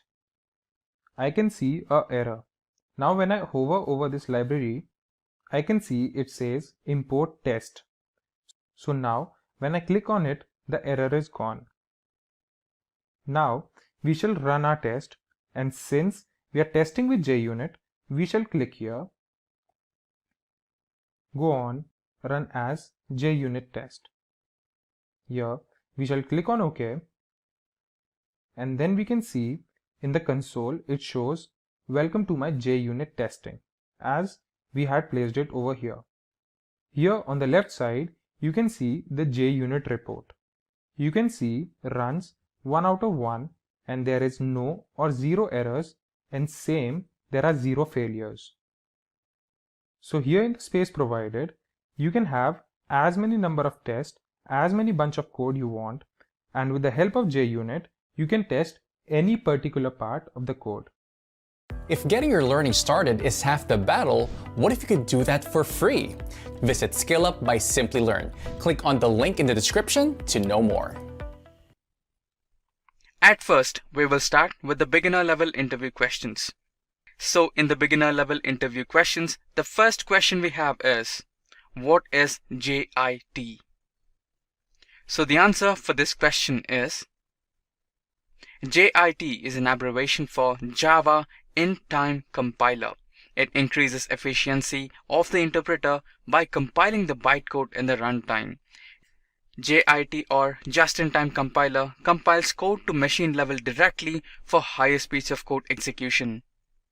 So basically, just-in-time compilation is a feature added to the interpreter of Java.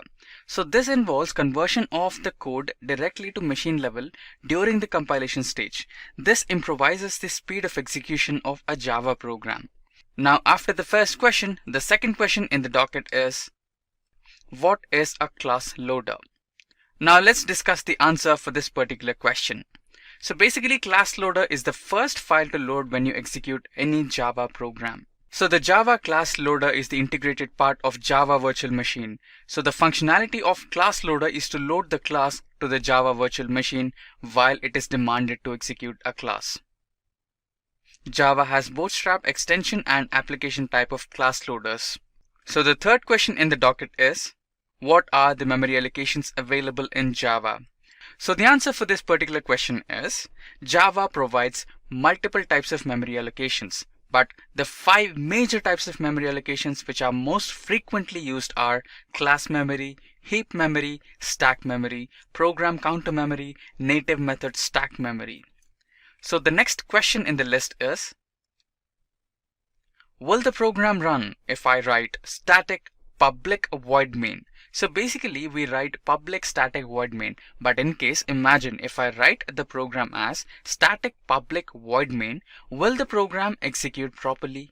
So the answer for this question is yes, because Java does not follow any specific rule for the order of specifiers you place in your program. So when you execute the program with such pattern in your specifiers, then the program will compile successfully. Also, it will run successfully. So the next question we have is, what is the default value stored in local variables? So in C programming language, when you declare a local variable or a global variable or any type of variable, then the first value which is stored inside that variable will be a garbage value, unless you initialize the variable with a personalized value. For example, if you declare a variable I equal to 0, then you are storing a value in that variable I, that is 0. If you just declare it as int I, then the value stored inside that I variable will be a garbage value. So similarly, when you declare some kind of local variable in Java, then what will be the default value stored inside it? So the answer for this question is neither the local variables or the global variables or any primitives or any object references do not have any kind of default value stored in them. So followed by the fifth question, we have the sixth question. So what would be the output of the following code segment is the sixth question. So this might happen sometimes. So basically what happens is your interviewer will throw a question at you which has a code segment. So all you need to do is decode that code in your mind and provide the output. So this would be the code that we will be dealing with. So you can see our question has two printf statements. The first one has 100 plus 100 plus a string which is Simplilearn, and in the second printf statement we have a string that is e-learning company plus 100 plus 100. So what will be the output of these two printf statements? So the answer for this question is really simple. So we'll be having 200 Simplilearn as the first output and e-learning company 100 as the second output. Why? Let's check out the code segment once again. So when you see the code segment once again, so the first printf statement has 100 plus Simplilearn. So JVM here understands 100 as an integer value and the plus symbol as an addition operator here. So followed by the addition operator, we have another integer value. So what JVM does is it adds the two numbers 100 plus 100. So followed by that we have another plus symbol here. So followed by the plus symbol we have a string value. So here the JVM considers the plus symbol as a concatenating operator but not as an addition operator. So that's why the first two numbers got added and the result was 200 and the next two values were concatenated. So it became as 200 Simplilearn. Similarly, in the second printf statement, the JVM encountered with a string value. So it considered the plus symbol as a concatenating operator.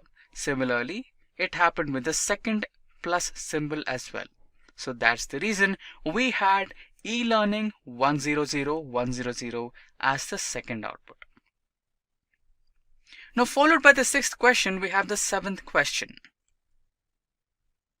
What is an association? So the answer for this question is an association can be defined as a relationship that has no ownership over the other. So to understand this definition, we can consider a simple example.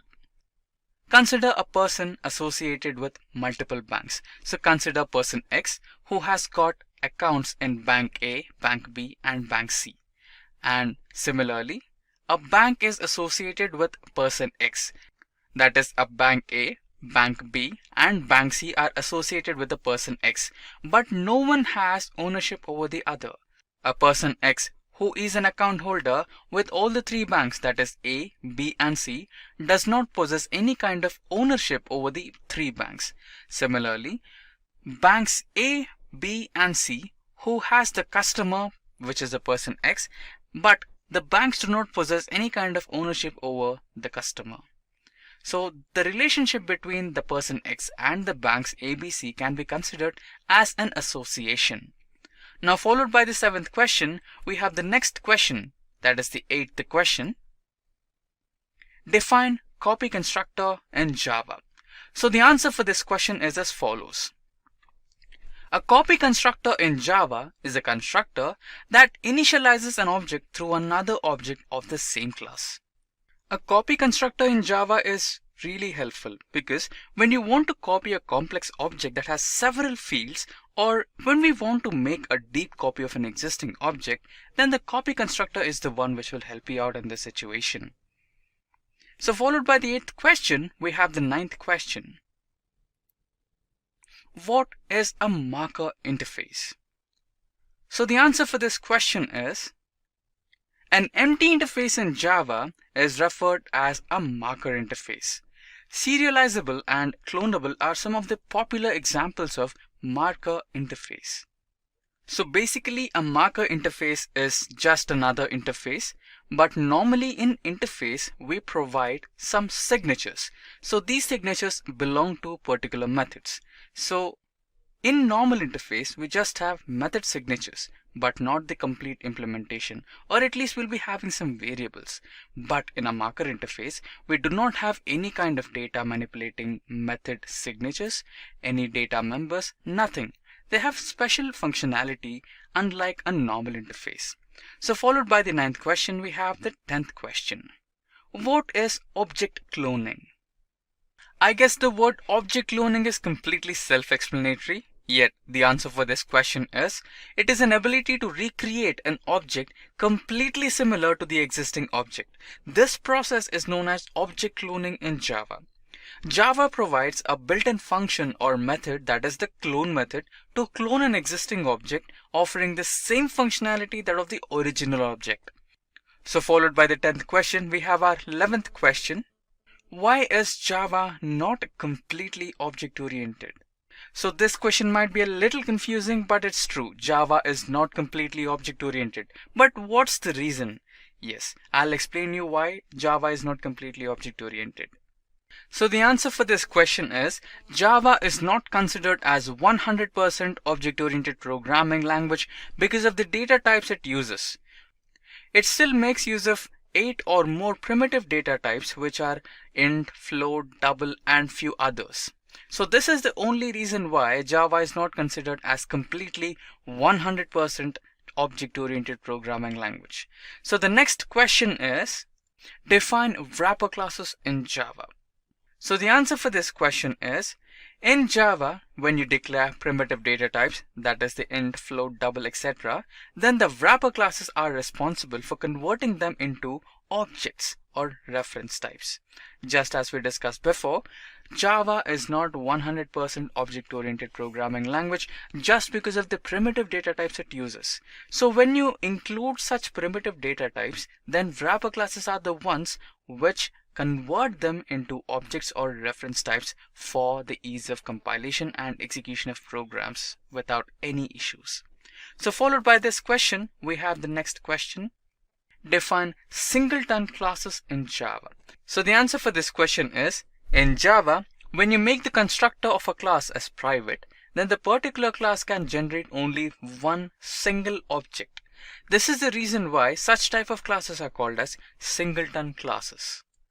So followed by that, we have our next question that says, define package in Java. So if you use some of the popular IDEs, that is the integrated development enterprises such as IntelliJ or Eclipse, then you might be familiar with projects, packages, source files, and then the class file. So basically you create a project first, and inside the project you will be having your source folder, and then you will be creating your own package using the source folder, and inside the package you will create a class file, and inside the class file is where you write your Java program. So here the question is, define package in Java. So the answer for this question is as follows. Package is a collective bundle of classes and interfaces along with necessary libraries and jar files. The use of packages helps in code reusability. So basically when you create a specific package, inside that package you will store all the class files that you will be using in your Java program.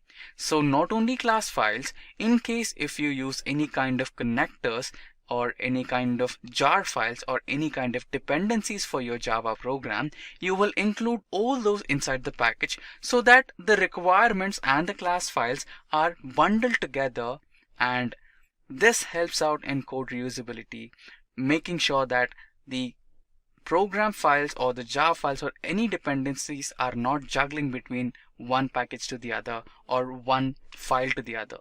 So using a package is basically a good practice. So followed by this, we have our next question. Can you implement pointers in Java program? So if you remember C programming language, we had pointers there. So we use pointers to directly access the memory. So similarly, can you use pointers in a Java program? This is a little tricky question for beginners, but basically it's really simple. Now the answer for this question is no, because Java Virtual Machine personally takes care of memory management implicitly. So Java's major motto was to keep programming simple. So accessing memory directly through pointers is not a recommended action. So the answer is a big no, you cannot implement pointers in Java program. So followed by that, we have our next question. Differentiate between instance and local variables. So the answer for this question is really simple. Instance variables are declared inside a class and the scope is limited to only a specific object inside which an instance variable is created. So followed by the instance variable, we have the local variable. So the local variable can be anywhere inside a method or a specific block of code. Also, the scope is limited to the block of code where the variable, that is the local variable, is declared. Now followed by the 16th question, we have our next question. Explain Java string pool. So the answer for this question is a collection of strings in Java's heap memory is referred as Java's string pool. So for example, you wanted to create a new string. Consider your name. So your name might be some XYZ. So if you wanted to create XYZ string, then you provide that particular code to your JVM. So what does JVM do? It will not directly create that particular string. First, it will search for the XYZ string in your string pool. If that is already existing in your string pool, then it will provide a reference to that particular string. In case if XYZ is not there, then the JVM will create a new string, that is the XYZ string. So followed by this, we have our next question, that is, what is an exception? So the answer for this question is, an exception in Java is considered as an unexpected event that can disrupt the normal flow of the program. So for example, just consider that you are going to write a program for division operator. So after you finish your program, your evaluator might want to test your code to the extreme levels. So instead of providing a proper number, imagine that your evaluator is providing a wrong input, such as special symbols, sometimes 0 or any other sort of input. So if this kind of input is provided to your program, then your program might crash. So you can avoid this kind of crash by using exception handling. So basically you can use try and catch blocks. So you can embed your code inside the try block and say to your program that if any kind of wrong input such as special symbol or 0 is provided by the evaluator, then send a message saying wrong input or divide by 0 exception. So this kind of approach will provide an output, but this kind of approach will avoid your program from crashing. So this is how exceptions are handled in real time. So followed by this, we have our next question. What is final keyword in Java? So the answer for this question is, the term final is a predefined word in Java that is used while declaring values to variables. When a value is declared using the final keyword, then that particular value of that particular variable will remain constant throughout the execution of program. So sometimes if you include a normal variable and provide an operation on that particular variable, then the value of that particular variable will change after the execution of program. But when you declare the same variable using final keyword, then no number of operations or any kind of manipulations applied onto that variable will not change the value of that particular variable. So that's the speciality of final keyword in Java. So followed by that, we'll dive into the next question, that is, what happens when the main method is not declared as static? So the answer for this question is, when the main method is not declared as static, then the program may be compiled perfectly but ends up with a serious ambiguity and throws a runtime error that says no such method error. So when you basically declare a main method, don't forget to specify the static keyword. So with this, we finish the beginners segment of questions. Followed by the beginners segment, we have the next segment, that is the intermediate level segment. So the first question in the intermediate level is, what is JDK, and mention the variants of JDK. So the answer for this question is, so JDK is basically an abbreviation for Java Development Kit. This is a combined package of JRE, that is the Java Runtime Environment, and developer tools used for designing Java applications and applets. Oracle has the following variants for Java Development Kit. So the first one is the JDK Standard Edition, which is normally used by beginners and intermediate developers. Next, after the JDK Standard Edition, we have the Java Development Kit for Enterprise. So this particular Enterprise Edition is used by professional Java developers for developing Java-based applications and frameworks. Now the last one is the Java Development Kit Micro Edition. Now followed by 21st question, we will dive into the next question that says brief access specifiers and types of access specifiers in Java. So the answer for this question is as follows. Basically, access specifiers are predefined keywords used to help a Java virtual machine to understand the scope of a particular data member or data manipulating method within a class or outside the class. So in Java, we have 4 types of access specifiers. The first one is public access specifier. So when you declare a data member or a data manipulating method as public, then that particular data member or method can be accessible by any class or object throughout the package. Followed by that, we have the private access specifier. So unlike the public access specifier, when you provide the private access specifier, then the accessibility of that particular private data member or the data manipulating method will be provided to specific classes and specific objects only. And finally, we have the protected access specifier. So the protected access specifier is a bit more secure than the private access specifier. So the access for this particular protected data member or protected data manipulating method could be a little more difficult to access unless you are going to implement everything which is present in that particular package. So basically, if you are trying to access the protected data member or protected data manipulating method of a different package, then you need to first import the package into your existing package. So that's how the protected access specifier works practically. So finally, after the major 3 access specifiers, we have the default access specifier. So default access specifier will be provided by the Java virtual machine.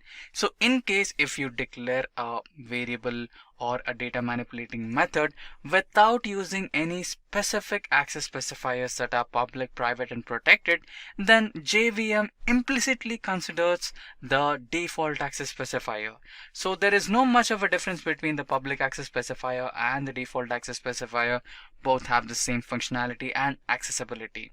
So followed by this question, we enter into the next question, that is, can a constructor return a value? So the answer for this question is as follows. Yes, a constructor can return a value. It basically returns the current instance of a class implicitly. You cannot make a constructor return a value explicitly, but automatically it returns the instance of a class. So the next question is, explain this keyword in Java. So in Java, we do have a keyword which is called as this. So what does the keyword this mean in Java is the question. So the answer for this question is, the term this is a special keyword designated as a reference variable. So the term this keyword is used to refer to the current class properties like data manipulating method, instance, data member and constructors. So followed by the 24th question, we have our next question that says, explain super keyword in Java. So the answer for this question is as follows. The term super is a special keyword designated as a reference variable. So similar to this keyword, even super keyword acts as a reference variable. But the difference is super keyword is used to refer to the immediate parent class object. So followed by the 25th question, we have our next question, that is, explain method overloading in Java. So basically method overloading and method overriding etc. are the concepts of polymorphism. So now let's have a correct answer here.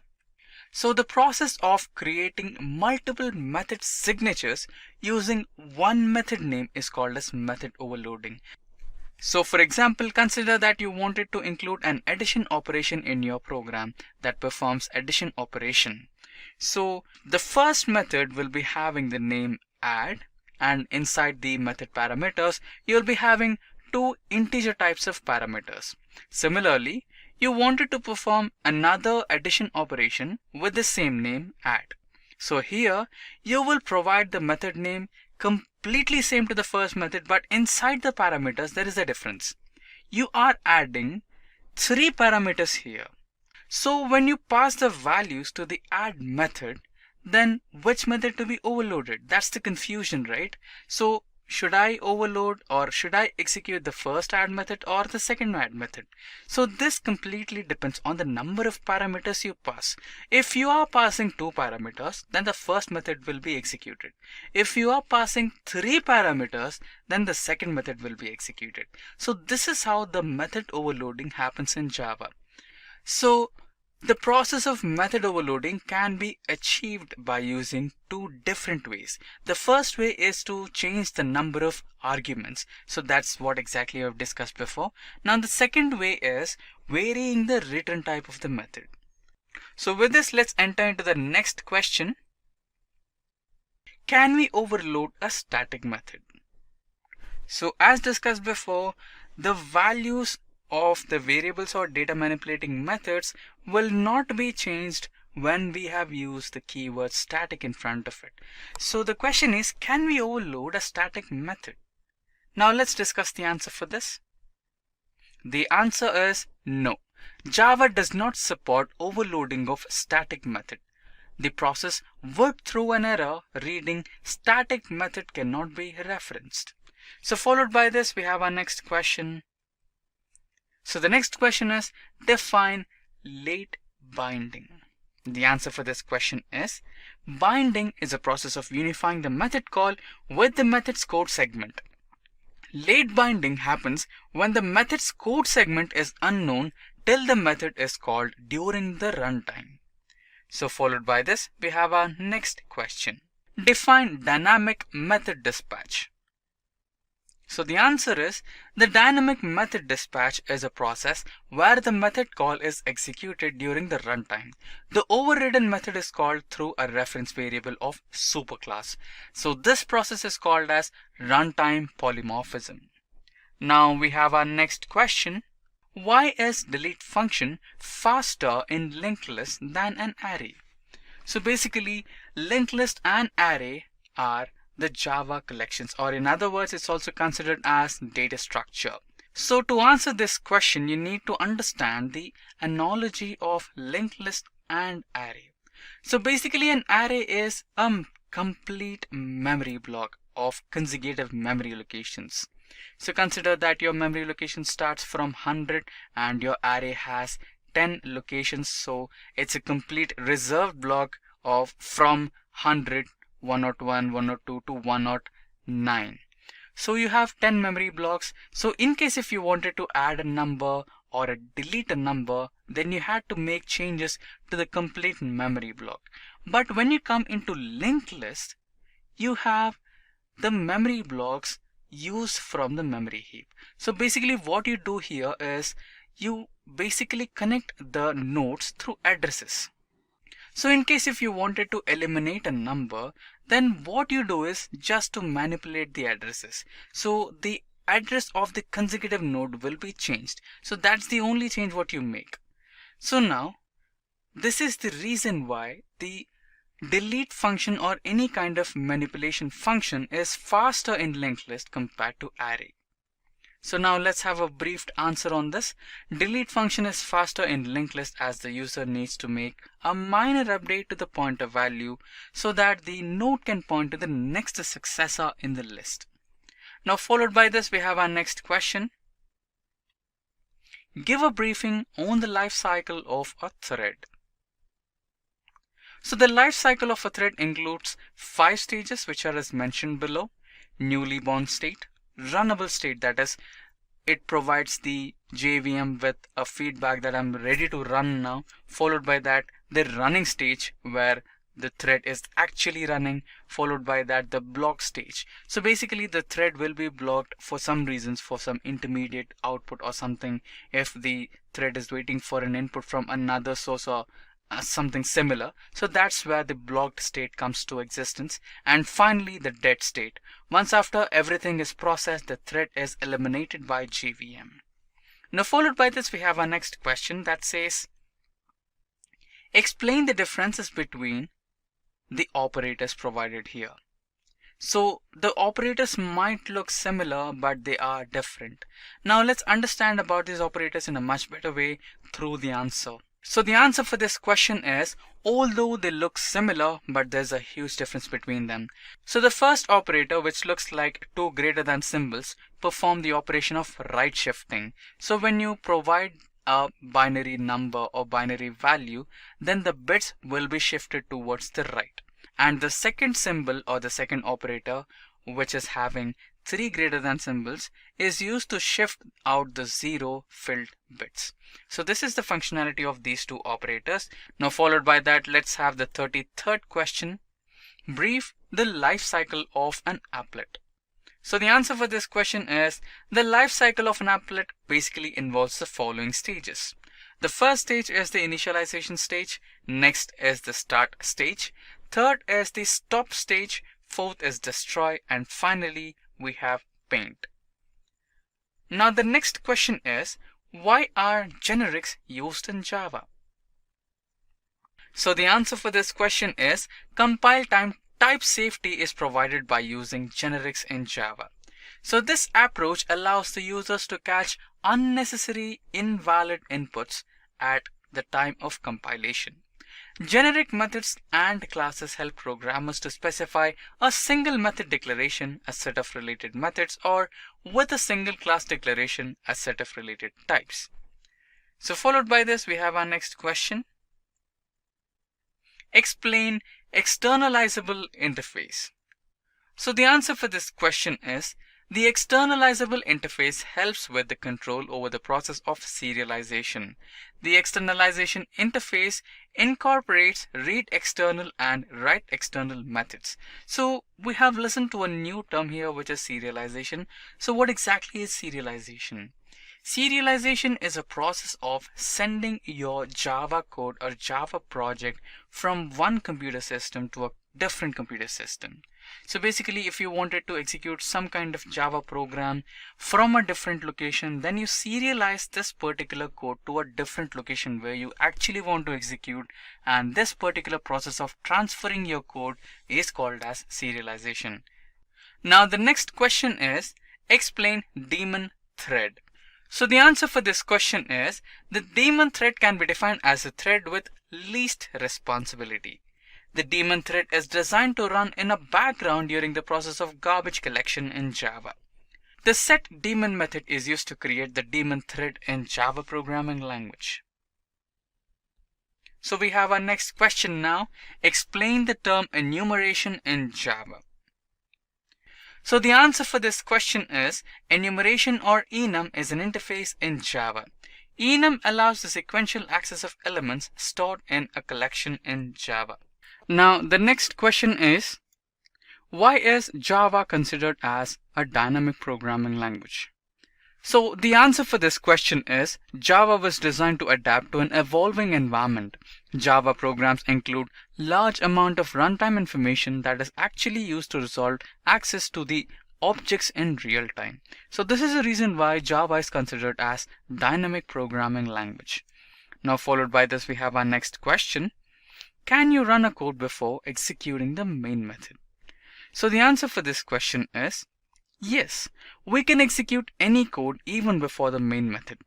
We will be using the static block of code in the class when creating the objects at load time of the class. Any statements within the static block of the code will execute it once while loading the class, even before the creation of objects in the main method. Now the last question in the intermediate section is, how many times the finalize method is called?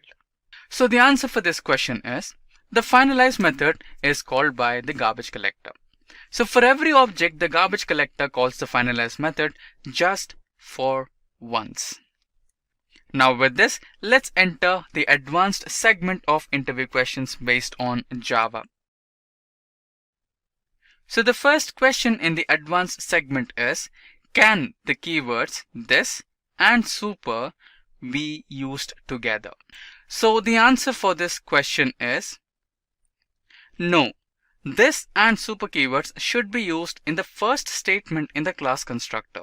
So the following code segment will give you a better idea. So you can see that we have used the keyword super and this in the class constructor. That is the first class constructor. Now this is how you can use super keyword and this keyword together in case if you wanted to use. So with this, let's continue with the next question in the advanced level. So the next question says explain JSP page. So the answer for this question is JSP is basically an abbreviation for Java Servlet page. So the Java Servlet page consists of two types of text. The first is the static data and the second one is Java Servlet page elements. Now the next question is explain JDBC. So the answer is JDBC is an abbreviation for Java Database Connector.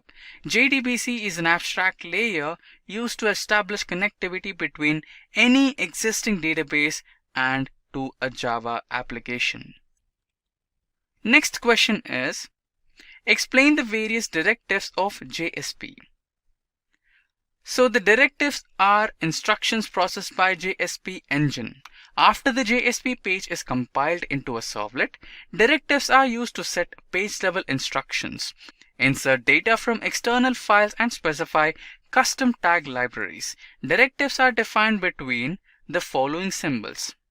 So these are the symbols that are used to specify the directives in a JSP page. The different types of directives are shown as below. There are three types of directives. They are include directive, page directive and taglib directive. So include directive includes a file and merges the content of the file with the current page. The page directive is used to define specific attributes in the JSP page like error page and buffer. The taglib directory is used to declare a custom tag library which is used in the JSP page. Followed by that we have the next question. What are observer and observable classes?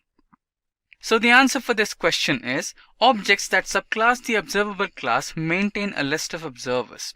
When an observable object is updated, it invokes the update method of each of the observers to notify that the observers that it has changed its state. The observer interface is implemented by objects that observe observable objects. Might be a little confusing, but you need to read this answer once again. You can pause it and you can read this answer once again so that you can get a brief understanding of this. Followed by that we have the next question. What is session management in Java? So the answer for this question is a session is essentially defined as the dynamic stage of a random conversation between the client and the server. The essential communication channel includes the string of responses and requests from both sides. Typically, the most popular way of implementing session management is the employment of a session ID in the communicative discourse of the client and the server. The next question is brief about Spring Framework. Spring Framework is basically the framework of frameworks. Now the answer for this question is Spring is essentially defined as the application framework and inversion of control container for Java. Basically, the chief purpose of Spring Framework is to create enterprise applications in Java. Also, it is especially useful to keep in mind that the central features of the Spring Framework are essentially conducive to any Java application. So the next question is explain JCA in Java. So the answer for this question is JCA is basically an abbreviation for Java Cryptography Architecture. So JCA provides a platform that gives architecture and APIs for encryption as well as decryption. JCA is used by the developer to combine the application with the security measure. It also helps in performing the third-party security rules. It uses the hash table, encryption message digest, etc. to implement the security. So the next question is explain JPA in Java. So the answer for this question is JPA stands as an abbreviation for Java Persistence API. The JPA is enabling us to create the persistence layer for desktop and web applications. JPA deals with the following: Java Persistence API, Query Language, Java Persistence Criteria API, Object Mapping Metadata, etc. So the last question in our list is, explain the different authentications in Java Servlets. So the answer for this question is, authentication options available in Servlets are as follows. The first one is basic authentication. So the basic authentication consists of username and password provided by the client to authenticate as the user. The second one is form-based authentication. In this particular type of authentication, the login form is made by the programmer by using HTML. Followed by that, we have the third type of authentication, that is digest authentication. Digest authentication is similar to basic authentication, but in this the passwords are encrypted using hash formula. This makes digest more secured. And lastly, we have the client certificate authentication. The client certificate authentication requires that each client accessing the resource has a certificate that it sends to authenticate itself. This requires SSL protocol. We shall quickly begin with the top 10 Java project ideas. So, the first project that we will deal today is the online courier management system. So this particular project motto is to deal with the courier management system. The system will be used for day-to-day activities like buy, return, booking, delivery and non-delivery, and self-pickup, etc. It is not easy to build this particular project all alone, as the technicality of the project is a little complex for a single programmer. I would suggest you that you get a team with you and also look out for some automation in the process by developing the relevant software.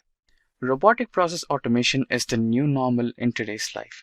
The web-enabled interface allows the user to log in from anywhere in the world and track their courier and also view the customer rating.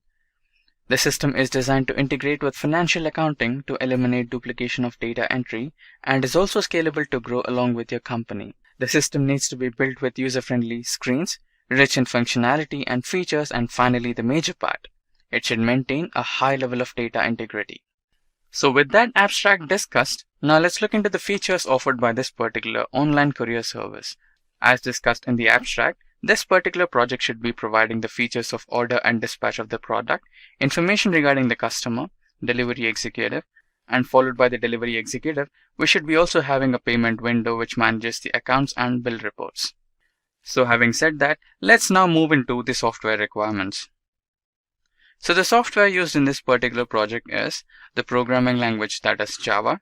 Database is the Microsoft Access and some convenient RPA tools. And finally the IDE. The IDE for this can be anyone which has a good support for Java. The most preferable one would be the Eclipse. And then comes the IntelliJ, NetBeans and many more. Now creating this kind of a project will give you a valuable experience based on building a fully fledged e-commerce website or an application. I mean, this is how the world's leading applications like Amazon, Flipkart, Zomato, etc. are basically planned and have reached greater heights today. This kind of project on your resume could make a huge difference. And who knows, tomorrow you might even get into one of those companies and start working on their projects or build a company of your own. Followed by the online courier system, we have the online voting system. Now thinking apart from getting a job or starting a new company of your own, this is something that we all need today in this pandemic situation especially. In the current scenario, the internet has brought all the ease to our living room. It has replaced physical banking to internet banking, ordering food online, buying movie tickets, buying clothes and household items, to consult your doctor for minor issues, bill payments and many more. Yet, for quite a long time, going to polling booth and standing in a long queue to cast a vote has been persistent, and it has been challenging for the government to motivate common people to participate in the election system and cast their vote, just because there is no other way to do such thing as such an online voting system. But all the credit can be achieved by software engineers who can make it possible soon for everyone to cast their vote to their respective candidate as their own choice with an unmatchable ease. This can be done just by click on their fingers. This is an advanced Java project developed to show online voting functionality. Followed by the abstract, we will get into the technicality of this particular project. So the first phase of this particular project has the admin phase, where the admin has the right to manage the candidates, manage the voters and their profiles and passwords, and finally election results. Followed by the admin, we have the voter or the user of this particular application. The voter or the user gets to register himself or herself into the application. Followed by that, he can use the login and logout options. And next we have the profile and password managements. So followed by that, we have the option to choose the positions to vote and finally to cast the vote.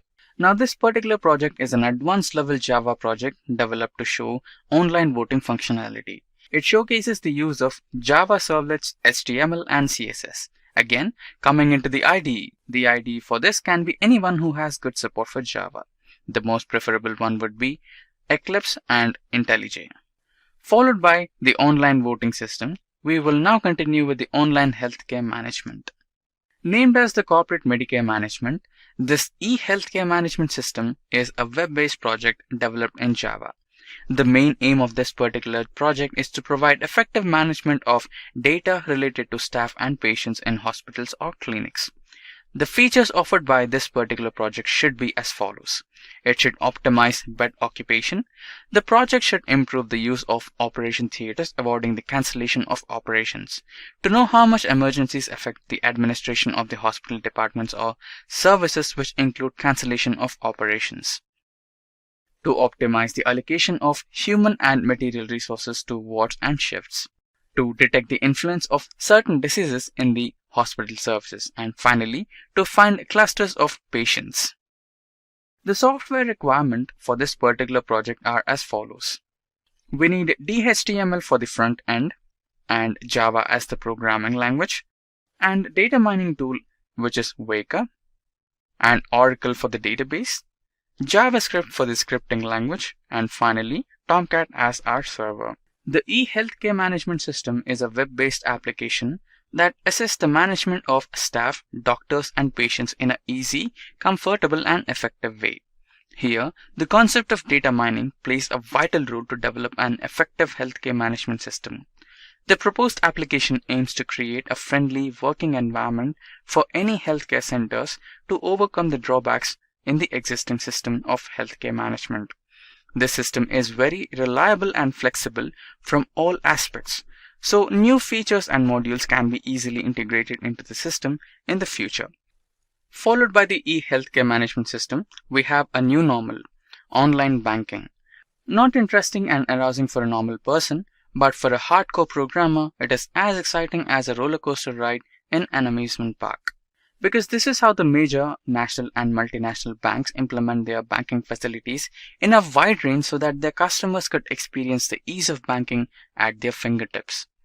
One such type of project on your resume could bring major highlight to the recruiter, especially if the recruiter is from a banking or financial based company. Online banking system project is a model internet banking site. This project should enable the customers to perform basic bank transactions by sitting at a corner of their home or office through a phone or laptop.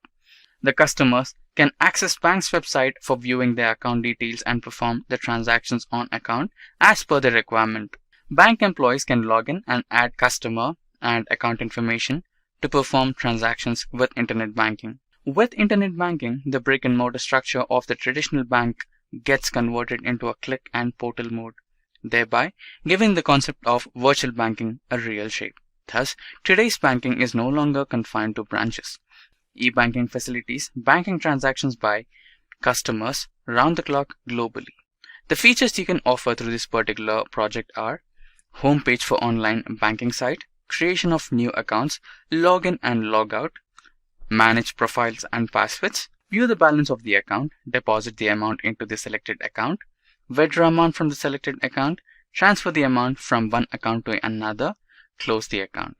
So the software requirements for this particular project are Java programming language and JavaScript for scripting language, and Oracle for database, and Tomcat for server.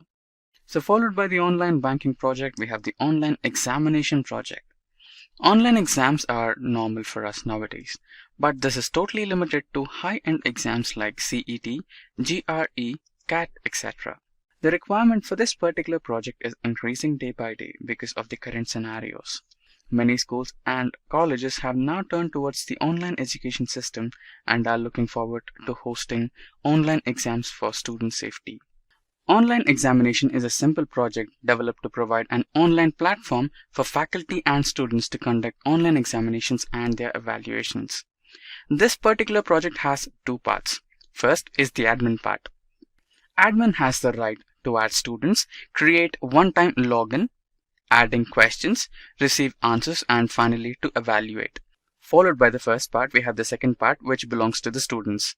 So the students can log in, update their profile and password, select answers for the MCQs, write answers to questions, and finally closing the session and log out.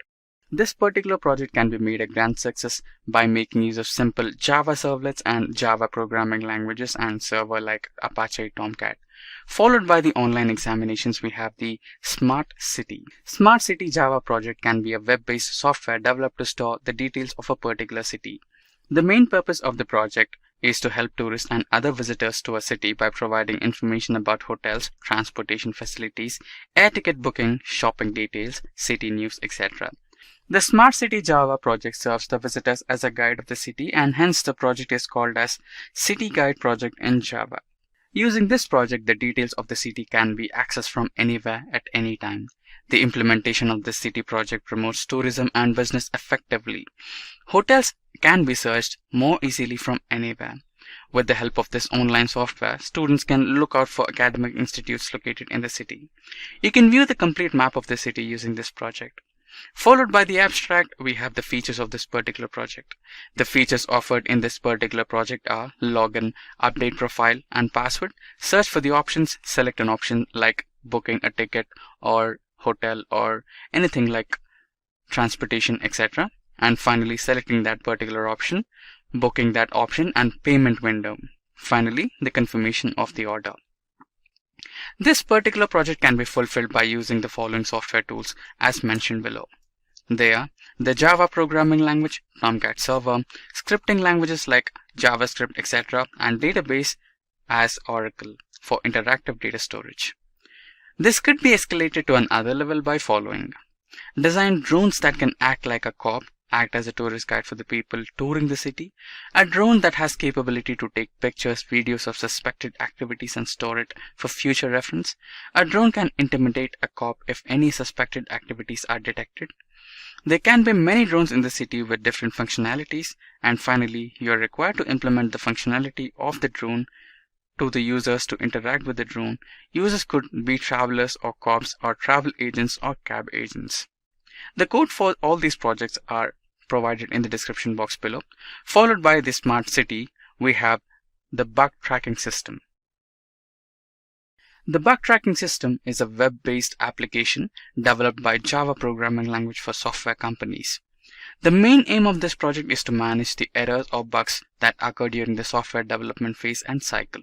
After the implementation of this project, the employees can update the issue details, solve the issues, and update the system for any location with internet access. Below are the features of this project, and source code of this project is linked in the description box below. Coming into features, the software is applicable in managing the bugs that occur during the development of software and tracking the older issues. It facilitates searching the facility to bug history and solution. The system is fully secured and authentication method is adopted to manage security. It stores the older bug reports so that they can easily be solved when they reappear. The application helps the project manager in evaluating the works of the employees. And finally, the proposed software is capable of auto update when the latest version is available. So the software requirements for this particular project are programming language, which is Java, web-based applications such as JDBC, JNDI, Servlets, JSP, and Oracle database or Access database as the database. Followed by that, the server deployment is Red Hat, JBoss, AS, etc. And the client-side scripting as the JavaScript. And the IDE for this particular project would be Eclipse with all the My Eclipse plugins. And finally, the user interface can be designed using HTML and CSS. So with this, we can move ahead into the next project, which is the facial recognition. The face recognition with OpenCV is an open source computer vision library that has tons of modules like object detection, face detection, and augmented reality.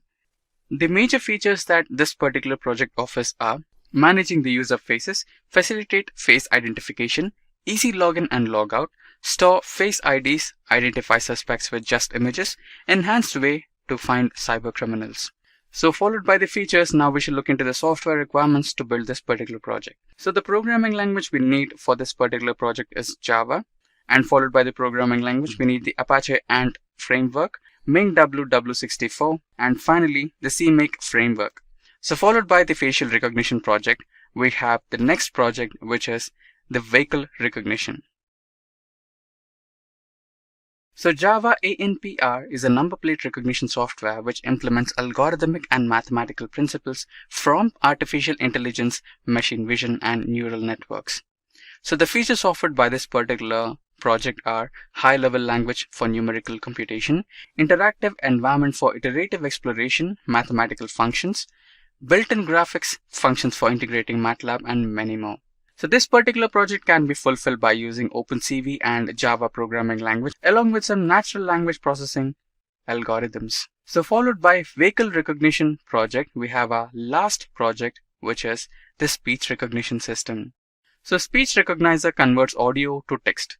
Java x.speech.recognition package defines the recognizer interface to build speech recognition plus a set of supporting classes and interfaces. So the features or stages in this particular project are to create a speech recognizer, allocate resources, load and enable grammar, attach result listener, commit changes, and finally provide the process results. So this particular library is readily available in Java, and you can code this project using the Java programming language and an IDE such as Eclipse. With that, we have come to an end of this Java crash course for 2022. I hope the session was informative and interesting. If you have any queries regarding any of the topics covered in this session, or if you need the codes executed in this particular tutorial, or if you need the links to all the project ideas discussed in this session, then please feel free to let us know in the comment section below, and our team of experts will be happy to resolve all your queries. Until next time, thank you, stay safe, and keep learning.